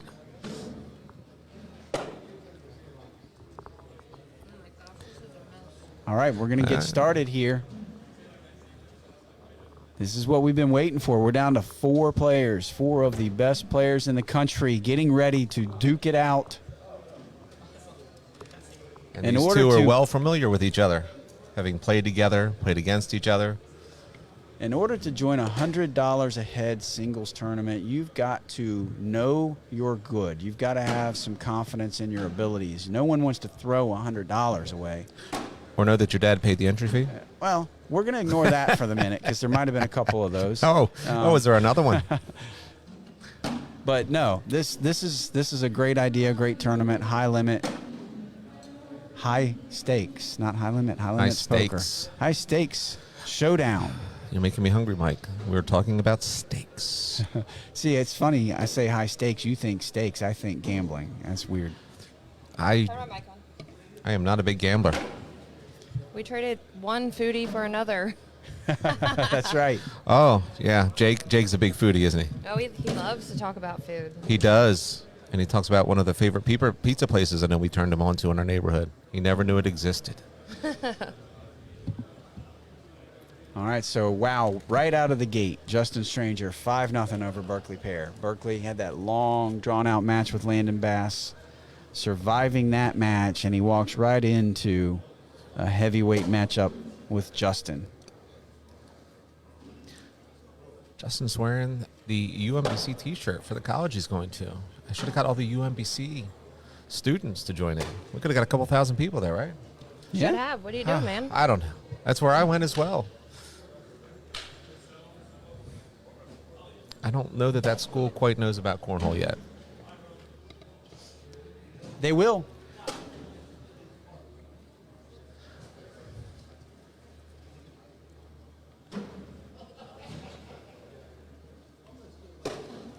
Oh, I think those bags are jamming. That's not a bad shot. Justin doesn't like that shot, but I think he's pretty jammed over there. Oh, you did? Perfect. I don't have to. I was doing it between matches and trying to fill some gaps.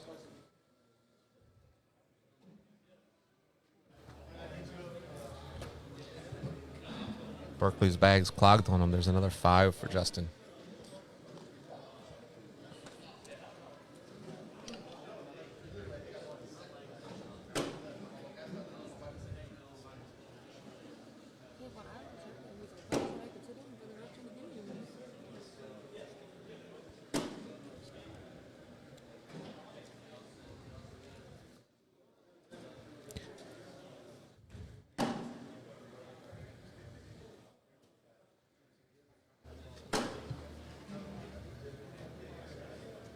Berkeley's bag is hanging on these vengeance late. I think are starting to stick a little bit more than they had been.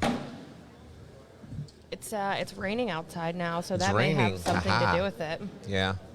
Great. Rain. And there's actually been, the doors have been open a little bit as people are starting to load their stuff up. The vendors are all packing Well, up. he got that one the fall and the other one missed. But rain, thank you.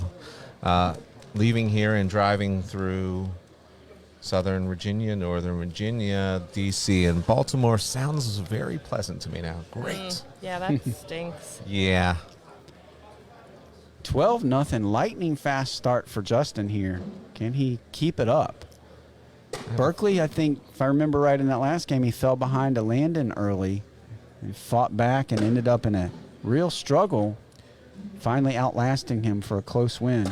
I'm hoping that result is different here. But again, you're playing Landon, a young player who's not built for that yet. This tournament, I think, is what you're saying, Mike. Like that's what gets him into.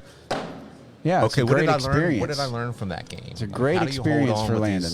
These pros who just don't stop. And here's the deal. If you were to pull him aside, if you were to pull Landon Bass or any of the youngsters after they get their first, big pivotal nice roll moment. Let me slow down. Pivotal moment. Oh, Justin. What did he knock in? Yeah. I think he knocked. I think he knocked Barkley's in. It could be.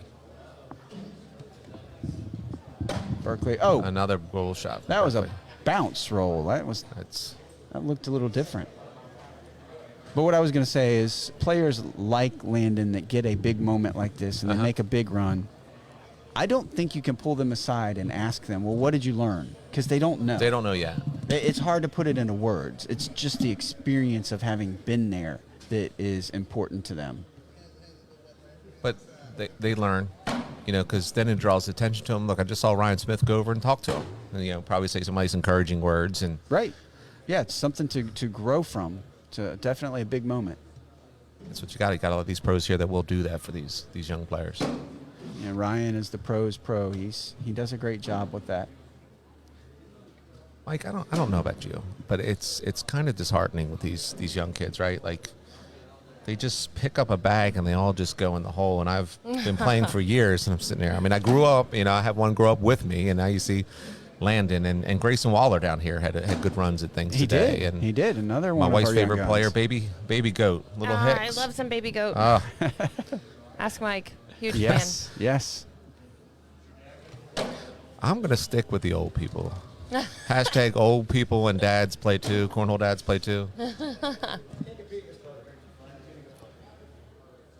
Well, there's some more points for Justin there. 15-3. Berkeley seems to be a little frustrated. Waiting for this match, Ryan Smith. Who's probably trying to psych me out, telling me in the hallway that his arm is a little sore. Yeah. Him and both Justin were throwing pretty hard yesterday because they decided on the fast bags. And it's, a lot of these guys that don't throw the slow bags, man, you really got to haul them at times. You're right.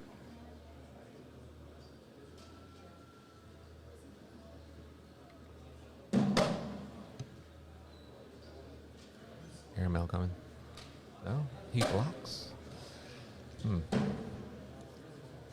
He's got a big lead. Trying to make sure nothing nothing bad stupid, happens. Yeah. I mean, that's a good shot there. Beautiful airmail drag from Berkeley. That was just to get even on the frame. And now the airmail. And now Berkeley can score a couple with a push here, but by playing it a little conservative there, the worst Justin can do is give up 2, which is what he does.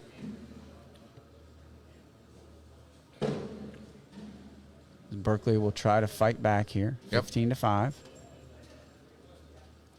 But we're talking about how disheartening it can be. I mean, my hat's off to the pros that go over and mentor these young kids, because these young kids want your spot, right? I mean, they may or may not say it out loud, but they want your spot. They're coming for you. And here you are going over and lending them some encouragement because it's the right thing to do. Yes. They've already taken my spot, so I just keep encouraging them.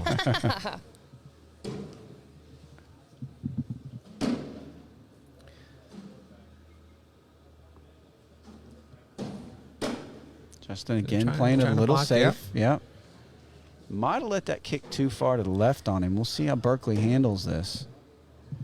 He's got a few different options. Go and roll. Oh, yep. It looks like it could still fall off. Justin gets the cover down this time. I think he was hoping that bag fell off the bag. That bag in the air was insane. It was like almost flat facing us. Yeah. I think he was trying to get it to hit and land hard so that bag would fall off the back. I think he was trying to cut around those bags. He looked over here and gave me a roll signal, but I don't know if that meant he was getting ready to roll or that was meant to be a roll shot. Justin just puts it on. I think he pick was up take one. Better than do anything stupid. Slow and steady. Slow and steady. So, Tom, is Justin feeling good for the World Championships coming up? Do you think his game is shaping up? How confident are you guys heading into that? I don't know. He never gives me the thing of confidence. He just goes out. I think he realized after the the last one. You know, you got these guys practicing 6 hours a day. Although he's young with his, high school and out to college, he doesn't have that. But you will notice he picked up one new thing here. He noticed most of the people on TV put their bags on the board, pick them up, and go slowly. You've never seen him. He will fire at that hole. That's actually starting to spread. I've heard quite a few players say that they've started doing that. That's his new thing to see, hey, does this help? Like slow him again. He doesn't like to think about the throw, which is why he was firing them. Oh, my goodness. That's going to be 7. That's going to be game. That's going to be game. Game, set, and match, right? They didn't make the facial expression like as it was long game. As Justin didn't make it. Yeah, kind of fooled anything. Kind of fooled me. I thought it was game, but then they didn't act like it was game. Yep, so it was, right? Yep, big win for Justin Stranger. I mean, every win is a big win at this point.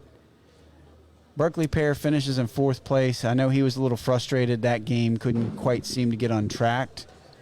But Justin will move on to face Ryan Smith in the loser bracket championship match here. And I'm watching Ryan, and he's going to switch back to the sticky bag. And then the winner of this match will go on to face Alex Rawls, who's been just red hot. It's been his weekend. Mike, I think we're going to have an impact on that double dip percentage going down again. I don't see a high likelihood Alex getting double dipped the way he's playing. I don't even care if it's my son, Ryan Smith, or who it is. Yeah, the odds of Alex losing a game are not real good no matter what. Correct. But the odds of him losing 2 in a row are even less. What can we do to change that? Here, I'll ask him. What do we got to do to get you to lose a game? He says it's impossible. Impossible. Haven't lost a game Wow, yet? he has not lost a game yet. Not since he's been here. Has not lost Did he a not? game. He didn't play. Did he not play the Brian Draw on Friday?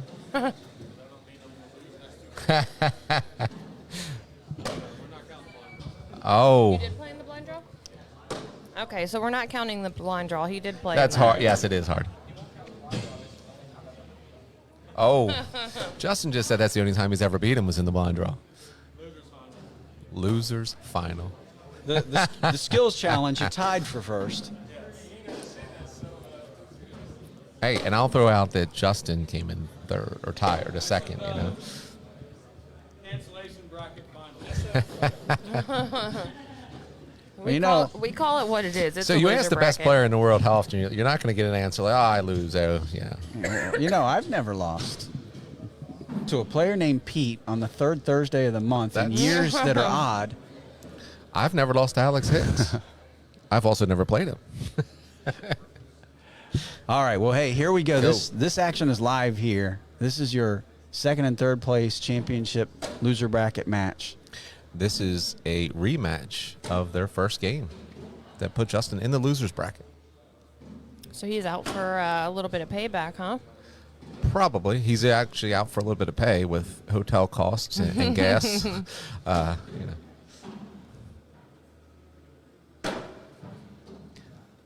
Yeah, I did like having this tournament here fairly local for us. We're probably about 40 minutes away from here. It wasn't too bad. Yeah, you're down in a town that has some historical significance. Is that correct, Mike? Yes. Well, yeah. my wife would love to go down there. That's, Yeah, Yorktown, Virginia.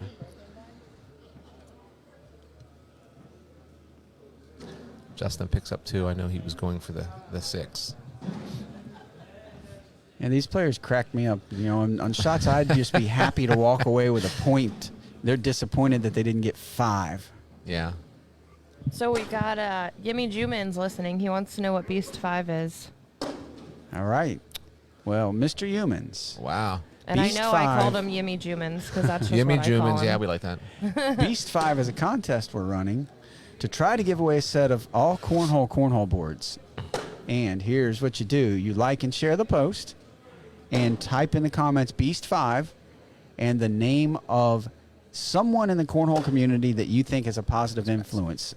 An early mentor on you, who set you up to play the game, who made you fall in love with the game, who's a grinder behind the scenes making everyone else enjoy the game. Just someone who's a positive influence on cornhole. No right or wrong answer. We just want to see a list of positive names, positivity. So Beast 5 is just signifying the particular contest number. It's their 5th contest of the weekend. So that is why you are being tagged in this post, Jimmy. Somebody really likes you. Well, it might have also been he missed when I said that Ryan was only sleeveless today because Jimmy wasn't here. Well, yeah. He didn't want to. Ryan did not want to embarrass himself with Jimmy Humans in the room. So we got to get over 500 viewers to give those boards away. We've flirted with it a few times. We're not quite there. But Beast 5 and with a nice drag there. Wow. Beast 5 and a name plus a like and a share makes you eligible for the boards if we can get there. We flirted with it so much. We were like 5 viewers away earlier today. Yeah. It was. I thought we were going to get it, and that game ended, and so did the viewers. Yep, if that game would have lasted 2 more rounds, I think we had it. We should have just told him to keep throwing. Don't put the score in yet. Keep throwing. Justin, so Jimmy Humans, if he likes and shares, how many people can Jimmy Humans get us? Yeah, how much? That's a challenge, Jimmy. How much influence do you have, Jimmy? If you like and share this post, how fast do our numbers grow? Do people watch what you post? We could find out. He could still be at the New Jersey State Championship. But if everybody there, he can walk around the room and they can all stream the games they aren't playing or watching. Grab the mic, Jimmy. There Tell you go. everyone to Come on, Jimmy. Watch what's going on out here in Chesapeake, Virginia today. A serious shout out, though. I've done it a few times, but Chad Littlewood coming through big time from AllCornhole, giving away several sets of bags this weekend and offering up these boards to help us get some viewers in here. Fire Cornhole, Jason McCannon throwing in a few more sets of bags as well. Appreciate that. They're also the primary sponsor of the event. AllCornhole, the sponsor of the court here. So they both deserve some credit. Shout out to Rachel McCannon, too, the lady behind the scenes, making it all happen. And Emily Littlewood. Yeah. Most definitely. Mike, Allison got us there. That should have been our job to thank the wives. We should know better, right? We should know better. We should know better. Apologies to Rachel and Emily. Meanwhile, we're talking, your son is just grinding away on what I consider to be one of the best grinders in the game, Ryan Smith. He just extends Mike, you've games. picked him a lot, so maybe he's playing this for you. Yeah, they just extend games. They don't tend to give up big frames, and they wear you down over time.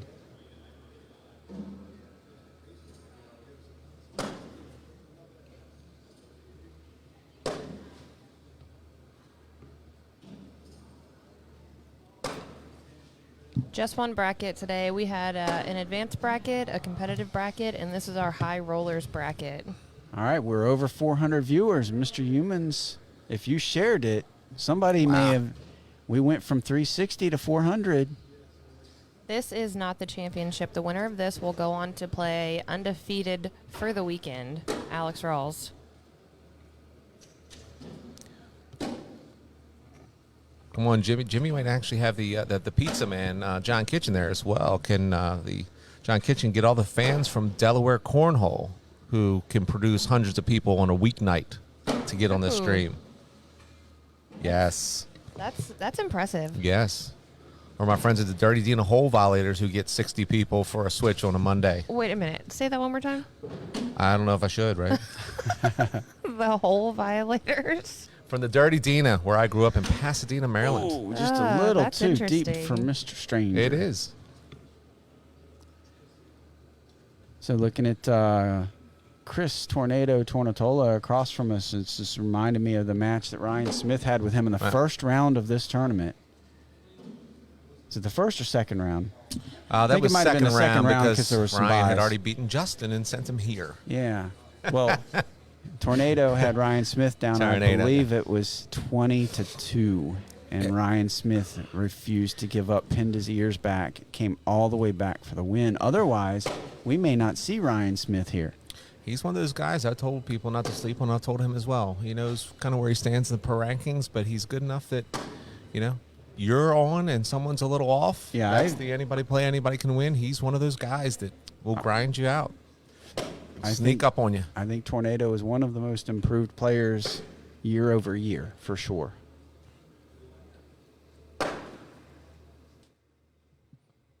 I have people, all these pros, messaging me, what is Beast 5 that I'm getting tagged in? Well, tell them to get on the broadcast, the viewing, and add to the numbers, right, Mike? Yeah. So if any of you guys have jumped onto the broadcast and you're listening, Beast 5, the 5 just signifies this is the 5th contest we ran here at Beast of the East. And for this 5th contest, we asked people to name somebody that was influential to them in Cornhole. One of the reasons they fell in love with the game, or somebody behind the scenes that's doing a lot of good things to grow the game, just somebody influential to them. So Beast 5 just signifies Beast of the East, the 5th contest of the weekend. And then if you got tagged, somebody has a very high opinion of you within the Cornhole game. And if you have done that and you've liked and shared the post, you're eligible to win a set of Cornhole boards from AllCornhole if we can get to 500 viewers here. So that's what's going on. We're getting close. A few more likes and shares, we'll get there. We're right down to the nitty-gritty here. This is the loser bracket finals. Alex Rawls waiting for the winner of this. A little bit of time left to get those numbers there, so make sure you've liked and shared and tell us who you think has been influential in Cornhole, either to you personally or to the Cornhole community in general. Right. And I really think it's going to be, at least for me, interesting to go back through all these comments and see all these names and see who people think have been influential. Just a little off to the side there. Hey, look, there's one of them at the other end of our broadcast cord that I would use as a high-influence person. Dayton Weber. Yeah? If that guy doesn't make you feel good about the game and give you some inspiration, I don't know what would. Absolutely. And there is no wrong answer for that contest. Beast 5. No wrong, but I want the best. Dayton is one of them that messaged me asking me what was going on. What's going on? He messaged me, but he's sitting in the same room. Tell him to turn on the stream. Where are Dayton Weber fans down there in Southern Maryland? So we got everyone's attention now anyway. Mike, that was a good one. Because they start tagging these people that know a lot of people.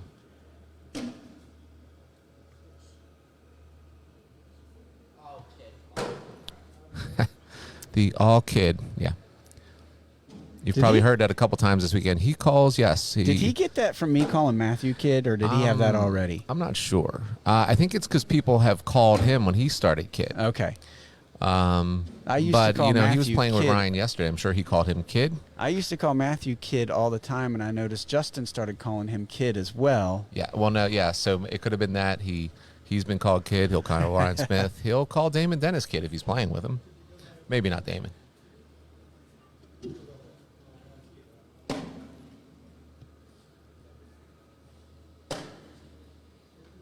$14 to 5 is your score here. Justin did run out to a big, was it 14-0 lead? Ryan Smith on a We're not going to talk about what Ryan right Smith's now. been doing with that all day. Just say leads have not intimidated him. Leave it at that.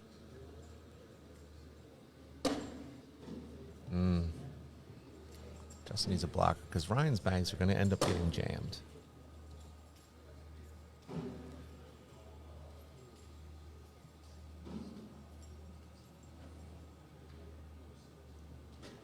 Ryan's going to take a timeout and look at this one. Probably tired of these bags jamming. Ooh. Uh-oh.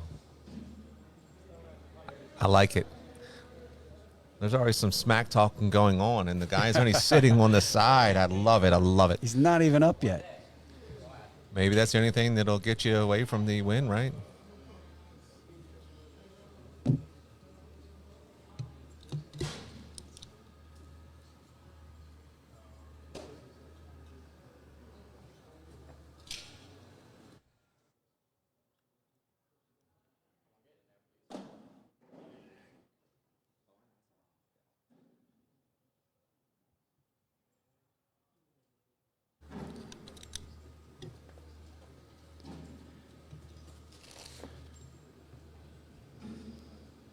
So quiet in his room now. You can hear a pin drop. They're cleaning up the boards. As I said, the diehards are still here. And it's not just the locals. I see one of our friends here from Pennsylvania is still here.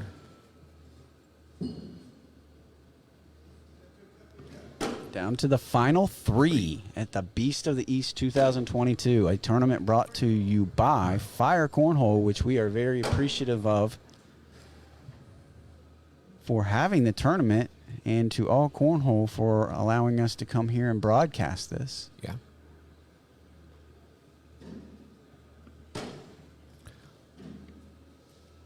All right. Chance for 2. I'm going to whisper. Because at times, that shot is sometimes hard to get. I told Allison earlier yesterday when I had Cheyenne Renner and Cameron Belvin up here. I had Cameron on one side of me, Cheyenne on the other side. Lucky guy, right? Wow. Mike. Yeah. and I asked them if they believed in the announcer's jinx, and they almost answered at the same time, and Cameron said no, and Cheyenne said yes. So some of the players actually believe in it. Mine is probably more the dad jinx versus the announcer jinx. Or him just hearing you say something and it just piquing his interest. Yeah, I can't believe he doesn't have his headphones in. Well, the way he's playing, I might rethink putting headphones in again. Like he's been in a zone for a while. He has. Oh my gosh, Jake Brandon, the announcer jinx isn't real. Yes, it is, Jake. I thought of Jake this morning on the ride in with the billboard that said Jake wears khakis, not leather pants or something along. I was like, what is? I'm not even sure. And there's the game for you. Absolutely. Ryan Smith went for the airmail drag there, misses it off the back. And congratulations to Justin Stranger, moving on to the finals. In the comments that we made it over 500. I've seen it up to 498. I haven't seen the over 500 number yet. I see 491 right now, but hey, it's possible we missed it and it faded. So back here's down. the two that were just talking smack: Alex Here Rawls comes and Justin Alex Stranger. Rawls to the board. Has not lost a game this weekend. This is the match we want to see, the finals. Congratulations. 500. We hit 500. We have arrived. 500. We will be giving away Was this boards. Jimmy Humans as a result? Dayton Weber? Or just tagging 200 pros as your favorite? They're like, wait a minute, what's going on? And here we are. 500 viewers here for Beast of the East 2022, the finals of the high-stakes Hol'em single shootout. Alex Rawls, undefeated on the weekend, and Justin Stranger. Justin, I can tell you, is tired of Alex. He's played him at least 2 or 3 of the nationals. I think he owes him something. He played him. He lost to He him in owes the him first something, one. right? He played him in his 5th game, and then this past one he made it further. And had to, it's just. I'm going to go ahead and say everyone's tired of Alex Rawls right now. Yeah, I shouldn't say because everybody has those draws, but Josh Holland and Alex, he's particularly tired of. He's tired of some of the other ones as well. We won't be announcing the winner of the boards. We have to go through and look at everyone that has shared and put them all into a drawing, and that's going to take probably a very long time because I just sat and did all of that for the drawings from yesterday. So in addition to liking and sharing, the other prerequisite was you had to type. There you go. Come on, boy. You had to type Beast 5 and somebody that was influential to you as far as cornhole goes. That's it. I'm getting screenshots for proof. We hit 500. All right. All right. I love it. So Justin threw one under his legs. We've talked about this. People think that sometimes he's given up, and he likes to do that to set himself straight. He's won games after throwing a couple and coming back. He's talking about at a big moment, the first bag of the game against good players. Should he just throw the first one under the leg? And if it goes in the hole, what does that tell your opponent? I have had that conversation, similar types of conversations with Matthew. He doesn't really do the between the leg shot as much as he used to, but. Yeah, someone here had posted a video locally. It took him a while to do and said they should run it. And when Justin started doing it yesterday, said, yeah, no. Yeah. So, but can it throw you off if your opponent throws an under the leg shot as the first bag and it's in the hole? What we had talked about in the past was, if you needed to drag a bag with an airmail for the win against a big name or in a big match and you went between your legs to get the drag, what it would cause the room to do. It would melt down. I don't think this is starting yet. Yeah, they Yeah, look he too threw that lackadaisical. goofy roll thing he does.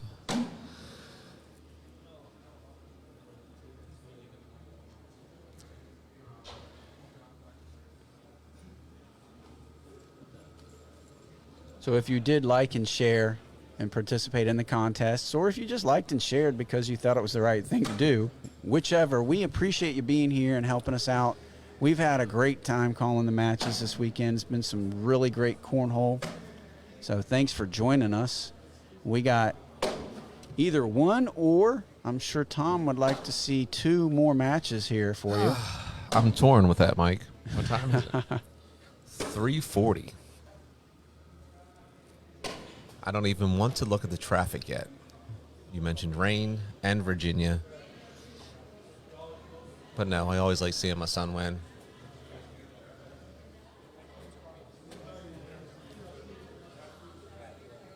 All right, we have the Knuckles. These bags are live. Justin Stranger kicking off the finals.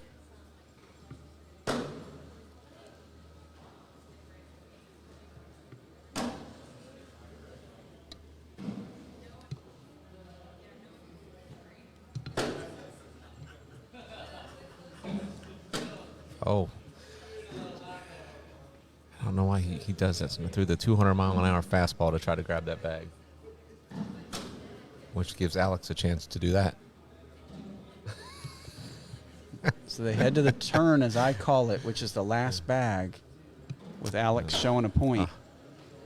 Free bag here for Alex. And push one in. He can't get the follow. But he still gets 3. He'll take 3. And again, he's not happy with that shot. And that's another example of, I would be happy to take my 3 points there.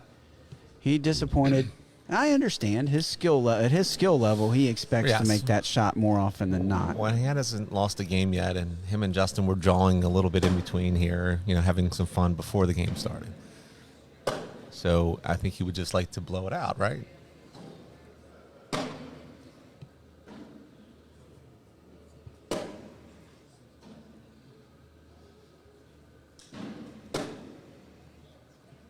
So a quick reminder, the All Cornhole broadcast court, when this ends, we will pack up temporarily, I should say, and we are going to turn around and head over to, I should say, West Virginia, Triadelphia for the Open next weekend.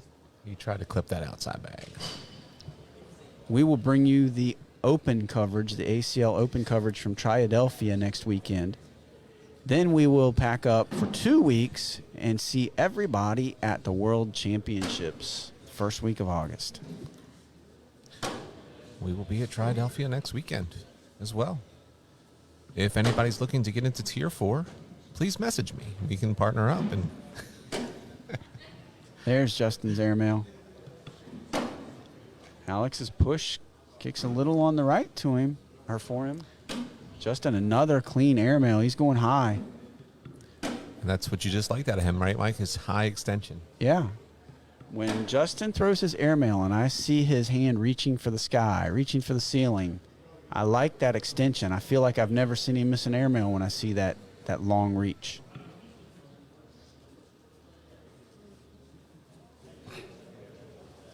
Justin is coming out of the loser's bracket. He will need to perform a double dip here if he wants to win. And we talked earlier about how good Alex Rawls has been throwing. Double dipping him right now is really going to be an accomplishment. I think there's a lot of people that are just, can I just give him a game at this point? Justin trying to play it conservative and smart here, blocking that bag up. Alex hits the airmail just like he's supposed to. Justin follows with an airmail. Will we have an airmail show here? We do. 3 for 3. Mike, do you remember the beginning of the season when Alex was in the talks of being Trey Burchfield's partner? I do. Was he ready for that? Yes, I Can he remember. play outside of Florida? I remember the Is talks. Trey going to carry him all over the place? Alex, I think, has done a pretty darn good job. Yeah, he's answered the critics. Nice work. Oh, that bag hit a little bit of a dead spot, it looked like, on the board. It looks like it might be in Justin's landing zone, which causes him to just go up. He's going up again. That long extension, I'm telling you, as long as he doesn't get lazy on it and he keeps that extension, he is deadly with those airmails. Hashtag. Oh, it bounced off Alex's. And Jake there is the announcer's jinx. Perfect example.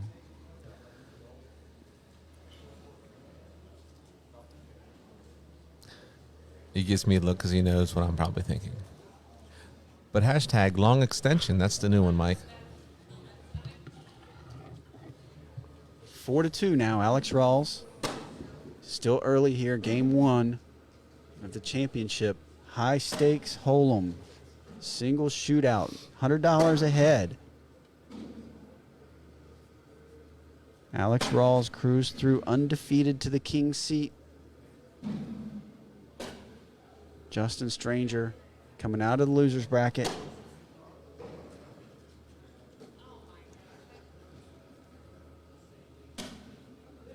Those airmails are just crisp. Ooh, Justin Justin's not gonna be happy with 2 airmails. Yeah, a couple missed airmails there At from least Justin. he's smiling. I think he's at. I like when he's playing like this. He knows he's facing an uphill battle, but yeah, just what the hell? You got nothing to lose. Again, you're already expected to lose. We talked about that earlier. No sense beating yourself up at this point. Just let the bags fly. What I do like about Alex is he does like to throw that blocker. He is not a. I'm just going to slide every bag in the hole. You're gonna work for it because he's confident in himself. He'll throw the airmail. He doesn't care. Right. You do whatever you can do. I'm just going to make it ugly for you. That bag doesn't bother him at all.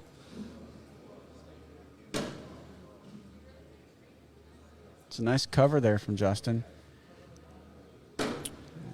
Alex covers the cover. Are we going to see him go up here? Yep. Oh, his airmails are just since I started bragging on him, Tom. The extension was a little short, right? And it went up. And then Alex Wow. says, "Hey, Mike, look at my airmails." Well, we already knew, right? Oh. Justin just threw what I've named the -1, where you knock your own off. What's he going to do here? Because it's It's going a to be 10 really on bad. 1 right now. Well, he threw that one. 10 on 4. That's going to be a 6. And 15-2. Alex showing his stuff. He is peaking as they get closer to Worlds.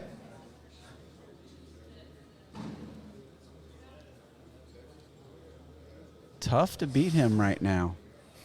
One of the things that makes him tough to beat is the fact that he has the confidence and the air of invincibility sort of does. around him, and it makes you do things, play maybe a little differently than you would ordinarily.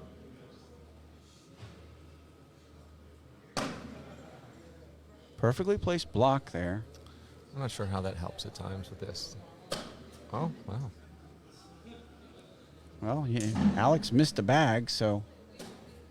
Oh, Justin took them both in for him. Yeah, Alex missed a bag, and Justin said, "You weren't supposed to do that. Let me help you." There he goes.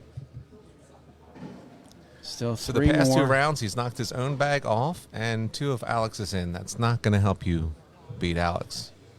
It's bold strategy, Cotton, but It's a bold strategy. let's see if it pays off. Yeah, actually, I said 3 more. It was actually a wash there. Yeah. 15-2. Alex holds on to the lead. Justin's got to do something to shake this game up. The under the leg shot could come soon, Mike. It could. I honestly thought, with as hot as his airmail had been up to this point, that might have been what he might ride for momentum here, but it failed him for about 3 or 4 airmails Yeah. in a row. And Alex just chips away at that bag. And there'll be 2 more.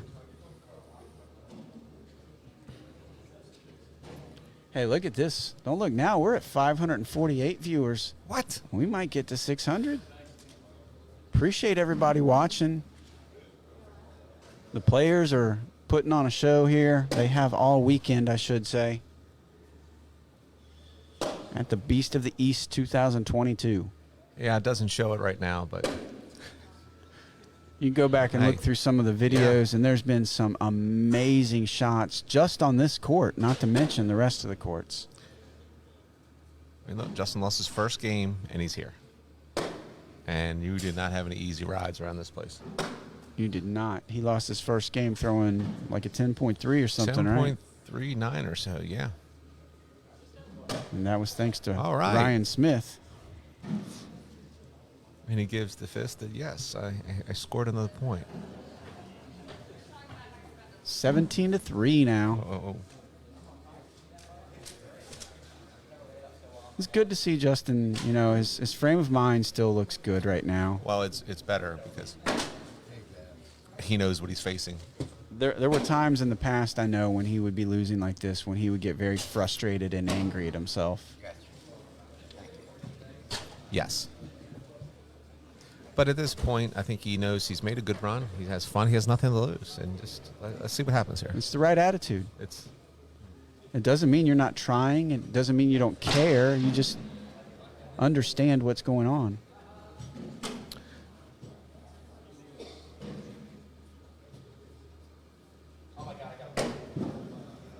He's going to score some points here. Or a point anyway. He gets a point. 17-4. Trying to Mike, start I know a little run. We probably remember back in Cherokee about 4 years ago when Alex, Justin, Matthew, all these kids were. You know what I want to see? I mean, they're still babyface now at times, but gosh, look at that. If anybody has it, I would be interested to see a snapshot of a bracket from back then from the juniors division. Because there was some talent in that juniors division. I found it at one point, I remember. I think I remember you I made a post because I couldn't believe the names that were in there, and Jamie Graham and Derek King, Harbaugh. You look at that juniors division from Cherokee, North Carolina, when the World Championships were held there. It was stunning. And the names, to me, back then, weren't all that special. No, and forgot. Now you look, and now you look at where they are, and you look back at that bracket and say, wow. McClellan, there you go. Wait, that guy was a junior back then?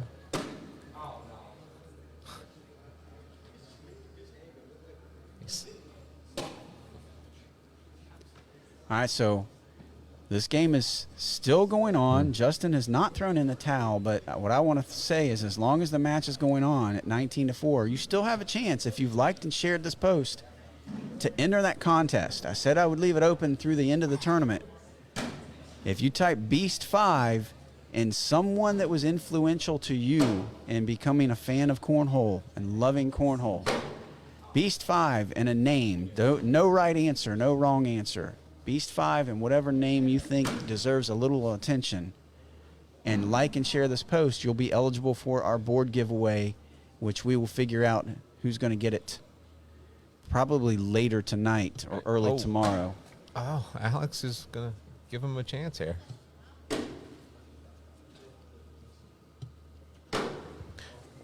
Wait a minute.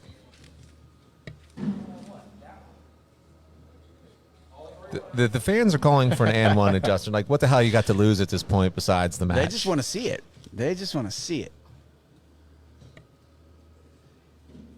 Here he goes. Too deep. Too deep.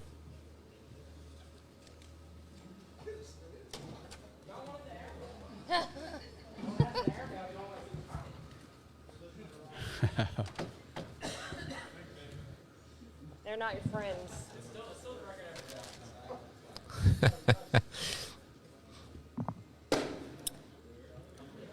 So when you're losing 19-6 19-4 and the fans just call for crazy stuff, do you just do it, Mike? Well, the answer is if you're Justin, yes. Yes.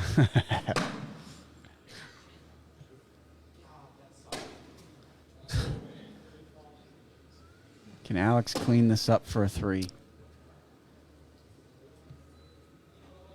He may not need to. That's going to do it. Alex Rawls takes down the Beast of the East 2022 high-stakes Hold'em shootout. Congratulations, Alex. I know we're still a little ways away from it, but this was a pretty good tune-up for the World Championships. Justin Stranger, really nice run. Second place here. Looked good the whole day. Just ran into Alex Rawls, who's Looks again, more than really good. Yeah, he's living on another planet. His zip code is out of this solar system. So, congratulations, Alex Rawls. Thanks for sitting in for a little while, Tom. I know you were a great help to us, and thank you to all the viewers for tuning in to Fire Cornhole and the rest of the sponsors making this Beast of the East tournament possible, as well as All Cornhole for sponsoring the broadcast court. Hopefully Chad Littlewood doesn't kick me out of here. Yeah, well, we'll see. Maybe you'll hear me in West Virginia. So thanks for watching, everyone. Appreciate all your support. We got a few sets of bags to give away, and thanks for helping getting us over the 500 viewers. We're going to give away a set of cornhole boards to one lucky viewer. And be sure to tune in next week, Triadelphia, West Virginia Open. Allison and myself will be back there bringing you that coverage as well. All right, thank you all. Enjoy the rest of your weekend, and we'll see you all soon.